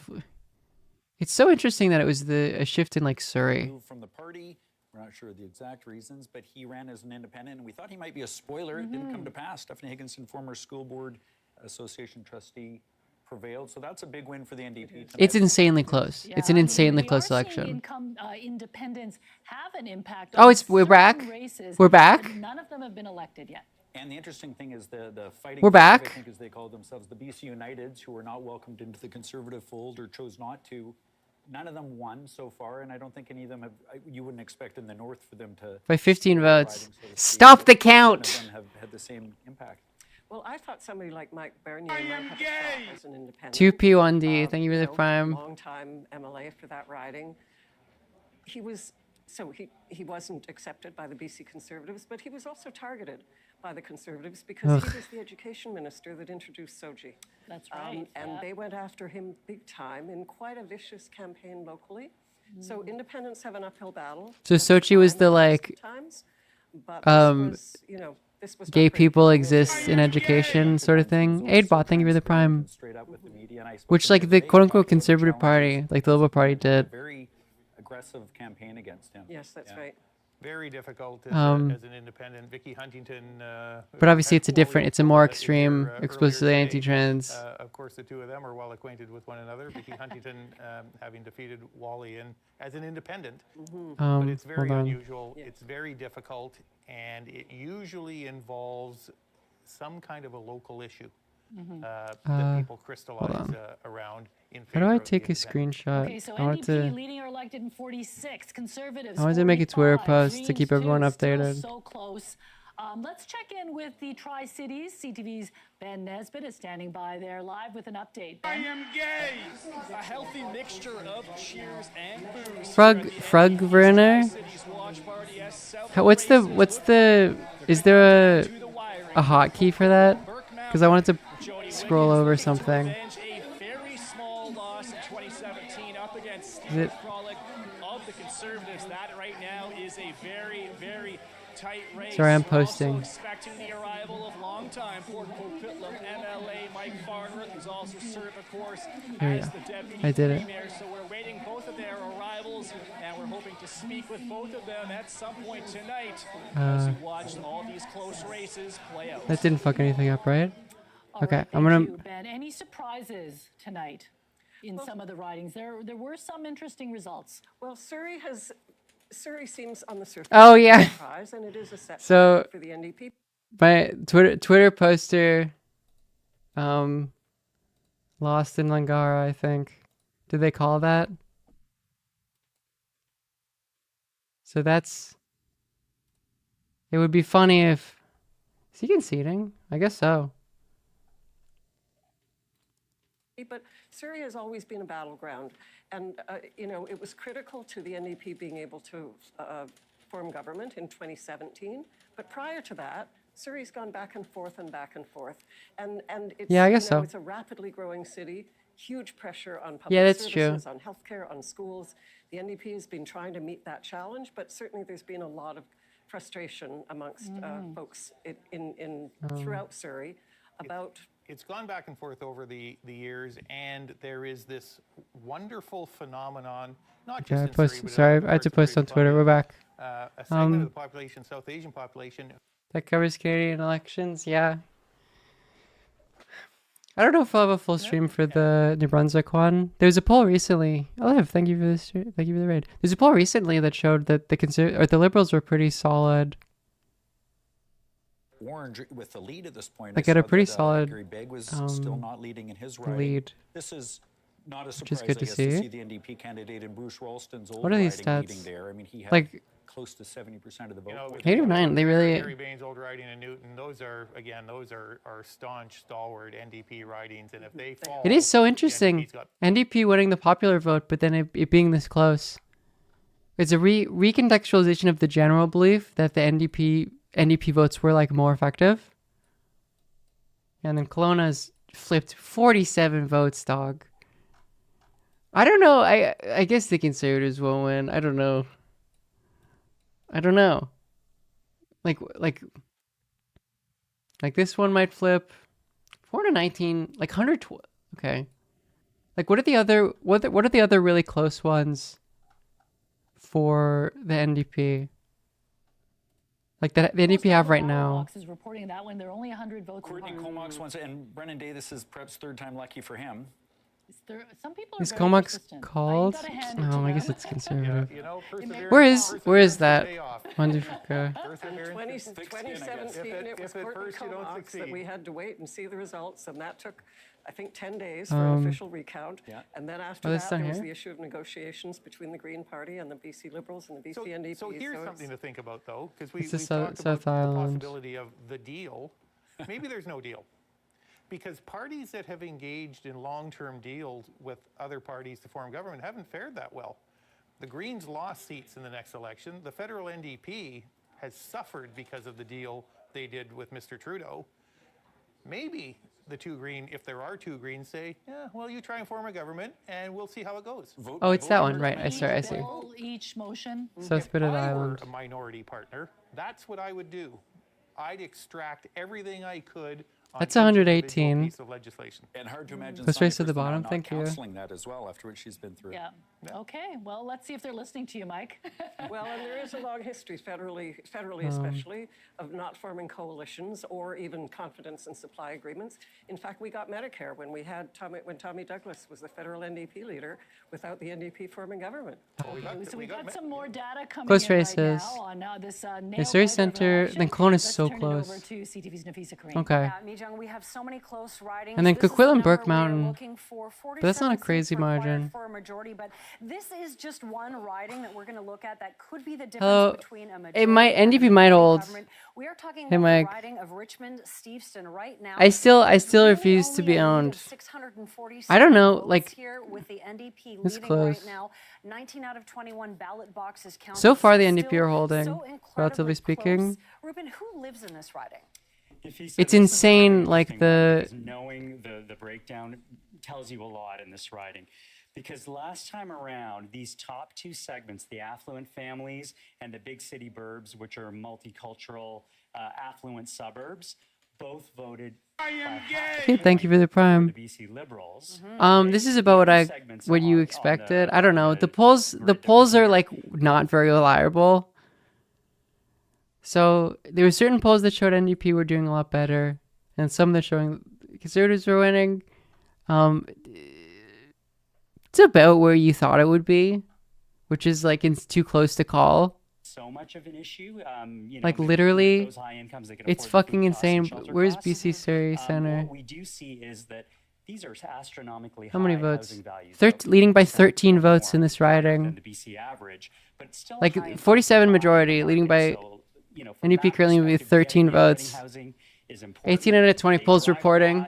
They have a high intention to buy EVs. They have high ecological lifestyle. So I hope, like what you're seeing here is a big. And that's So- in part why we have the NDP in the lead here. It's map guy. We love a map guy. The NDP. It's anyone's Cobble game. Hill, this is a Where are these strange close riding ridings? because Surrey Centre, NDP lead 13. Kelowna Centre, Conservative lead 52. Wanderfuka, NDP lead 114. Surrey Guildford, 113. Courtney Comox, 2 to 12. Coquitlam Burke Mountain, 269. part of this was also Sonia Furstenau's old riding. So the fact that Dana Lejeunesse leads by 114 Yeah, wow. votes makes it one of the closest in the province and the one that flipped. There are two others that have been moving Rusa? around. I don't know, how do you and pronounce that's in that? part It's why we have the NDP in the lead some here. Portuguese I'll show guy. you this one of Surrey City Centre, just a 13-vote lead for Amna Shaw over Zishan Fusa? Walla. Okay. 18 of 20 reporting, and this is another one that we've seen flip. Dang Greens. Well, they won. Kelly Look, Green leads by listen. 647 votes. I It has voted. gone I back and voted forth, for but that Green, and we the won. last Damn it. poll was very Okay. good for Kelly Green. I mean, we Really probably depends on won. neighborhoods in that riding, so this is looking more solid for the NDP, and we knew Richmond in order is to hold looking on, they need to better. hold on to at least one in Richmond, and that may be the one, guys, that they can hold on to. Richmond, Steveston. We shall see. All right, thank you, Richard. And Surrey City Centre and Kelowna Centre, and these are the ridings that Surrey Guildford. and Surrey Guildford that we're going to be keeping an eye on over the next little Probably just NDP little Green while, Coalition, because it's which is just too close to call now. As I just probably mentioned great. before, we, Or it's just a short time, conservative. We're likely to see at least a couple recounts. It's a conservative win, and then something Matt Crispin 2018 In all of those super tight races, but there's still that midterm 9 to election. 10% that hold all the I didn't vote for Yuri. We'll take a Yeah. break. We'll be right I back with if more if his name was Yahweh, maybe I would have voted for him. How about that?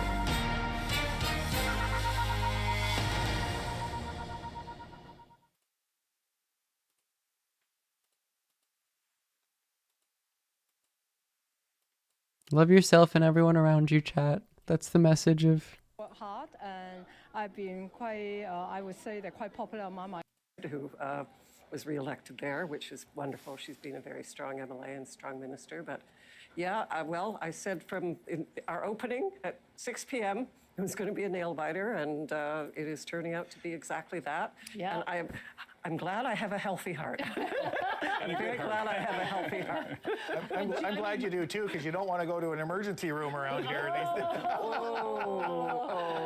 That's the conservative, and that's Let's the take a look liberal. At the close races again. Surrey City Centre, NDP leading. For the Look at context. 8 votes. And that is surprising. That's Bruce Rolston's old riding, which had the second highest percentage of NDP votes last time around.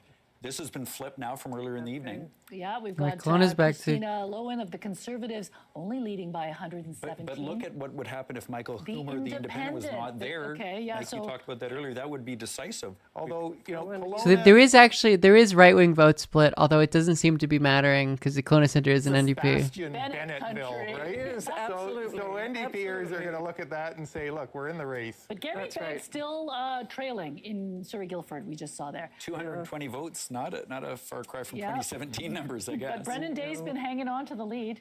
Wait, where was the throughout whole closest evening, race and thing? I they accidentally all- closed it. Yeah, but trailing.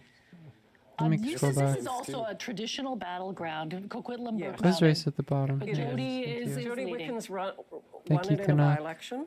Then she lost it in the general election, and then you know, won it to a I BC think it was Liberal. like a God. 6-month term that she. It was very short. It was a very short period of time. Like if these less two than a flip, year. it's Joe Less over. than a year, and then Finn Donnelly won it. Right? And, Yeah, if these two flip, it's Joe she's holding over. her own.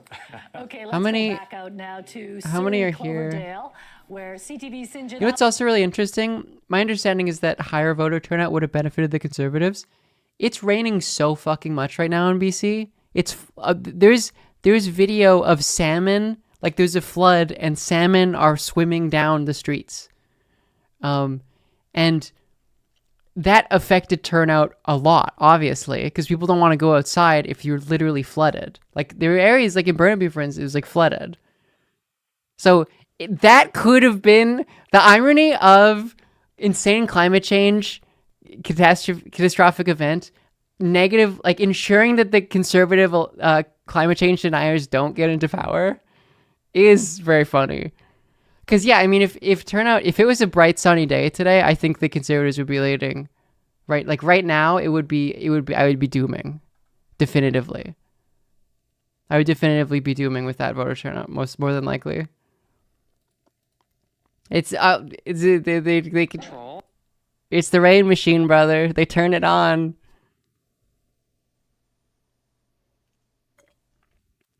They turned on the rain machine, brother.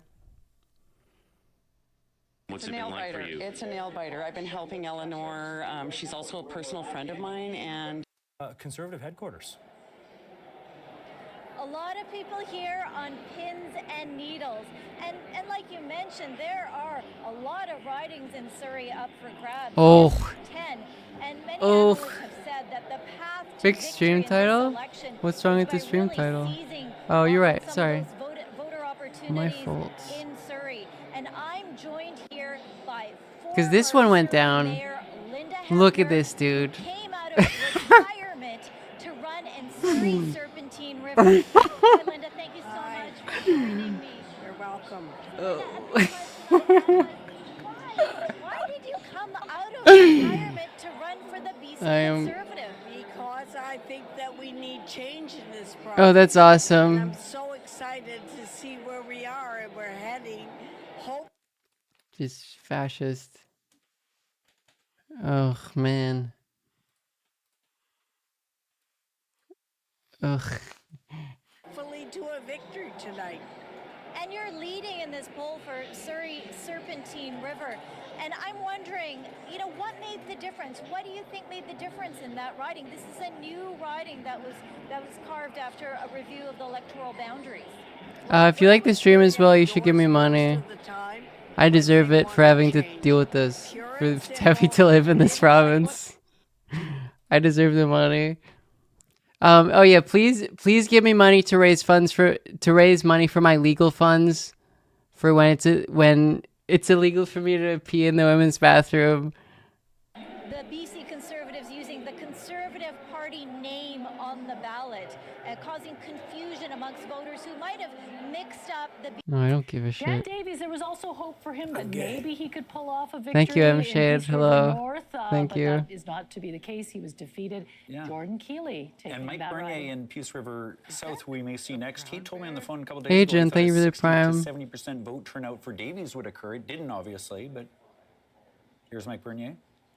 Bizarria, thank you for the 5 gift subs. Thank you. That handily by 45. Thank you so much. Big margin there. I had no idea. Heat spray love, thank you. Also going down to defeat. In Prince George, It's not North looking Caribou, good. Sheldon It's not Terry of the Conservatives like taking if that they one. hold this, then it's fine. Look at these two. Waste of time. Waste of gas. You know, which is interesting because in an election where I think the NDP was hoping to make some gains and thought they were in a position Stick to on do to so, me. Thank you for the 3 months. several This is the ago, place I live, the NDP unfortunately. stronghold, it changed Shirley Bond. If you're just joining us, Mike Morris. But and that you have not paid Canadian attention to, the Conservatives are like a mega party. divide They're like between rural insane. British Columbia and urban British Columbia and how that's revealed. I mean, that map that they're going to put up in a moment shows most of BC. Losing seats. Of course, the Conservatives come into this picking up a lot of seats. Oh, yeah. But as you've said a little while ago, the story is, what have the NDP lost? Yeah, and they're right now they're not losing 22 out of enough to 24, actually dog. 22 out of 24. And then Surrey. Those are really the two. Surrey Center. They're 2 election stations for both of them. I don't know, man. Any mega communism equivalent? That's a great question.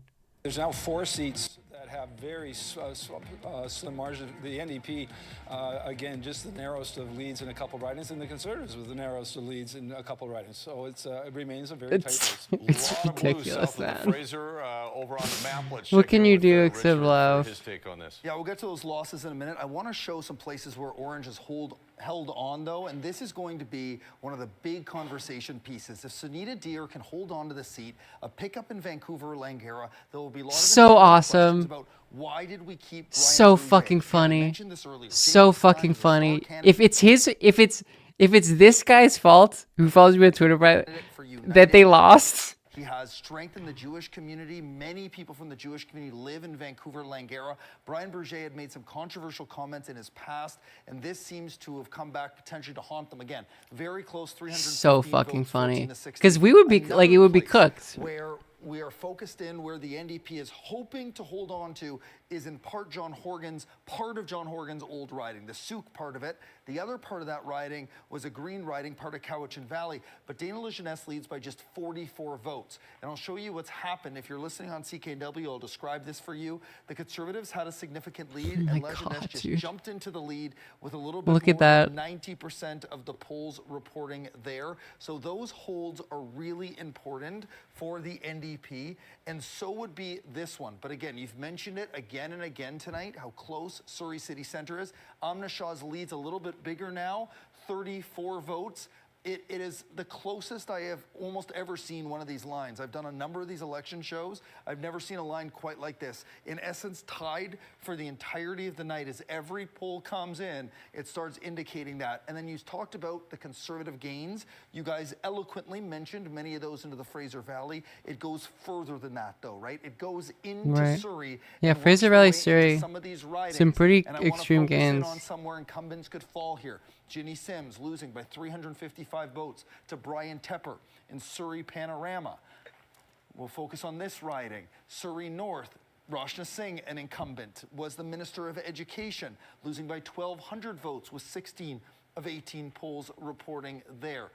Surrey Serpentine, Linda Hepner leads by just 467 votes. I want to show you the trend line on this because it has remained relatively consistent. And the NDP with Baltaj Dillon unable to make those gains. This is Zemus, another one thank that you. could be an incumbent losing. Gary Bagg trailing by just 106 votes to Hanvir Radhana. 17 out of 19 polls reporting. And the last They have to one, win these this has two. been If they win one, then it's fine because they have a minority. Or there's an NDP Green coalition. The names of my kids over the last 28 days. Surrey, Cloverdale, Eleanor Sturco leading by 5. They have to win both of these, and then it's over. Then it's over completely. It remains close, and those are some of the seats the Conservatives Stop the count. including some of these in Richmond, Richmond Centre, Richmond Steveston, and that's why we see this so close here. Well, we'll give a shout out to Bailey and Eli. Yeah, There are 2 polls left in both of those. The 2 polling stations. I've caught up now. All right. Thanks so much, Richard. All right. The issues of this election were, of course, healthcare, affordability, and housing. And we put together our issues panel to talk about those big driver. With below average incomes. It's also important to note that these are probably going to be too close that they can do. There's going to be a recount. I don't know how long that would take. So it might just be inconclusive for today as well, which is awesome, which is so cool. Goshen Valley still 43 fucking votes, man.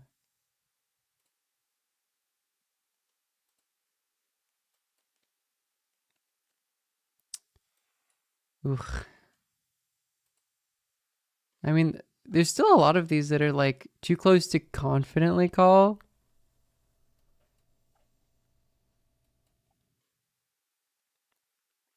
Leading by 318. Like it's still. Housing costs. Matter is the NDP. Also, it's like I thought we were gonna know by 9 o'clock. It's 9:47. What's going on? I guess it's too close. I guess a vast majority of the votes have come in.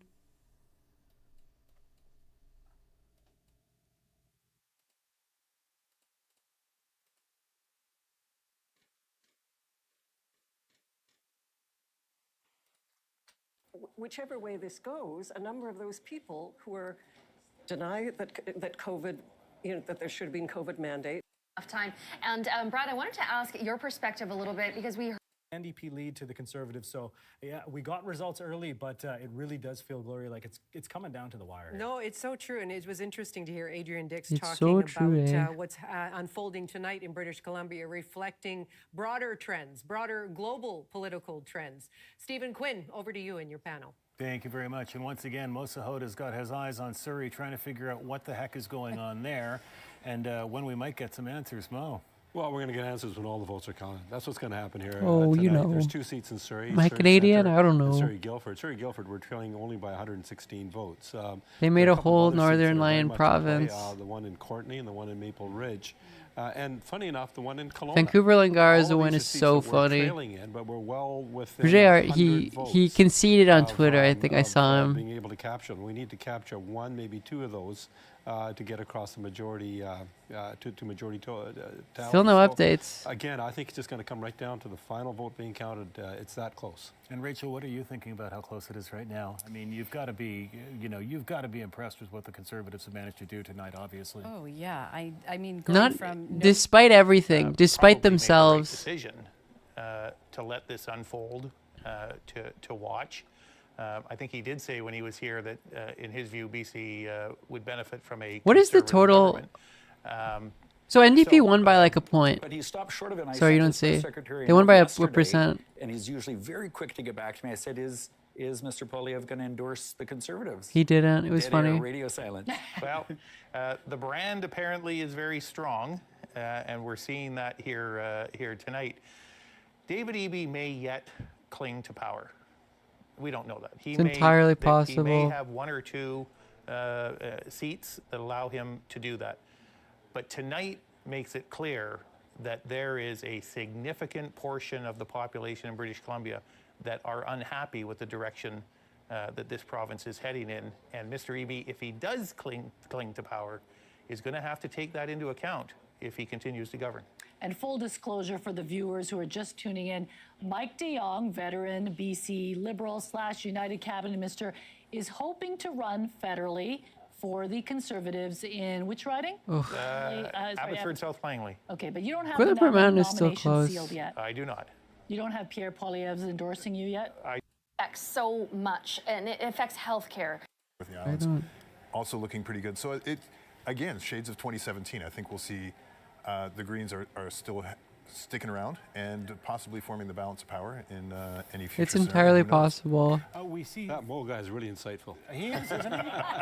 Well, we've got another Mo down there, so I may as well just call everybody The Mo. night of Mo. I was waiting for 3 more. Vancouver water tastes great. When I lived in Ontario for 6 years, I was in Kingston. Kingston, Ontario, very beautiful little city. The tap water was awful. No, the tap water here is good. Elections, BC. Ontario tap water 1/500th sucks. Of the total number of votes. It's because we get the two top candidates, then a judicial recount. think she's Northern Lion. Wait, why? Oh yeah, I think I saw that. Didn't he grow up in Kingston? Someone said that because that would be really funny. That's so funny. I lived in Kingston, for like 6 years of my life. Did he also go to Queens? That's very funny. The difference for me is I was sitting. I might be. That's really funny. I think you may have USU. I think you were there. I grew up in Vancouver, and then I went to Queens for my MA and my undergraduate, and then I came back to Vancouver. For sure, it's a beautiful. And, it's now I gotta go balls. We're going to get into a lot of discussions about the role of the lieutenant governor, who goes to ask for a chance, what the speaker, where the speaker of the legislature comes from. So it's going to be deja vu all over again. It looks so good, Paul. I'll take your word for it. In that regard. So if we pick out one more, they're not. Right. And the Canadian Green Party it's not like the American one. It's actually the better of the three parties. I am happy. I don't do Peloton. I go to the gym and I go on the little bike thing as a warm up. That's all. I'm happy I voted for Green and then they won in my riding. This is more than likely one of my votes. We'll have to see it, chat. Good on you. Exactly. All right. Back to the desk now. All right. There you go. Mo's. Mo problems. Oh no. I should be nowhere near on my. They're more left. Right now. They're more left than the NDP. NDP are center right at this point, and then the Conservatives are far right. It's a little bit like a slightly more tame version of America. And the Greens are like, maybe we shouldn't like forcibly detain people who are addicted to drugs, and then like force them into recovery programs that we don't have enough hospital hospital beds for like treatment beds for. Maybe we could tax rich a little bit more and then do some social programs. Like that's sort of the Green. Again, kind of coming out of nowhere. I know the party's been around for a long time, but John Rustad has done a lot of work. So it does speak to the fact that there is a strong change sentiment. The question is how strong. We're still looking at how that's going to play out. And again, for the federal Liberals, David Eby has Surrey Center update. To some extent Isn't it? back that No, there wasn't an update. Never mind. Of course, the end result. That feels like it's who forms different. Government. That's really what's going to matter here. But I think each party is still going to be chomping its BC, fingernails. I mean, the NDP usually are, but they've taken a pretty rightward swing, like fairly recently. And I will say the Democrats have also taken a rightward swing. Like maybe 2016 Democrats, like the BC NDP are like 2016 Democrats, or something. Because again, like the Conservative Party is not quite MAGA. But there's far mega you could go in the. A lot of drama here, and we have the BC NDP are promising to subsidize landlords' rent, and give more money to cops. It's like it'd be so funny if Lingara was just his fault. That'd be so funny.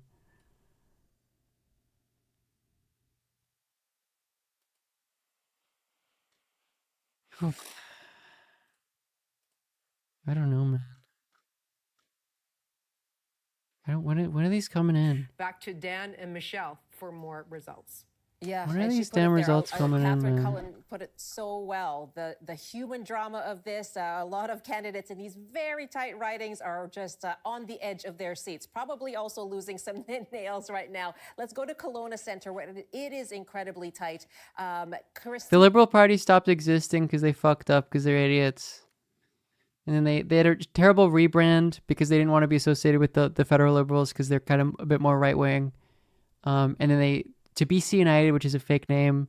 Then they kicked out one of their anti-climate change. Like, they kicked out one of their members of parliament, or members of it's not a parliament. One of their politicians who was denying climate change, and then he joined the Conservative Party, and they became a real party.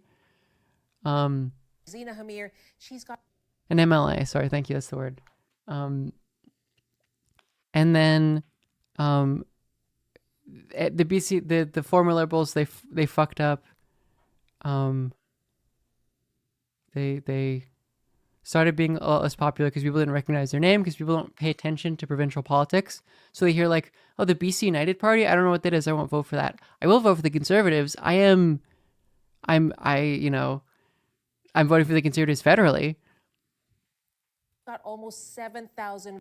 And then the Conservatives became the official opposition, despite getting 4% of the vote in the last election. Those are the votes that are blocking the NDP. Or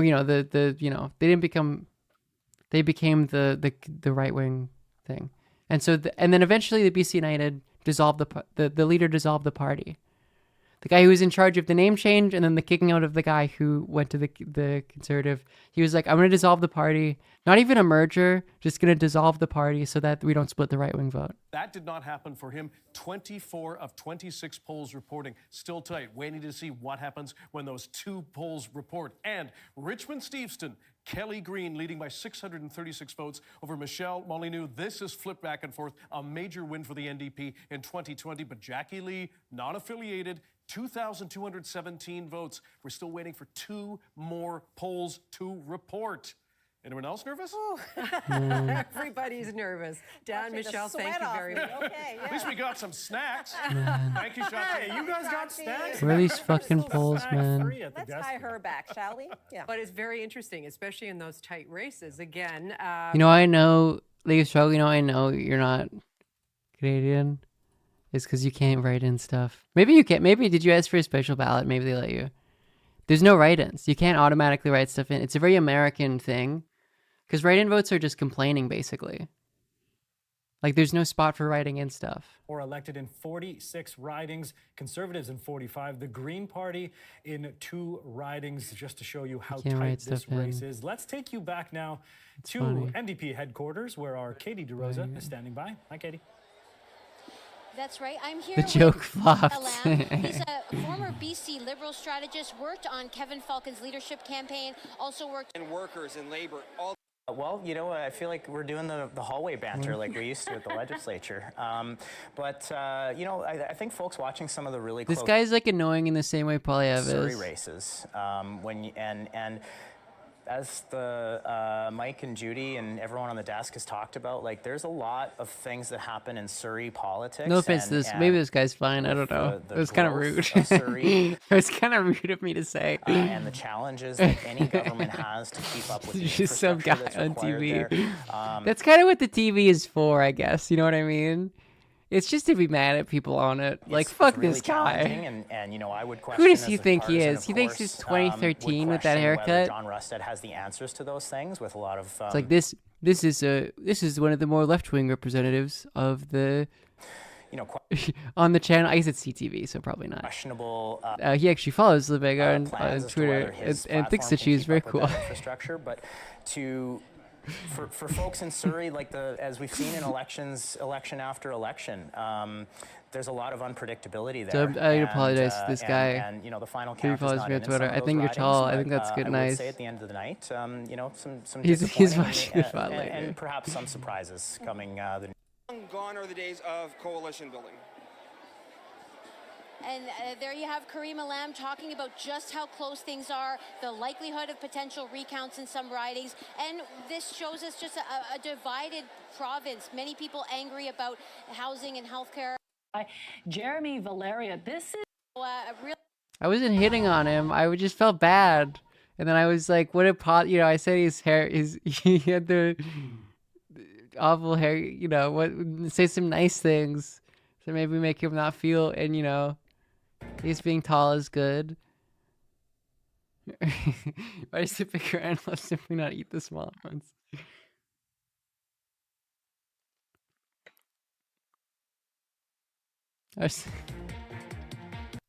Gavin Dew's campaign in Kelowna Mission, but the real story is developing at Kelowna Centre. I need a stump speech about why the BC Liberals don't exist. They imploded their party. They fucked up big time. They changed their name, and then the name sucked, and no one recognized them. And then they dropped out. They dissolved the party so they wouldn't split the right-wing vote. Race in Vernon Lumby, where Harwinder Sandhu looks like she will hold on. She's the incumbent with the NDP. And both of those ridings would be Conservative were it not for independent candidates, both former... That's interesting. So the independent candidates might have actually fucked it up. Centre and Kevin Acton, popular mayor in Lumby. So very tight race here. Because the context is a lot of the independents are former BC United / BC Liberal candidates. And the main guy dissolved the party without everyone agreeing with that. So a bunch of people were like, fuck you, I'm still running. I'm an incumbent. This is my seat, I'm going to keep running. And none of them won, but some of them were a spoiler, I guess. Very happy people here tonight, that's for sure. Chris Walker reporting from Kelowna tonight. Thank you. BC politics don't translate as well. In fact, it's so funny that our NDP are more right-wing and our Conservatives are also more right-wing. And then our Greens are more left-wing. The Greens are the clear left party. It's quite funny. The BC NDP and the federal NDP are fairly connected as far as things go. I voted for the Green Party. And he won. We did it. We did it, chat. MLA with the provincial NDP afterwards, but this is an interesting result right now. I'd love to get reaction from Ginger Gosnell-Myers. Ginger, what do you think of this? That was interesting. How close was that? This is a really surprising 900 result votes. Because that Yeah. riding has There's a crazy seen flip. Majority of NDP support over the years. It's generally been an Nathan NDP Cullen has party. been quite popular with the NDP. It's like their only you know, all coastal of his victory. time as an MP, and then his switch over to provincial politics. He was seen as a potential leader of the Yeah. provincial NDP at one Why are these time, changing? And I don't think that. Why did this go up? folks were Are they doing a recount? Because there hasn't been an increase in the places, in the polls, but this went up by 4. expecting him to lose this riding. I think it's going to be a huge loss for the BC NDP. Yeah, that's crazy. Of course, we've seen a lot of Pierre will likely be the future. racism, Absolutely, you should in that prepare for a riding. Pierre We've supermajority seen some emotionally. vandalism of signs in that riding. It's gotten quite ugly. It's been really You should disappointing emotionally to prepare see that yourself. in this election. And for Nathan Cullen, I think this is something that folks are going to be quite upset over the next few days. Shachi, of course, this race is on a knife's edge, and therefore it's hard to draw any conclusions until every vote is counted, it seems. But what do you make of the night so far for David Eby? Well, I think we can draw some early It's pretty conclusions bad. about what kind It's of pretty night it's been for the catastrophic, NDP and given David how Eby. fucking It has awful the not Conservatives been are. a good night. Now, like we've been saying since the beginning of the evening, it was going to be tight. It was tight, and that level of dissatisfaction that people were feeling and seeing in terms of government performance on the opioid crisis, on the decriminalization of public consumption of hard drugs, on ER closures, and the inability to get access to primary health care in this province. It's What is like everyone the saying? message was there, and I think over the course of the campaign, there may have been some skepticism or a bit of like, yeah, but It is interesting, especially in relation to Surrey, that I wouldn't be surprised if the white vote is more left wing than not, which is like the first time I think that's happened in BC. I wonder the context of why that is. and the relationship people between. really that angry, I think they've sent a pretty clear message tonight that in many cases they are that angry. They were that angry. An incumbent like Nathan Cullen going like down to the Conservatives tonight is a big signal. The fact that, as you say, they're on a knife's edge, it is a pretty big signal and a Yes, repudiation BC is. of a lot of the things that We're we saw. West I think Coast, in terms so of it's only policy 10 development, p.m. in terms of the way the EB government perhaps went maybe too far, too fast on a lot of issues for British Columbians, while maybe losing sight of the bread and butter stuff, cost of living, housing, and so importantly, healthcare. So those are some big black eyes, I think, on the but other it's side going of it back. for the Conservatives. Why did it go back 5 votes? The candidate eruptions, 39 votes, the man. That's so. comments that sometimes It's insane. Millions of votes have been cast in this. More than like millions, like more than 1 million votes in this election. And this will decide who wins. Is these two. 39 votes, 36.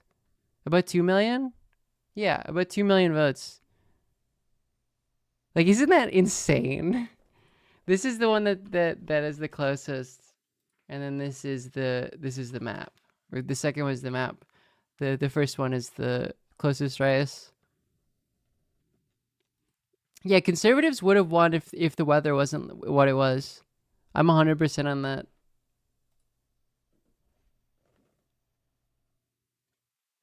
Because the weather, in case you're just joining us or joining us recently, insane torrential downpour in Vancouver. Literally, videos of like flooding in the streets and then salmon swimming in the streets. It's a very Vancouver. It hit Vancouver mainly. Yeah, exactly. And then like you get like Vancouver Langara and fucking Vancouver Yaletown flipping. Like Yaletown, like all of Vancouver except Kilchena, which I mean sure, of course, being NDP is like crazy. Especially considering like the massive losses in like Surrey for the NDP. Which makes sense just given the context that it's a very rapidly growing city. So there's a lot of new people in there. So, you know, there's a lot of room to change. George Anderson has been projected elected in Nanaimo. City council for 20. Waiting, watching, trying to figure out how who is going to come out on top. And you know, people here saying they thought it would be close, but they didn't necessarily think it was going to be this close tonight. Now, we haven't seen Conservative leader John Rustad yet. We were told earlier on that he was watching the results come in from somewhere nearby. So you know, as soon as we Could you imagine if he was like, it was rigged? Dude, could you imagine? It doesn't work as well if you're like a provincial. Like if you're it doesn't work as well in a province because like you're not the leader of the country. It's not like a country thing.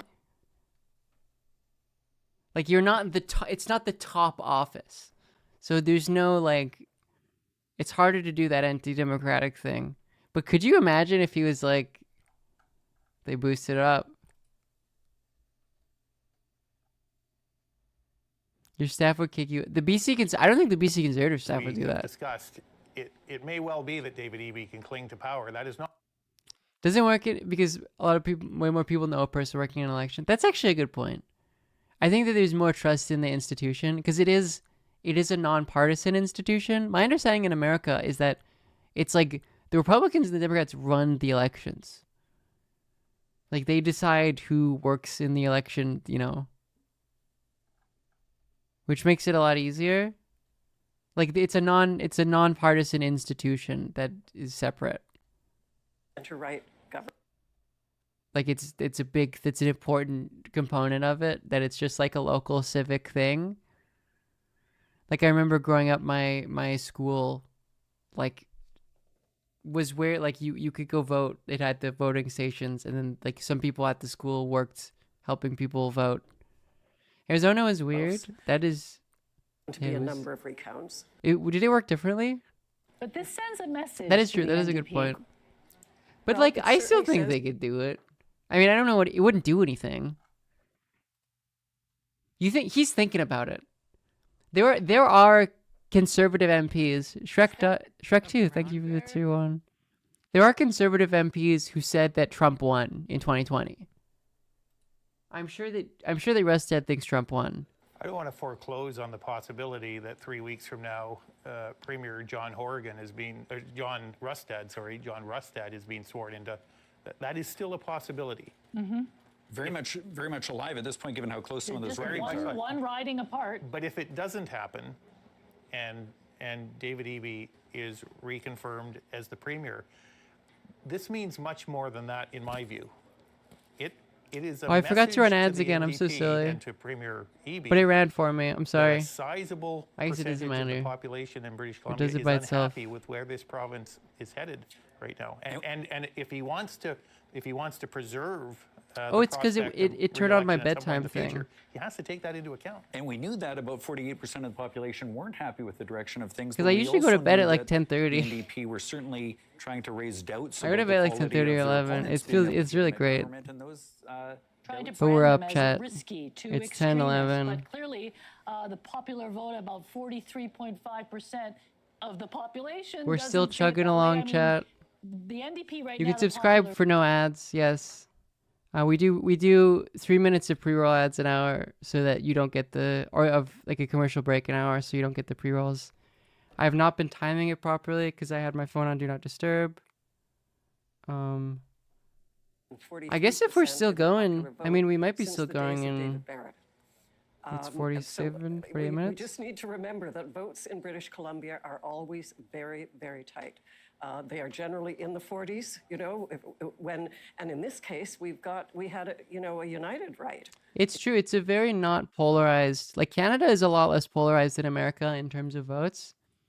Like there's no safe blue or safe red area. The closest to that is Saskatchewan, with the like right wing like Mo, Saskatchewan party staying in power for a while. But broadly, like, oh, Rue, how's it going? Hello, I'll give you a VIP. I think I have enough. I do. Shout out to Rue. Shout out. I can do that. I mean, it's usually not this close. This is literally down to it's plus 80 votes in an election with 2 million people voted. 40 vote. And it's, again, like the Conservatives, like, there could be an NDP Green coalition. But if Conservatives have 47, they have a majority, and there couldn't be that.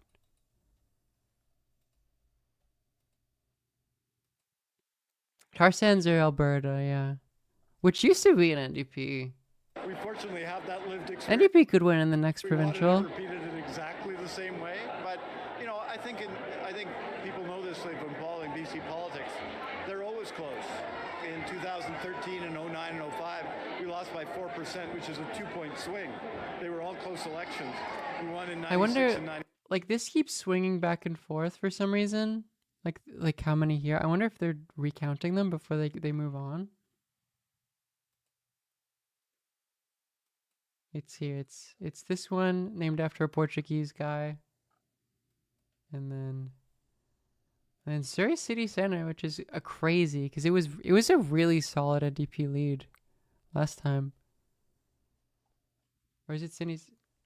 So are we back? Is there more? No, there isn't. No. I don't know. When there's no, I couldn't fucking tell you. I could not tell you whether we're winning or not.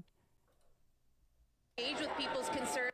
Because there are 2 polling stations left for both of these. But like a 40 vote swing is like not that much. Even for like a couple polling stations. But there will be recounts in these. Which means we might not be too certain.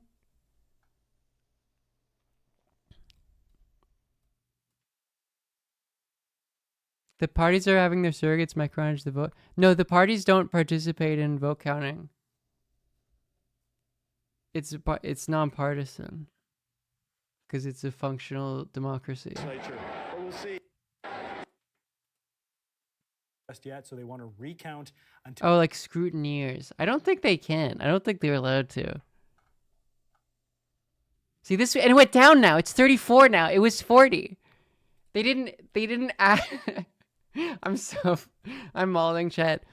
They didn't add any poll reporting. What happened? It keeps changing. Stop the count. Do they have scrutineers? Oh, that's ridiculous. For quite some I didn't realize that. I feel like that shouldn't be the Still case. confusing. They're eating the votes. They're eating them, chats. Is going on, but we've got a lot of outstanding close races. Exactly, and as you say, Gloria, CBC has put a request into Elections BC to get clarification on the situation. But as I say, Thank the latest you. information we have, the final poll in many of these ridings not being released. They're asking them yet. what the fuck is Citing going safety on. Issues wanting to recount to make sure they have those numbers correct. What'd they The say? latest information we have, the final poll in many of these ridings not being released just yet, citing safety issues, wanting to recount to make sure they have those numbers. So they don't want to. They want to make sure that the last two they're solid on before they Where release. The NDP candidate is currently leading the Conservatives by 34 votes. Surrey City Centre just as close. The NDP candidate there leading the Conservative by 41 votes. It's insane. Guildford, Kelowna like Centre. it's not a small place. There's a lot of people live here. 2 million people voted. Like it's not a small place. How tight and how close those ridings are that are too close to call right now. Let's take you back up to the northern interior where there's a lot of blue. The Conservatives' vote share right now is at 61%, and the NDP have a vote share of 27.3%. And how about the seat change? Well, the Conservatives picking up 9. They're leading in 9, and the NDP -1 right now when it comes -1 to on the interior. They're in the northern interior. In fact, let's look at some of those It was specific this one, right? ridings. In Bulkley Valley, this Stikine, this the is a loss Conservative for the candidate, the NDP. former mayor of Telkwa, This is a pretty Sharon big loss. Hartwell, is leading by 1,301 votes over the NDP incumbent Nathan Cullen. So that result there, I'm sure NDP It's is ridings. really It's on the their, Westminster edge system, of their baby. seats for that one. And in the Caribou-Chilcotin, the Conservative candidate, Lauren Dirksen, is If you like the projected stream, you elected should there. He was subscribe one as of the well. early BC The United Conservatives are the MLAs to evil, jump ship the evilest over party. To the BC Conservatives. Lauren Dirksen is projected elected in Caribou-Chilcotin. Yes, And of no, course, the let's Conservatives revisit, are John MAGA. Rustad, leader. The Conservatives are literally MAGA. This guy thinks climate change isn't real. He said that they're putting people in the pod and making them eat the bugs. Plenty of the Conservative MPs, or a couple of them, think that the 2020 election was rigged. One of the Conservative MPs, the Conservative candidates, famously said that you could cure COVID by blowing a hairdryer up your nose.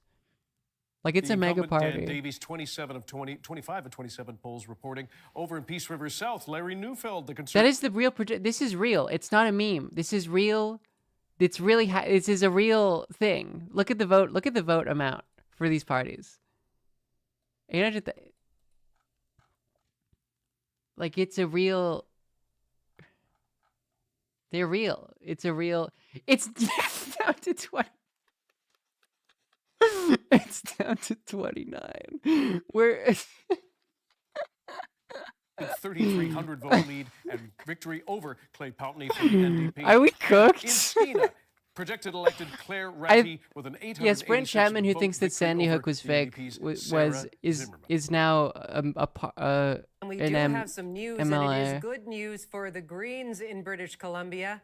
We have our first projected elected Green candidate. go. That's Rob Botterill in The Saanich Greens. North and the Islands. This was the riding that Adam Olsen left. He decided to step away from politics right now. So Rob But they Botterill held it. will That's be nice to going hear. to the legislature in the They next lost session. their other And, of seat, course, but there is they've one other gained. Green that's leading their riding. That is Jeremy Valloret in West Vancouver, Valloret. sea to sky. But you have to think for Green supporters, that's going to be good news, especially given how tight that Who I race voted for. ended up. Catherine Cullen is with You won us by now. 3 She is the points. That's pretty host of good. The Or like House on probably. CBC I mean, it's Radio 2 1. more. Tell us what's been going through your mind. What are some of the interesting storylines you've been following? Yeah, I mean, I think what some of the lessons that folks are going to try to take away, Fred, really from this have to do with the issues that have been animating the discussion over the course of the campaign. So we all know affordability, housing. Yeah, top of mind, Sonia and really- I British mean- Columbia has been at the forefront of this Yeah, housing it was crisis real that's being bad. faced across the 'Cause country. we thought I think this was it's gonna really be interesting close. to watch the way in which David Eby has tried to make the case that, you know, British Columbia is starting to turn the corner. Rents are starting to stabilize, prices are starting to come down, that he's taken specific actions that have helped free up a certain amount of housing, while at She the would- same if- time, yeah, you she have was people trying to feeling, challenge I a think, in different their seat, which I day-to-day lives respect. generally, that things are not getting a lot easier, that you really feel that. That's own Jesse Ventura? No. I thought Sonia would win too. Put forward a pretty aggressive housing plan in the spring. This is not an issue that gets solved quickly. So trying to convince people, I have a plan, I'm taking action on this. On the other side of the coin, you have the John Rustad, Pierre Poilievre dynamic saying, look around you, people. If you are making the decision about whether or not this is the future that you want, just ask yourselves, does your life feel better? Do you have faith that your leaders are making the right decisions for you? I'd say another really interesting one, but in a very... In those ridings where they wanted people. You have a minimum number of... Are they Used to going to be when we update talk us? about the carbon tax I just want right to get the now, update it's on what's very going much an on. economic discussion, and that is very much something that favors conservatives. Sonia, It's not being talked about as it seems like she's implying that she's stepping down as a leader, which I don't think is a good idea. Like, she's a good, like, people like her. She has a very high approval. She's clearly a good, like, no one is winning. We're all losing. Everyone is losing. But she lost. This has never been, Victoria Beacon Hill is a riding where I think they thought there was potential to win, but they've never won here. The Greens have never won here. Am I correct? And then the redistricting kind of fucked it up. Sonia pretty much, yeah. Like this is a Green stronghold. And then this riding or some version of it, like lost by 100 votes. It was conservative, but it's now Green by like literally 100 votes. It was the closest riding in the last election.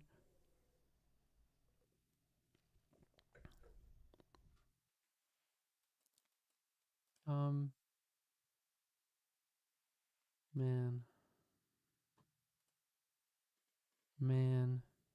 Is it going down still? Is it 26 now?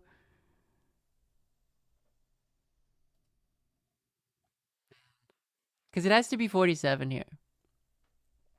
These both have to flip. Because if he gets a plurality, if it flips to 45 conservative, 46 NDP, they will just be like a coalition. Or even if there's a minority government, they couldn't do anything, you know. They would need the NDP and the Green approval. Or some of the NDP, some of the Green. I think it's obvious that people have been so concerned about healthcare, the cost of living, the affordability of housing, that the environment and climate change became not top of mind. It doesn't mean it's gone away. We're seeing an atmospheric river today. We know people saw wildfire. Again, the beautiful irony in the idea that, like, the depressed voter turnout harmed the Conservative Party, which is an active climate change denial party, is, like, so beautiful as a concept. No, the Greens were not going into a coalition with the Conservatives. No. The Greens are much more. They're on the left. They're like, the Greens are the only like left wing in the like party in the like NDP are now functionally center right. The Conservatives are like far right. I don't know, like fairly far right. The Salmon stole the votes. Oh, yeah. Surrey Center going up a little bit. Dog, this is so insane. Straight away to what the scene is The like BC weather for machine, they turned it on, headquarters folks. right now, where They our turned it on, the Mira weather Baines is standing by. machine. All the salmon, they were in the river. They didn't do that before. Well in the crowd, and it's been this way for about 15, 20 minutes. And now people are wondering exactly what the final result is going to be. The way she put that, exactly what the final, High-profile BC Conservative candidate in the... I advanced voted. That's what I did. Game quarter, I think we were 31 once.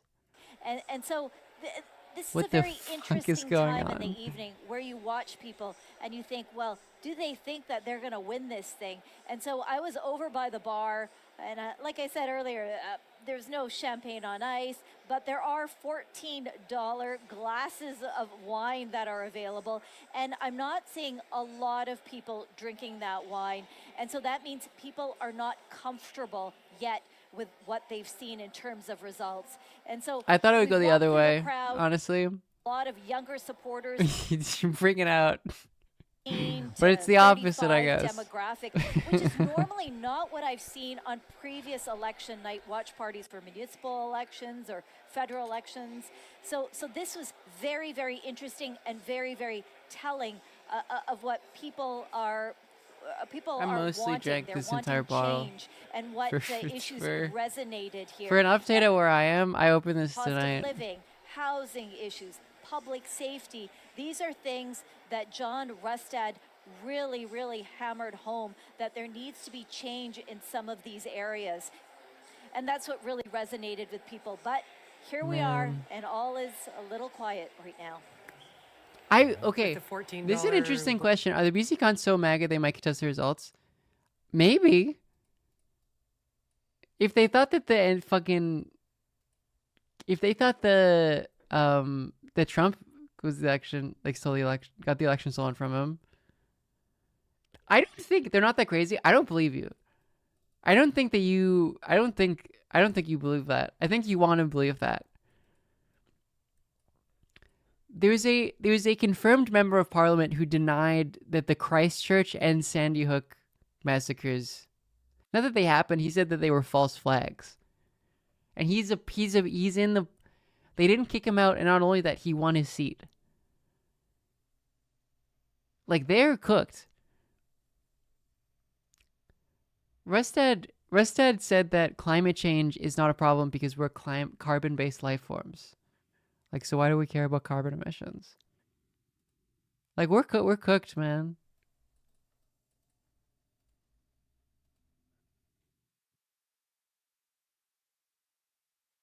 I work with a bunch of right-wing chuds. They're already talking about election stealing because it's just America. Of course they're going to steal that.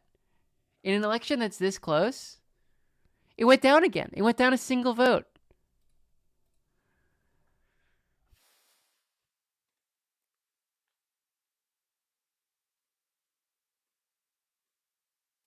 Man, that consolidation though in like Yaletown is so interesting.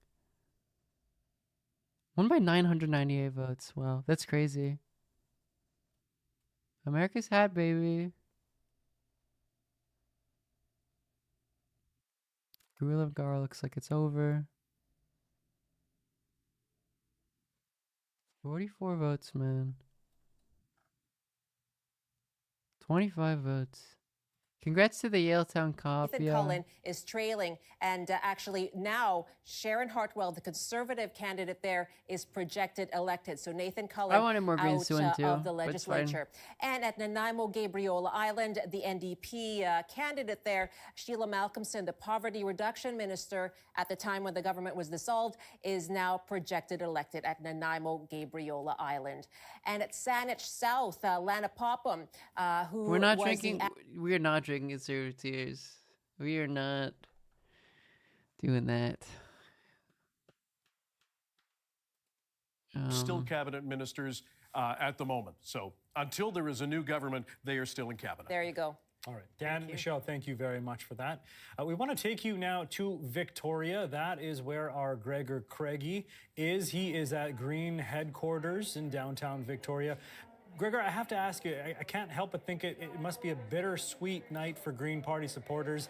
If these results hold, of course, they have the all-important balance of power, and yet, leader Sonia Furstenau not successful. Feels in Victoria bad. Beacon Hill. You put it exactly right, Jason. Bittersweet is the word of the night here at Green headquarters.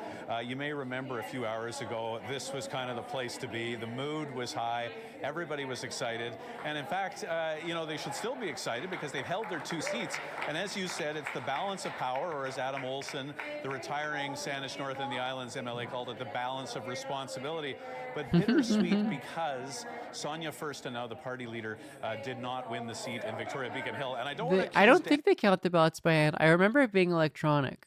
When I went, I scrolled the thing in, and then I put it in the thing, and then it scanned it. And then the guy looked at the result, and he was like, it worked. And then I left. So I don't think that they do. I don't actually know. I think it's like the reason why most of the results were so quick was because it's electronic, I think. He stole my vote. Yeah. Well, it looks like it didn't matter. Ugh.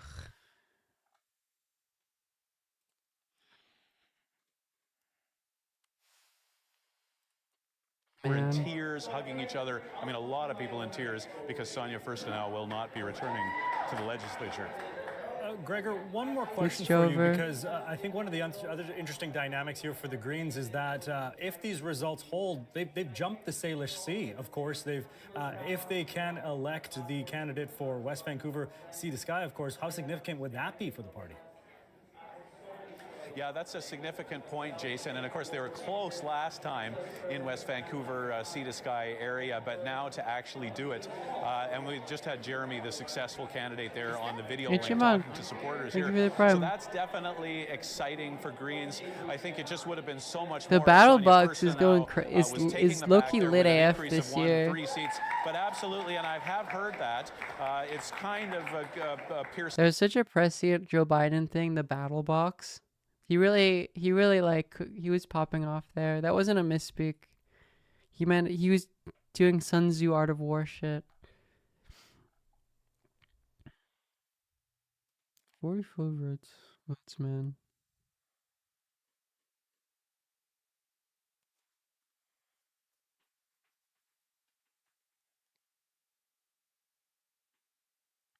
Five more subs to get to 600. We don't even, what is the reward here? I haven't done my cooking stream yet.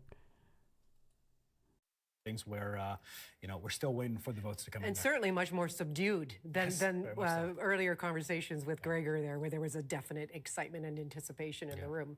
Let's go now to our political watchers panel. Mo Amir, where are you at right now tonight? What are you watching? What am I watching? I'm watching the same thing you're watching, and it doesn't seem to be moving much. I do want to address something from the other panel with the other Mo and Rachel. Okay. Sydney, thank you. I didn't catch all. I had no idea. Thank you so much, Do Sydney. whatever Thank you you want for the all 5 the gift time. subs. We love to see it. And to Clark, thank you for the prime.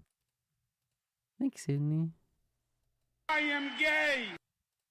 Person that deserves the credit for that That's is 600, Angelo I think. Isidoro. He's really love to see proven it. himself to be I think it doesn't one of the update best it yet. strategists, not only in the province, but probably in the entire country. He is nightmare fuel for progressives, and they're going to be battling him for many years to come. So, Rachel, that's Marlboro for you. I will give resident, thank you for the Conservatives, prime. their due when it comes to the advertising, the messaging that clearly did resonate with a lot of British Columbians. Shachi, did you think tonight might be as long as it poses to be? I was prepared for it. You know, I feel like if I say the word snacks one more time, someone's going to beat me upside the head, so I won't. But we came well prepared for what could be a long and tight evening. But a couple of things. That's what she said. Thank you, June. June, thank you for the prime. There's a hype train if you'd like to contribute. One of the more interesting sub-narratives of the results out of tonight. So think back to 2020. Did I get a +1 for that? Is that like the joke like isn't quite good enough? But it's like okay. Rallies, we weren't seeing those types of things. Rustad shouldn't have changed seats. You're right. Gandhi shouldn't have been voiced. They could have had 5. It's okay. It's fine. +0.5. And all those lockdown restrictions lifted, you still did not see a lot of people coming out. Again, these are preliminary numbers. Was that the atmospheric river? It was the atmospheric river, 100%. Very quickly, there's I think 100% because it was crazy. There was like 1 million people voted beforehand in the early. Then like another million voted afterwards. Like that's like pretty unusual in terms of proportion, I think. Tonight as well was a And, level or voted set day that of, almost takes which is the unusual. electoral map in British Columbia back to what it looked like disillusion from 2017. And I know 7 years is a long time, and not all BC politics watchers are as long as the tooth as some of us are. But, you know, we saw the pendulum swing. Okay, okay, that's an update. It went up a poll. So there was one poll left. That's a lot better. Although there's just gonna be a recount, so it doesn't matter. There's one poll reporting. There's a 26 vote. Juan de Fusa. Back the amount of time that they're going to have to spend in the legislature and not in the ridings is going to be frustrating for them. One of the things that's on top of my mind right now is how urban the BC NDP are right now, and how the majority of the province in the north and in the interior are represented by the Conservatives. And this is where the majority of our natural resources are. And these are the areas that really fuel our economy. And when you look at the BC Conservative platform, they do talk about opening up the province for resource extraction and for economic activity. But I do want like healthcare, like housing, affordability, and making sure education, and making sure that all these things are moving forward. What were some of the biggest issues you heard from your constituents? Because I heard you were door knocking literally up until the point you showed up here tonight. Yeah, absolutely. We've been door knocking since pre-writ, and a big issue is healthcare. And working with the Hospital Employees Union, I know how important healthcare is and how important it is to invest in healthcare, and that's what I'm committed to doing with the BC NDP. Yes, the cons probably lost because of climate change. If they did lose. I mean, it's too close to call. It's the closest fucking election I have ever seen. It is the closest election I have ever actively laid eyes on. And it's affecting me, which is cool. That's great. I'm happy. I'm laughing about it. It's funny to me. Juan Vincent de Fusca, yeah.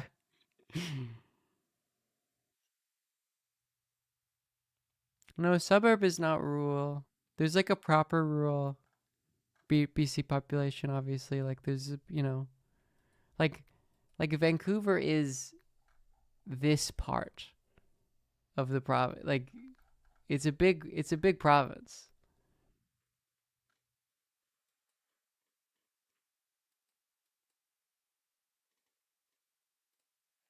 Man. The results not to be in by this time. Talking to voters here and results because she is leading on the Conservative Dennis Ginsburg by about 400 votes from what we've seen last. Now, her leader in Sandu is, of course, she of course has held this seat. It's crazy Vincent was there in the assassination attempt. That was ridiculous. Vernon Lumby this evening. Right. Well, if you're just tuning in with us now, here is where things stand.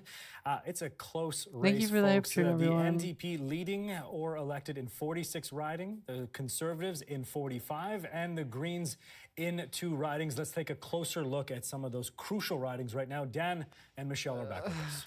We're going to take you to Victoria right now, those ridings there. Let's take a look at the share of the vote around Victoria. The NDP leading with 46.8%, but we are seeing that mix, right? When you look at the map, all the mix of all the colors there. The Conservatives with 28.1% of the vote, and the Greens with 24.7%. Party of citizens who have decided to think for ourselves and be our own politicians. That's goated. I didn't know. Is it a BC party? Esquimalt Colwood. That's not much of a party, is it? That's kind of an anti-party. The NDP it feels like the opposite of a she party. Pulled out of the race, citing personal challenges. And so the NDP candidate is Darlene Rochford. She is projected elected in Esquimalt Colwood. And let's move on to the next riding here, Langford Highlands. And the NDP candidate, incumbent Ravi Parmar, is projected elected there. This is a pretty safe seat for the NDP. This was John Horgan country, right? The former premier held the Langford riding for 18 years. So this was perhaps not unexpected for the NDP there. And so he has won over the Conservative candidate and the Green candidate there. Let's head to Oak Bay, Gordon Head, and another Can you hear orange me there. breathing The into my NDP mic, candidate, actually? Diana Gibson, I'm sorry if you is can. projected elected there. This Unless you riding, liked it, in Oak which Bay, case Gordon I'm not Head, sorry. it's been kind of all over the map when it comes to political parties that have held this. This has been Green with Andrew Weaver, if you'll recall. It's been BC Liberal. You and want to it's been hear it? NDP. Okay, I'm looks like glad. it will go I'm back glad to you the you can NDP hear with it. Oak Bay, Gordon Head candidate and for the NDP projected elected there. Dan? Not far away, Victoria Beacon Hill. Grace Lohr, she was the Minister of Children and Family Development. Very challenging portfolio. ASMR. She has projected elected 3,600 vote victory I over could do Sonia ASMR. Furstenau. And as we I heard, feel like I I could. apologize. I'm not to blame for just announcing it. I'm sorry, Gregor, and all of the Green supporters. We're the messengers. There we are. He might have kind of took the air out of the party there. There you but go. Dan is That's usually why you the have life, a bar. the life of the Preferably, party. There you go. An open bar. Keep it in mind. Yes, very disappointing night for Sonia Furstenau. 22 of 24 polls reporting Tim Thielman, just over 5,100 votes for the Conservatives. Victoria Swan Lake. Nina Krieger projected elected with a 7,700 vote victory, rather decisive, over Christina Winter in second place for the Greens and Tim Taylor for the Conservatives, 4,800 votes, I should say there. Let's fire up one more here, or a couple. Saanich South, the incumbent Lana Popham. She was the Agriculture Minister. She was the Tourism and Sport Minister. 4,800 vote victory Actually, does for it not her pick up? over Adam Kubel of the Conservative I have to Party. go back Ned and Taylor move for the on. Green Party, 5,100 votes, 24 of 26 polls reporting. Do we have one No, more? I'm not gonna do it. I'm And just one kidding. more. Saanich North and the Islands, where the Greens, Rob Botterill, with a projected ASM elected with a anchor, yeah. 1,300 vote victory over Sarah Riddell, 10,000 votes, and David Bush with just almost 10,000 votes, 27. It really does come down to that traditional campaigning, to meet with people one-on-one, to be able to do that, even though it's a lot of work and it doesn't come cheap. So there you have it, Rob. Your predecessor at the legislature giving us a little insight behind the scenes. Good to see Binder there on what is obviously a very excited. close night where people are on pins and needles. Thank you, Penny. Okay, dude. Penny Daflos from the NDP headquarters tonight. We're going to go to Victoria, where Yvonne Raymond is with the Greens on a night where they are clinging to What we know from Elections BC, that at this point in the evening, we have 91.9% of the vote is in. There are still more than 70 ridings where there's at least one voting day, that's from today, a ballot box left to count. Some of them still have out-of-district results to add to the mix as well. You probably have noticed CBC has not called 21 ridings yet. Very slowly, we are So much seeing in the those battle box. percentages creep up.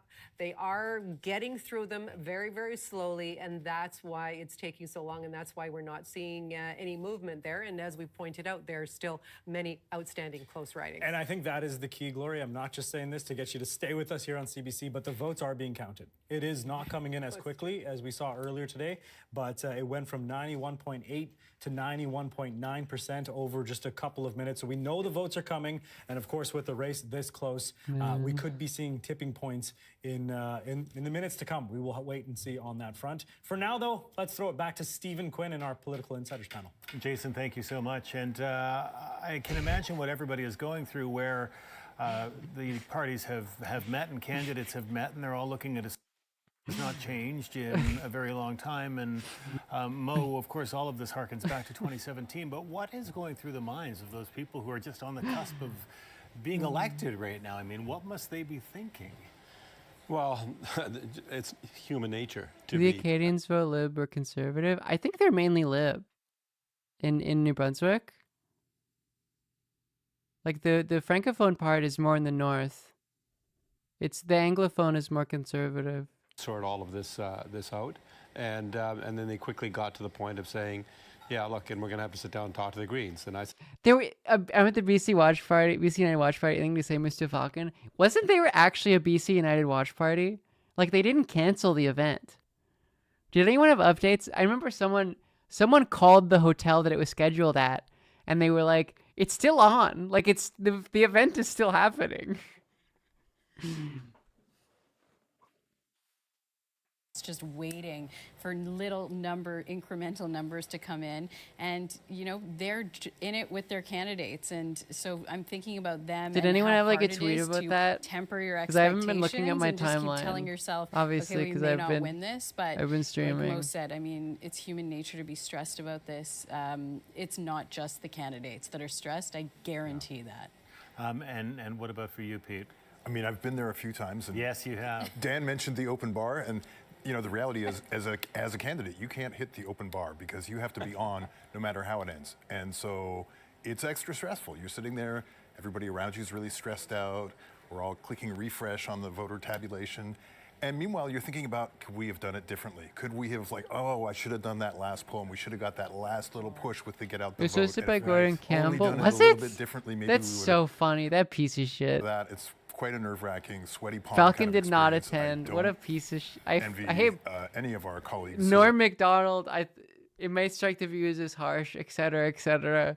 Race, and then it all comes down to this, and there's a lot of adrenaline that's flowing through those rooms right now. But we're so close. We're so close. So much waiting. I know, and that's I'm it. Shade. Thank you for the gift sub. Thank you. Number 2, I've been watching the the bottom right corner of the screen, and Patriots are in control. They are. You can sleep soundly knowing the Patriots are in control. Thank you, Shade. Reported or included, but so far not enough to make any difference to any of the results. And I guess, Pete, you're still sitting there looking at the number 2 for the Green Party without anybody actually projected elected yet. Well, and that's a big long riding with a lot of more sort of challenging locations probably to pick up on. So. I guess we're going to hang around here for a good long time this evening. That's okay. Are you guys comfortable? Do you need anything? Dan said something about an open bar. No, that's not happening here, friend. That would be across the street, and that's an open bar that charges money. Oh. So, but the bar Thank you for the 600 subs. will Chat. be open.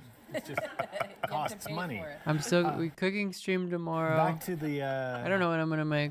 The desk of sober second thought. Yes, thank you very much for that. Oh my goodness, what an evening. Again, historic in so many ways, Jason. We've been talking about close races all evening long. Remember, at a few points they had the Conservatives and the NDP absolutely in an absolute tie in some of these. NDP are like center right. It's like really shitty Labor, sort of. Like Australia, your Labor Party sucks, don't they? Like it's like, what if the Labor Party was like, cops are actually good and we're gonna give them more money? 26 votes. Wanda Fuka-Malahat, this was an NDP stronghold, Jason. Very much so. I mean, we've seen some boundary changes, which is the first thing I'll mention. It has, tiny coastal towns like Port Renfrew with other bigger bedroom communities now, like Mill Bay. So those boundary changes may be at play in terms of what we're seeing right now, in terms of the closeness of this race. But I would also ask you to look at the Green share of the vote here as well. David Evans right now with 5,339 votes. Of course, vote splitting, one of the conversations as part of the makeup of the seats right now. BC NDP are a center-right party. NDP are a center-left party federally. Lead right now. Although they're pretty tied. Like Singh was running, Jagmeet Singh was doing stuff for the provincial NDP. So if that splits, then of course the Conservatives go to 46, and this becomes a very different conversation. This was John Horgan's writing. When I talk about NDP stronghold, yeah, that's crazy. This is amazing that there's such a narrow lead right now. Yeah, I wonder. It really isn't like the polarization in America is so interesting.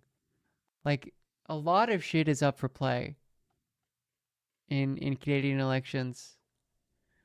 How are they center right? It broadly relates, I guess, was this called? No, it wasn't called yet. They're pro cops now. They want to increase funding for cops. They want to do increase. My brain isn't working anymore. What's the term for when you detain someone who's like homeless and addicted to drugs, like force them to anti-immigration, as well. What is the term for that? Involuntary treatment, which they know they don't have enough beds to do, so it's basically just like putting people in general population, involuntary care. We know it objectively doesn't work. I mean, markedly pro landlord. They're like running on subsidizing landlords' Them to income. over Indigenous lands. What are the center right? What are the other NDP changes? They've gone very markedly back on their decriminalization policies, which like were really good. She's the re-elected MLA for Vancouver Strathcona, and her husband, Grand Chief Stuart Phillips. So, Joan.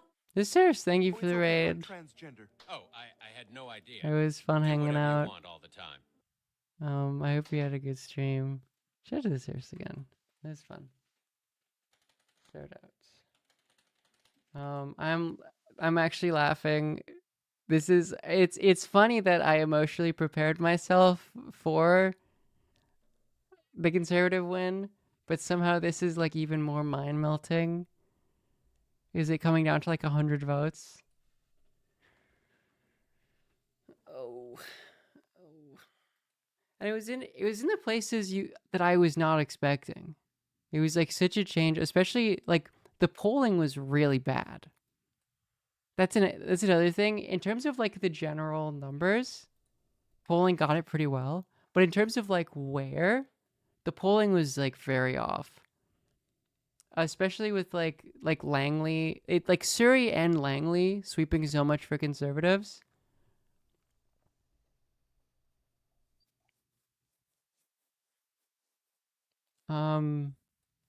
Are they winning? We don't know. There's no one. No one is winning here. There's gonna be. Honestly, regardless of what these are called tonight, I assume they're gonna be called tonight. There's gonna be a recount, and it's like insanely close. Like Conservatives need to get to 47. If they don't get to 47, then they'll have a minority, or there'll be an NDP Green coalition. It won't matter. But like there's one poll here, 2 polls here. What is the world really where both of these flip? It's not a crazy idea. It really goes either way. Like I don't 26. A 26 vote change in one of these is like, so there's no one knows who wins. There's no winner right now at all. Conservatives are doing so well because of the federal support for the Conservative Party, the federal Conservative Party. People don't pay attention to provincial politics. And people are like, I'm voting Conservative federally, I'll vote Conservative provincially. That's like the only reason, really. Like if there was a different federal thing with the same provincial relationship, where the Conservatives weren't in an insane, because like if you look at the federal polls, like look at BC right now federally. 34 Conservative, 6 NEP, 2 Liberal, 1 Green. Like insane, right? So all of these Conservatives are like, I don't really pay attention to provincial. I vote Conservative. I vote Conservative federal. There's a Conservative Party now. I'll vote for them. But this is not forever. Especially, like, Poilievre is not even popular with this. So it's like with this amount of lead, Poilievre is not popular. It's just Trudeau is so unpopular. So, like, this isn't happening for a long time. This amount of support for the Conservatives it's very unique. There will probably be an election where they gain a majority, and then Poilievre's approval rating is going to look like Keir fucking Starmer. It's going to be real bad because people don't like him, especially when Trudeau is gone. It's just not going to, and then we won't have this, right? Like this is their chance. The Conservatives, especially as they are, especially how insane they are, especially how like unelectable Rustad is. Like people don't like him. He doesn't have a good personality for. This is the thing. This is their chance. The world where the insane QAnon, like, this is what they get. It's not going to keep going. This is their election for this to happen. And there's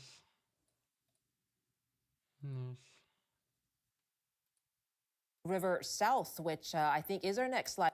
No, I think they've already counted mail-ins, haven't they? We also had another incumbent independent, Haven't Mike they? Bernier. who also decided to run as a non-affiliated candidate, which there's not much of a difference there, but he has not won this riding back. The Conservative candidate, Larry Neufeld, projected elected in Peace River South. 19 out of 20 polls reporting. Let's head south now to the interior of the province at Kootenay Rockies, and Pete Davis, the Conservative. I want to get married to vote for the voting. Advanced dark, they counted advanced polling already. These are day of polling. Fun fact, actually, you cannot get Canadian citizenship through marriage. That's an American thing. As an independent, unfortunately, that for him, that did not pay off, and he is not going back to the legislature. And in Prince George, Mail-in received after the 16th haven't been counted. When will they be counted? This is anyone's game. It's not been called. It's so uncalled right now. Campaign imploded. She is not. It did not work out for her. Michelle, Dan, thank you very much. And as you can see at the bottom of the screen, we do have crews waiting to hear from John Rustad. I love the idea of someone getting in a relationship they hate with a Canadian. To Surrey. And it's like, I can't even get citizenship. Standing by at Surrey Cloverdale tonight. Belle? Well, I don't think anyone thought it was going to take this long to find out who was going to win in this riding. It's been close, but we are waiting for the arrival of Eleanor Sturco at last. You can get permanent residency. Oh, okay. And I guess it's not too hard from there. I guess it depends on your have all qualifications. 20 in before she I comes guess you can get in permanent next residency, to her which is supporters. enough. There are about 3 dozen people You can't here vote, though. waiting for her to come in and talk to them. These are volunteers who Man. worked right up What's to going on? the polls closing in the inclement weather today, trying to make sure that voters who might be thinking, oh, it's too wet, I'm not going to vote, make sure that they did get to go out and vote. Now, the latest results put Sturco in the lead over Mike Starchuk of the NDP by just under 700 votes, but as I say, there's still 2 more polls to come in. And to make matters more complicated, earlier this evening there was a glitch in the system and votes were not being counted. Told it had something to do with the password. Someone forgot a password. We were stalled at just a couple of polls coming in, but as I say now, we're just a couple of polls away from all the results being in, and we hope to hear from Eleanor Sturco soon. Yes, I know it is challenging when the results are just dribbling in, but Belle, thank you very much for that update. It'd be funny if it's like, sorry, we forgot the votes. We gotta do it again. Actually, if they did it again, Conservatives would probably win. Tell us first of all, If they did it again in a context where, yes, I live in beautiful British Columbia. I maintain so intensely now that if there wasn't insane torrential downpour, the Conservatives would win right now. Like increased voter turnout, the insane rain definitely affected voter turnout. And it's this close in an election with 2 million people who voted. The increased turnout also helps Conservatives. We are sort of frozen at these numbers. It's obvious that there's going to be some recounts. The weather machines, they work, it's obvious folks. that there's going to be conversations between the NDP and at least the members of the Green Party because of their common values to see if it's possible to produce a letter that you can take to the Lieutenant Governor and say, look, 47 of us have decided that so-and-so should be the leader of the province. And It's tell me still how that would gone. actually play out then. I mean, if we end the night as we are now, NDP And we have 46, no clue. Like it's Conservatives not 45, like and the Green Party NDP 2, are very slightly favored. Who goes to the Lieutenant Governor? Well, Mr. Eby first, he's the incumbent premier, and if he has signatures of 46 MLAs from the NDP and 2. So yeah, the NDP have the first chance to form government. So especially if they have a majority. If there's a relationship developed between the Conservatives and the Greens. And are you confident that there's enough affinity between the Green Party and the NDP, or more than the Conservative Party? I think so. There's been a lot of common values there, and I guess that'll be tested over the days ahead.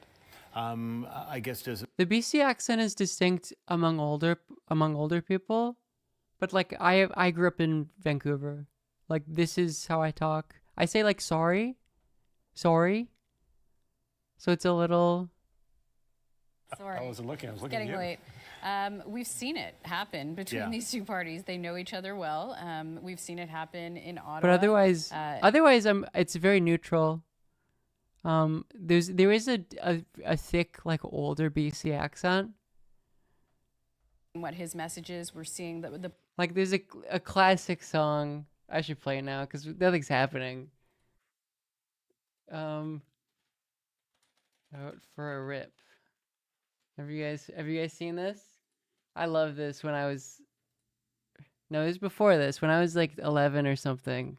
I think this is a re-release. This is a classic. Classic. I remember these guys came to my school when it was in elementary school, and I thought it was cool. It was so cool. Actually, I haven't listened to this in like 15 years. I'm worried it's gonna be atrocious. But this is kind of the accent. It's good? Okay. Ah. I'm from the Great White North, right? Like up above the states. Yeah. The big landmass that the rest of the world hates. Yeah. Okay, then. We still don't know who won, by the way. The big patch of trees where everybody's bored to death. We're just chilling up here, sipping syrup, playing hockey. Before we learn to walk, we can cross-check properly. Just rocking plaid jackets. Chainsaws, we operate them right. Fucking A right we do, bud. We cut our weight in firewood. We should learn more. 20 minutes or so. Oh, did you text me? I noticed. We should know more. Buddy comes over to my place the other night and he's like, "You want to go out for a rip?" And I was like, "Fucking right." But I don't know if it'll be. There's gonna be a recount.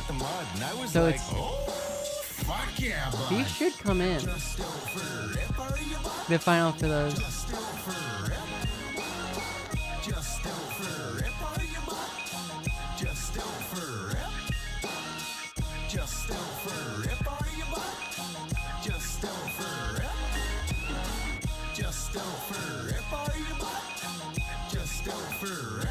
I come from the land of the polite, where shit's covered in ice. So when I'm down in the States, they're like, "You're too fucking nice." I'm like, yeah, we got manners, but fucking buddies still fight and fucking swear and fucking drink all night. Like this one time, me and fucking Buddy are out having a dart, and fucking Buddy burns a hole in my coat, and I was like, "Fuck, bud." Do you guys say dart for Like, "Fuck things? you." So I put his head in a snow Or is that bank. Canadian? Just started fucking feeding him the right, left, like fucking boom, boom, boom. Got enough. You do? Okay. And he's like, okay, fuck, chill out. It Shit. is So I Canadian? pulled him out Oh, of the funny. snow and we went out for a rip.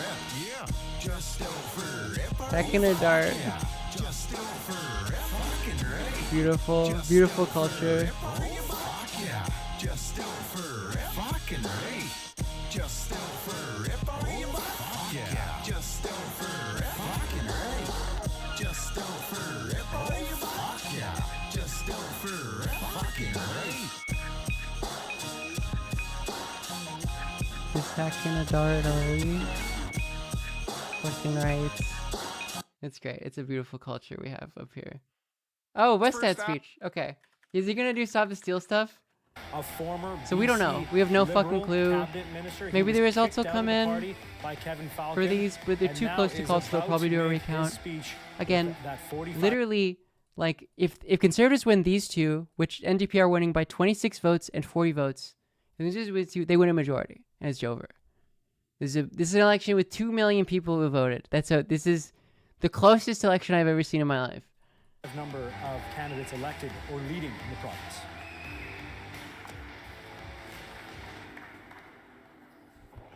Wow, what a night. Thank you guys for being out tonight.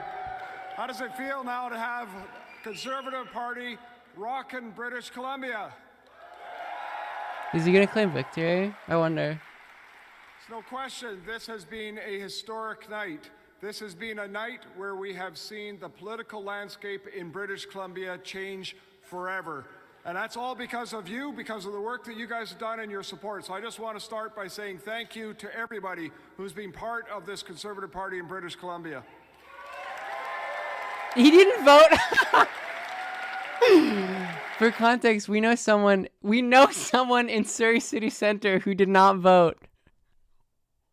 That's so funny. When I was first asked to consider taking on the leadership of the Conservative Party, I did question. I said, wait a second here. This party is at 2% in the polls. It hasn't elected anybody in almost 50 years. It hasn't formed a government in almost 100 years. But I looked at it, and in particular, I started He's a going around the charisma suck. province. It's so crazy how they managed to possibly jumping in lose my car, this. driving around with my chief of staff, and we would go and start meeting with a few people. And we'd have a couple of people in here, and maybe 4 people over there, maybe a dozen people in another community. And everywhere we went, we heard the same thing. People were hungry for common sense change in British Columbia. It's just going to be a vague speech, maybe. And that momentum kept growing. Every time we went to another location, we came back to the location, we'd have more. We'd have double, triple, quadruple the numbers that would come out. People from all across the province saying, you know what, I actually think we've got a shot to do something here. And that belief kept growing. That belief right around this province kept building to the point today now where we now have the strongest Conservative Party that this province has seen in 100 years. That's funny. But...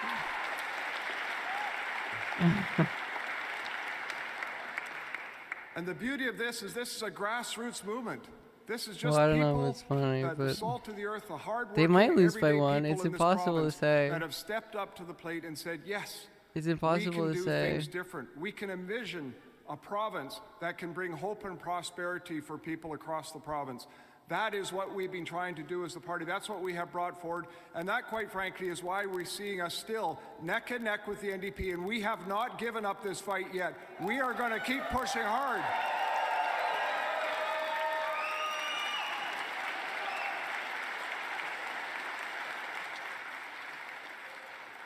And I believe strongly that this is what happens when you stand on values. This is what happens when you stand on business. principles. You put it out there, you say, this is their vision. This is what we can do for a province. This is where we can see our youth being able to build a future. And that is where I think we have gotten our strength. And I tell you something, we are so close right now. There is just a couple of seats that are just within 20, 30 votes that could very easily flip for us. There's still votes yet to be counted. And I am optimistic that the people in this province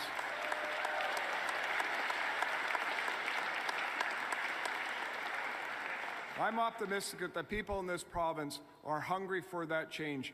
And I can tell you something, what we have seen to date, because of the work that we've been doing, because of the pressure that we're putting on this government, think about it.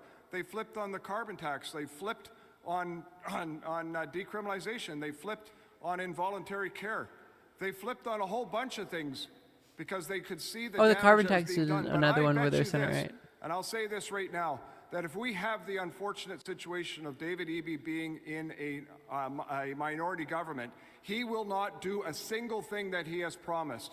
And that is something I'm almost guaranteed. And as the Conservative Party of British Columbia, if we're in that situation, we're going to do all the we things are we going promised. to make it as difficult as possible All for the this things. NDP to do any more destruction of this province.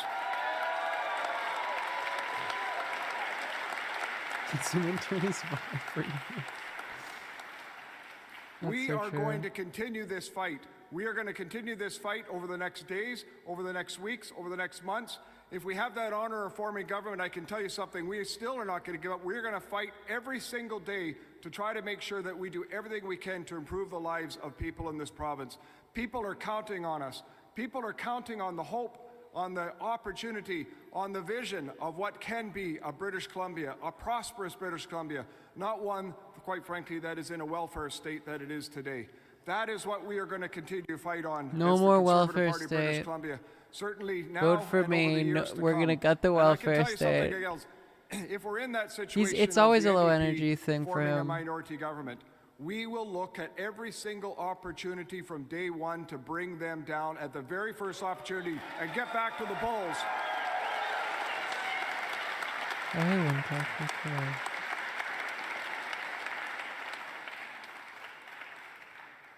This is too important for the people in this province. It's too important to not give or to give up. It's too important to not keep fighting. People, the one thing I've heard and that really gave me strength throughout this entire campaign is the people coming up and saying that we were giving them hope. We were giving them hope to be able to stay in It's this really province stalled and build now. a future. It hasn't moved at all. And to me, That's what has really struck to my heart. And Kodaks, thank you for the That prime. is what has driven me, and I know that's what's driven our candidates. That hope that we can actually do something big and bright and better in this province. So we're going to continue that, and I want to just say this to all of our candidates who stepped up to the plate and who ran.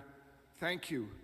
You took a chance on us. You put your name forward. You gave us your time, your energy, and you did us proud. Well, he's freeballing it. And we have now elected. I'm sure he has a. I'm sure he had a. Went up to 41 for Surrey. History. I think it was already there, wasn't it?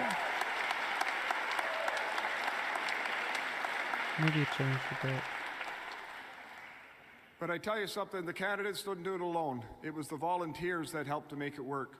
And everywhere I went around the province connecting with Rustad confirmed hardliner Shia 12er faction. They just did an incredible job. Sandra Bay, thank you for the prime. Brooks, if you got a prime and you haven't used it, make sure you use it on me. You've done our province if you want to. Most importantly, though, you have done this party. It was 43 20 minutes ago. Okay. That hope for people. So thank you so much. So what you're saying is that it's over. Without it, we would not have been able to do anything that we've done. They'd have to win both of these, to be clear.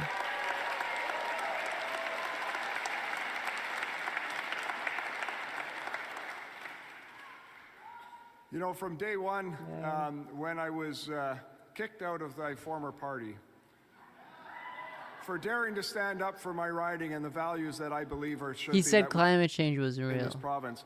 There's a person who really stood with me and helped me all the way along. It's my wife. That was my chief of staff, Azim Jawani. Oh, no. Because he had a commercial about how he loves his wife so much, and it was clearly an attempt to get, like, women voters. And he's done tremendous amount. Thank you so much. No, it's not his wife. He isn't. Fuck, I don't care about my wife. And I have to laugh because in August of 2022, after I found myself as an independent, I sat down and Azim said, hey, we've got to meet with Angelo. And we've got to meet with Angelo Isadora, who is the one of the well, he was the campaign manager for us in this campaign, but he's one of the executive directors of the Conservative Party. And he said, let's have a conversation with them about what they're doing with the Conservative Party. And that's where I got to really know and understand the work that Angelo had done, along with Connor Gibson, the other executive director. And I tell you something, those guys...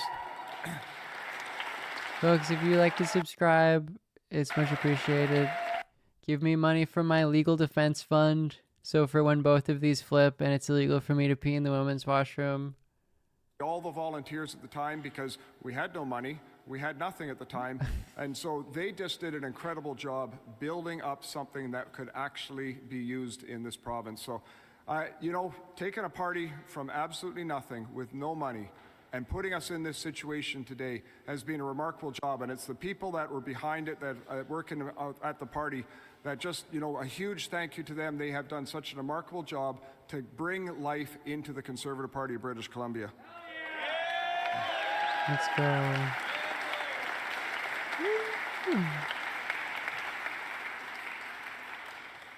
And I could tell you all the stories that went on, but it would take way too long. The stuff that happened behind the scenes as the party grew, all the growing pains and stuff. And it took a very strong president to make sure that to hold the ship going in the right direction, to keep things happening. So, Asia, thank you so much for the work that you did. Tremendous amount of work by your lady. Do the parties have presidents? The whole team has been just remarkable to work with, and I want to take a second just to thank the team in my riding, in Chaco Lakes. I only got to spend one day or even half a day, I should say, during the campaign in my riding, and they fought very hard to make sure that we won that riding. And so just a huge thank you to Nathan Giddy and the whole team up in the Chaco Lakes for the work that they did.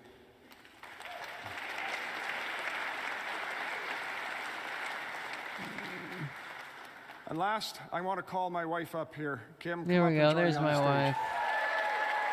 There's my wife.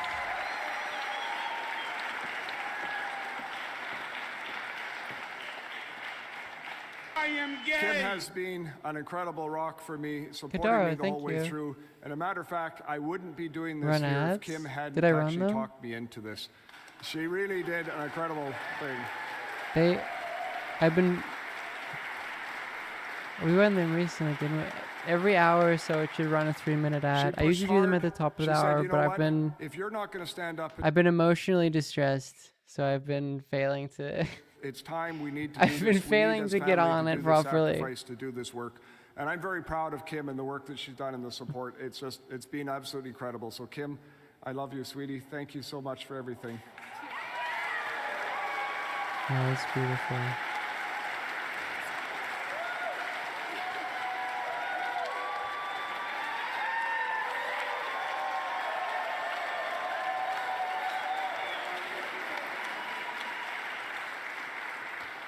So all I can say is this: we are going to carry on this fight. We are going to fight every single day here. This election is not over. We have an opportunity still to form government in the province of British Columbia and bring common sense change to British Columbia. It's gone down to 25. Would I be down to run ads soon? Wait, why would you want them soon? No, we have 57 minutes of no ads right now. Evening, John Rustad, leader of the Conservative Party. So thank you once Freaking again. Paul. And I tell you something, I really look forward to the work ahead. We will make sure that the Conservative Party carries forward. We'll take in the this ads province now. as the I next will. dynasty to I be don't know able what to provide tell you. good government for British Columbia. And whether we have to wait 4 years to do it, it doesn't. I don't particularly care for the NDP anymore. One way or the other. But my hope is that I don't want sometime these guys next week, to win. we're going to be 'Cause in a they're a different mega party. situation. And that's only because of you guys. So let's carry on. Let's carry on with the fight, everyone. John Rustad with his wife Thank you Kim so much. as well. I think he said it.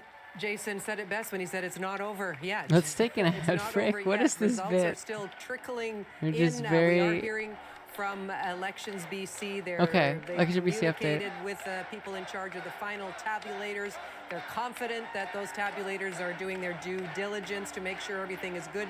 They want to make before sure they're not last fucking it up. counts Are released, but Okay. in the meantime, John Rustad says Thank this you, is the Paul. Thank you for the strongest prime. Conservative I party like this the idea province that has that's- seen in 100 years. I don't Certainly think a lot that's. of I think fighting it's words still unrelated. for the NDP. But Describing thank you, BC, Paul, I for the believe, as a prime. welfare state was the term he used to describe the situation. And yes, to your point, saying that whether it is tonight or in 4 years, believes that BC will have a Conservative government. Also talking Wait, about what the is? situation, and yes, to your point, saying that whether it is tonight or in 4 years, believes that BC will No, have this a is your only Conservative chance. government. Also This is talking very about clearly your only his shot. own personal journey once he was kicked out of the BC Liberal caucus by Kevin Falcon, and the decision that needed to be made to run as leader for the BC Conservatives. And if you're watching on our visual platforms, you'll see on the bottom of our screen here, we That are was waiting fun. for David Eby Thank to you, Paul, enter for that prime. NDP Thank you. headquarters. We know he was waiting for John Rustad to finish his speech, so of course we will bring that as soon as David Eby We can go enters through the Oppo Well, doc and we don't again. know if we're going to be in a minority situation here. Rustad very much leaving open that possibility. Still a lot of races yet to be. This is the Conservative. This is this party. There was the BC Conservatives that ate shit, that disappeared, that were the former right-wing party, or the BC United. That was their Oppo research on the Conservatives. So this was the Rustad guy. Compares BC healthcare to North Korea. BC healthcare health plan may carbon tax cannot be eliminated. We should not try to fight climate change. Climate narrative. Told far right person, climate narrative is part of a conspiracy for population control. Weather is a federal responsibility. Against free contraception. Then you have like the better ones are like reproductive rights are a classic. Refuses to support abortion rights. Skeptical of birth control. Pure an anti-abortion podcast. Conspiracies. Election fraud conspiracy. One of these, like a lot of these are members of parliament now. Like they're or not, they're MLAs, right? Like they're politicians. Critical of global climate agenda. Like to post about chemtrails being real. Shared far-right Holocaust denier. Shared a Peter Sweden fucking tweet. Government plan to eat bugs and control the weather. I mean, that guy is so pissed right now. You know he's mad as fuck that there is a massive torrential downpour. You know they're making some connections there. For German AfD politician tweet, shared far Holocaust denier, shared Jim Ferguson of Brexit UK. Globalist infested nations who serve Klaus Schwab want to control the food supplies. Believes Elon Musk is a Chinese communist spy. That's a cool one. That's like a niche one. Like that one doesn't really. And the Rachel Albert, they kicked her out in all fairness, but Wayfair stuff, 5G, Illuminati, it's just a great. Elon Musk is real. Yes, exactly. Told Chrissy, this one is crazy for Langley Abbotsford, which have there's been a conservative sweep around. Told Chrissy Teigen to enjoy jail during period she was accused of Pizzagate sex trafficking. This is BC United, so the party that former Liberal Party that dissolved their opposition research on the Conservatives. This one is crazy because this is a person who believes in QAnon. Like the only people who believe that Chrissy Teigen is going to go to jail for like sex trafficking are actual QAnon people. Like legitimately that it's required for them to we have a QAnon guy as an MLA. Like that's a QAnon guy. No other person is like super confident about Chrissy Teigen being I'll probably do one, especially if they win. I mean, it's undetermined. The Vancouver Kilchenya guy who won, Kilchenya is very conservative, says Chinatown has always had opium dens. First Nation need to claim, so blaming like Indigenous people for like Indigenous poverty. Critical of Black History Month, which it's like, that's not really, the Point Grey they lost, but like that's not really as much of a thing. It's not particularly observed in Canada. Truth and Reconciliation Day is about destroying nationalism. Attacks First Nation chief. Newsholic. Use October 7th attack as a platform for climate denial. I want to know what. Calls Trudeau Hitler is very funny. In the classic anti-Soji. I guess it's.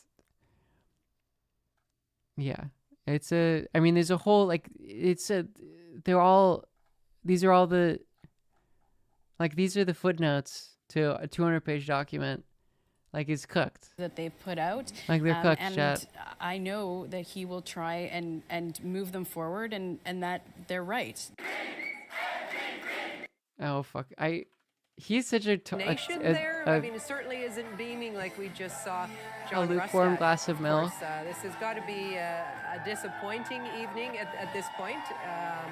Again, not all is said and done, and things could change as those votes keep trickling in. What are we at right now? We're at 93.7% of votes in. Let's listen in to David Eden.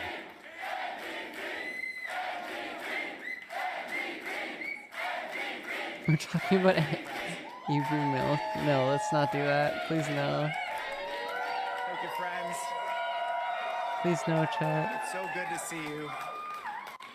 It's been a night, hey? It's been a night.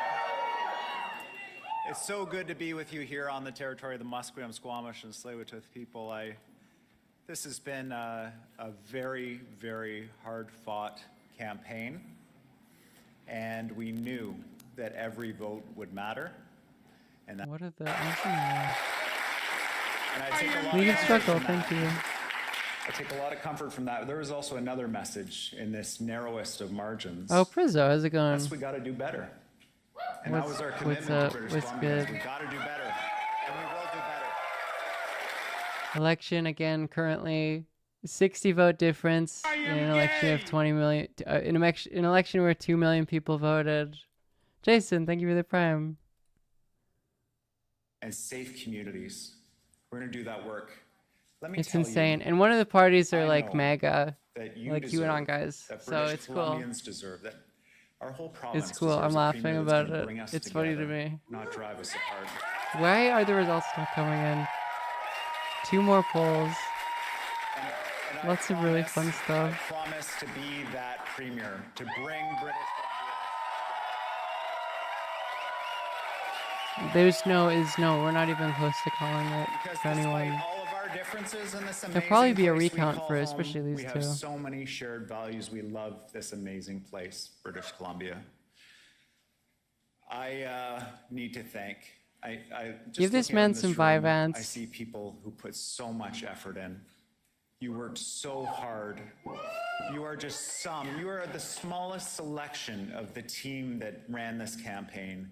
And I am so grateful to all of you. It was incredible. Plus 100 votes equals auto recount. The campaign team led by Marie Delamattia, thank you. You're awesome.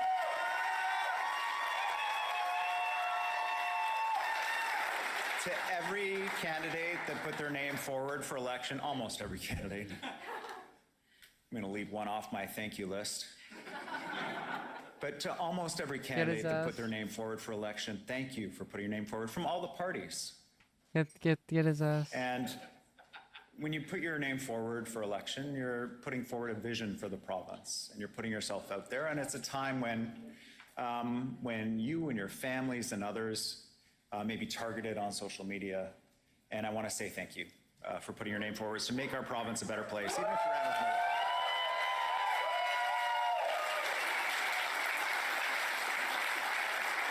Now, we disagree on many things, John Rustad and I. There's no question. He's talking about the Conservatives. But I will absolutely acknowledge that he spoke to the frustrations of a lot of British Columbians. Frustrations about the costs of daily life, frustrations about crime and public safety, and we can agree on these things. Man, could you imagine how much the costs NDP of would have daily won life. with Horgan We need to make still? life more affordable for British Columbians. And we need to make literally, communities safe isn't for sorry, everybody. This was Horgan C, wasn't it? Am I crazy? And I also Courtney tonight Comox? spoke with Sonia Firstno. See, that's so interesting too. They love First to Know. The NDP crowd loves First to Know. That's so And I fascinating. congratulated her on running a strong campaign, on her contributions to this province in the 2017 Parliament, and since then, she ran It a was. strong and Wait, personal was it this campaign, and one? I'm grateful for No that. shot. It was this one. And there are many Oh, well, values that we share in common. You're right. You're right. I misheard. With the Green Party, and I am committed to Well, working with them on our common and shared values. You're right. EB's government has done more in housing. That's true. First to Know is functionally federal NDP in terms of alignment. Absolutely. There's a specific group of people, though, that I really need to thank and appreciate here tonight, and that is, of course, my family.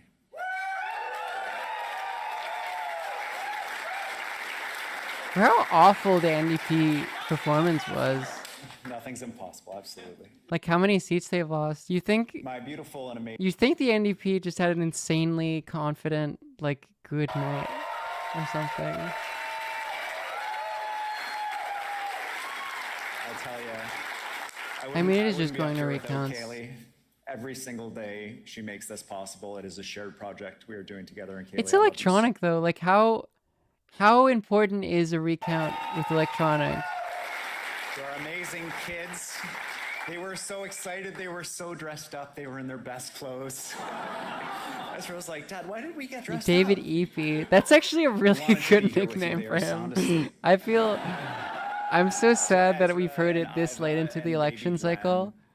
David Epe. And for all of your friends, all of the Sleepy children Dave, of the province. We're folks. doing this for a strong future for our Really not that much energy. It's kind of gay.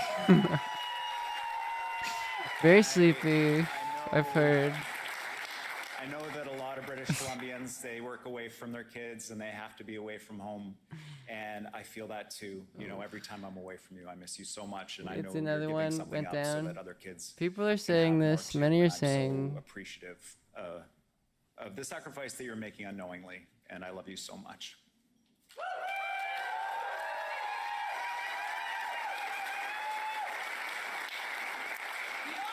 So, oh, thanks. So the campaign is over, but the work has just begun, hasn't it?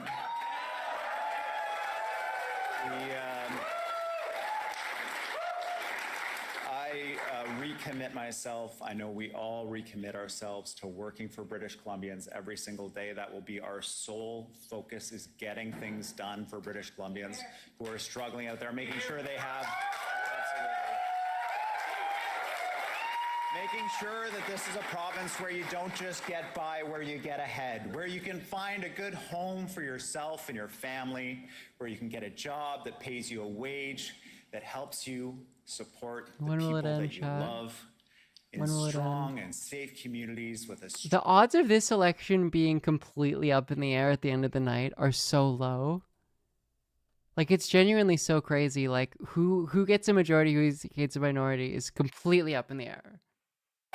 Like, clearly slightly favoring the NDP, because it would be a 25 vote shift with 1 out of 24 polls. Like, 23 polls are cast, and look at all the votes, right? Like, that's really not that much. Same with this, right? Like, it being so up in the air. He's a tall ass dude. he's a tall man. Okay, you've just been you can't really tell until like a regular sized person is on the stage. David Eby. He's a very tall man. Got him to this place, but obviously he's 6'7". Why is bro shifting his party to the right, increasing funds for cops when he should be on the court? Like, feeling about the cost of living. He needs to be hooping. To Sonia first now. Wonder how that conversation went. Let's talk about, I was just thinking 2017, when the Liberals actually won more seats, but the NDP and the Greens went to the Lieutenant Governor and said, we can form government. If, say, the Conservatives have 46 and the NDP 45, but they join up with the Greens, could we see a repeat of 2017? It's the most likely situation. By far the most likely result. David Eby said several. And then the Green Party holds the balance of power, which is goated. It was good of him to acknowledge opponents and the role that they play in the democratic process. He talked about the popular vote, which is a slightly different situation than existed in 2017. In this case, the NDP has won the popular vote. And so in terms of the conversations that may flow, I think we also heard him issue the first bid in the Great Green Party support auction, which is how do we try to attract that? I don't think it will be as easy this time as it was last time, for reasons that members of the Green Party are probably pretty well equipped to explain. Well, what's interesting is I asked Sonia first now at one point, would you agree to join with either party if the opportunity arose? And she said she wouldn't rule that out. It's hard to imagine a party that is it was no shot. It was a majority in one direction. The odds showed that it was like a 6% chance. Although it is hard to imagine, and there wasn't like it's a very rare result. It's very uncommon for there to be a minority. There was a lot of work that was happening in with the what we knew. Green Party With what we knew, that was a reasonable thing to say. If there's a choice, you're going to go with the NDP, not with the Liberals, because we have far more in common there. And I think that was the message we heard from David Eby tonight as well, that there are a lot of shared values. I thought it was a very gracious speech. I think all through the campaign, David Eby has recognized the frustrations that people have experienced. The Greens are going to be much more contentious. There's much more of an ideological distinction. We know there's a lot of work still to do. We want to keep going and get the job done. And David he Eby. repeated that tonight. David Eby. Eby. I thought he said a very good That's tone, beautiful. And I certainly understand why John Rustad was enthusiastic. But his was a confrontational tone. This was a conciliatory tone, and I think British Columbians, when the dust settles, are going to want people to try and work together and make government work. We don't know what that looks like yet, but I think they're going to want to make government work. And just in terms of Conservatives up 9 and Avtar Gill of the Conservatives. So there is Man. another projected elected result. No, it's true. And for a closer look at other results around the province, over to Dan Burrett and Michelle Elliott. What have you got for us? Fraser Valley Blues sounds like a football movie. And that is where they picked up a lot of seats. My buddies watching in our football pool will appreciate that one. Look how they did. Conservatives at 53.1%, the NDP at 42.4%. Keeping in mind that this is traditionally right-of-center territory. This is where BC Liberals ruled for a long time, for decades, and then the Socreds after that. Look at the vote, the seat change. Conservatives up 9 and NDP Yeah, that's a down crazy 7. Let's go swing. to some ridings now. See what we've got here. Coming up, 3, 2, 1. And Langley Abbotsford. Harman Bangdu wins by 56, or projected elected 5,600 votes over John Eldag, the former Liberal MP who was there. 21 of 23 polls reporting. Let's do to another one. Chilliwack North, Heather Maas, 3,700 vote There's a victory pretty over the solid incumbent Dan Conservative Coulter. sweep here. Also, Abbotsford Mission, Rianne Gasper, Realtor, wins by 2,600 votes I'm over the honestly incumbent really Agriculture surprised Minister, about, Pam Alexis. Chilliwack like, Cultus Lake, Alia Warbus, Vancouver Yaletown 2,400 being vote NDP. victory over the incumbent Kelly Like, Patton. I'm And surprised one about more, that Langley swing. Walnut Grove, Misty Van Popta, 1,200 votes over the incumbent Megan Dykeman. And more in this area as well. The Conservative candidate in Langley Willowbrook, Jody Tour, is leading right now by 961 votes over the NDP in NDP Vancouver incumbent Yaletown, Andrew there you Mercier go. in Maple Ridge East. The Conservative candidate Lawrence Mock leading by 324 votes over the incumbent there by the NDP Bob Deeth. And in Abbotsford South, Conservative candidate Bruce Banman projected elected in Abbotsford South. And two more here for you. Conservative candidate for Abbotsford West, Corky Neufeld, is projected elected for that riding. And one more. This one is a different one in terms of the party. Maple Ridge Pitt Meadows, the NDP incumbent there, Lisa Bear, is projected NDP in Kelowna. elected. It's interesting how Michelle, close Dan, Kelowna Centre thank you was. very much. And it's an mean, how close it indication is. that we have a lot of question marks outstanding in terms of just how Kelowna Centre, the 147 final vote results are going to go. And it difference. could be some time, Jason. Gloria, I can know. tell you right now, we might not get answers to some of those questions for quite some time. So we told you about Wanda Fuca Malahat, the closest race so far, where the NDP candidate is currently leading, as you can see there, by 25 votes. Here is what we are hearing from Elections BC. They are right now counting both the out-of-district votes, which we might still get a final result on tonight. But here's the key. Mail-in ballots here, which clearly can tip the race one way or the other, will not be finalized until October 26th. Oh my, I hope October Chachi's got lots of 26th. snacks. Yeah, so we might not know final results. In fact, we can tell you we won't know final results tonight until October 26th, because clearly the closest riding of the night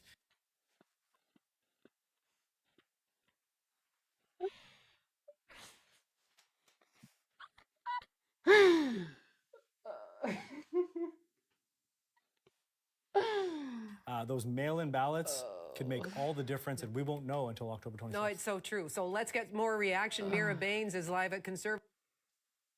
Good night.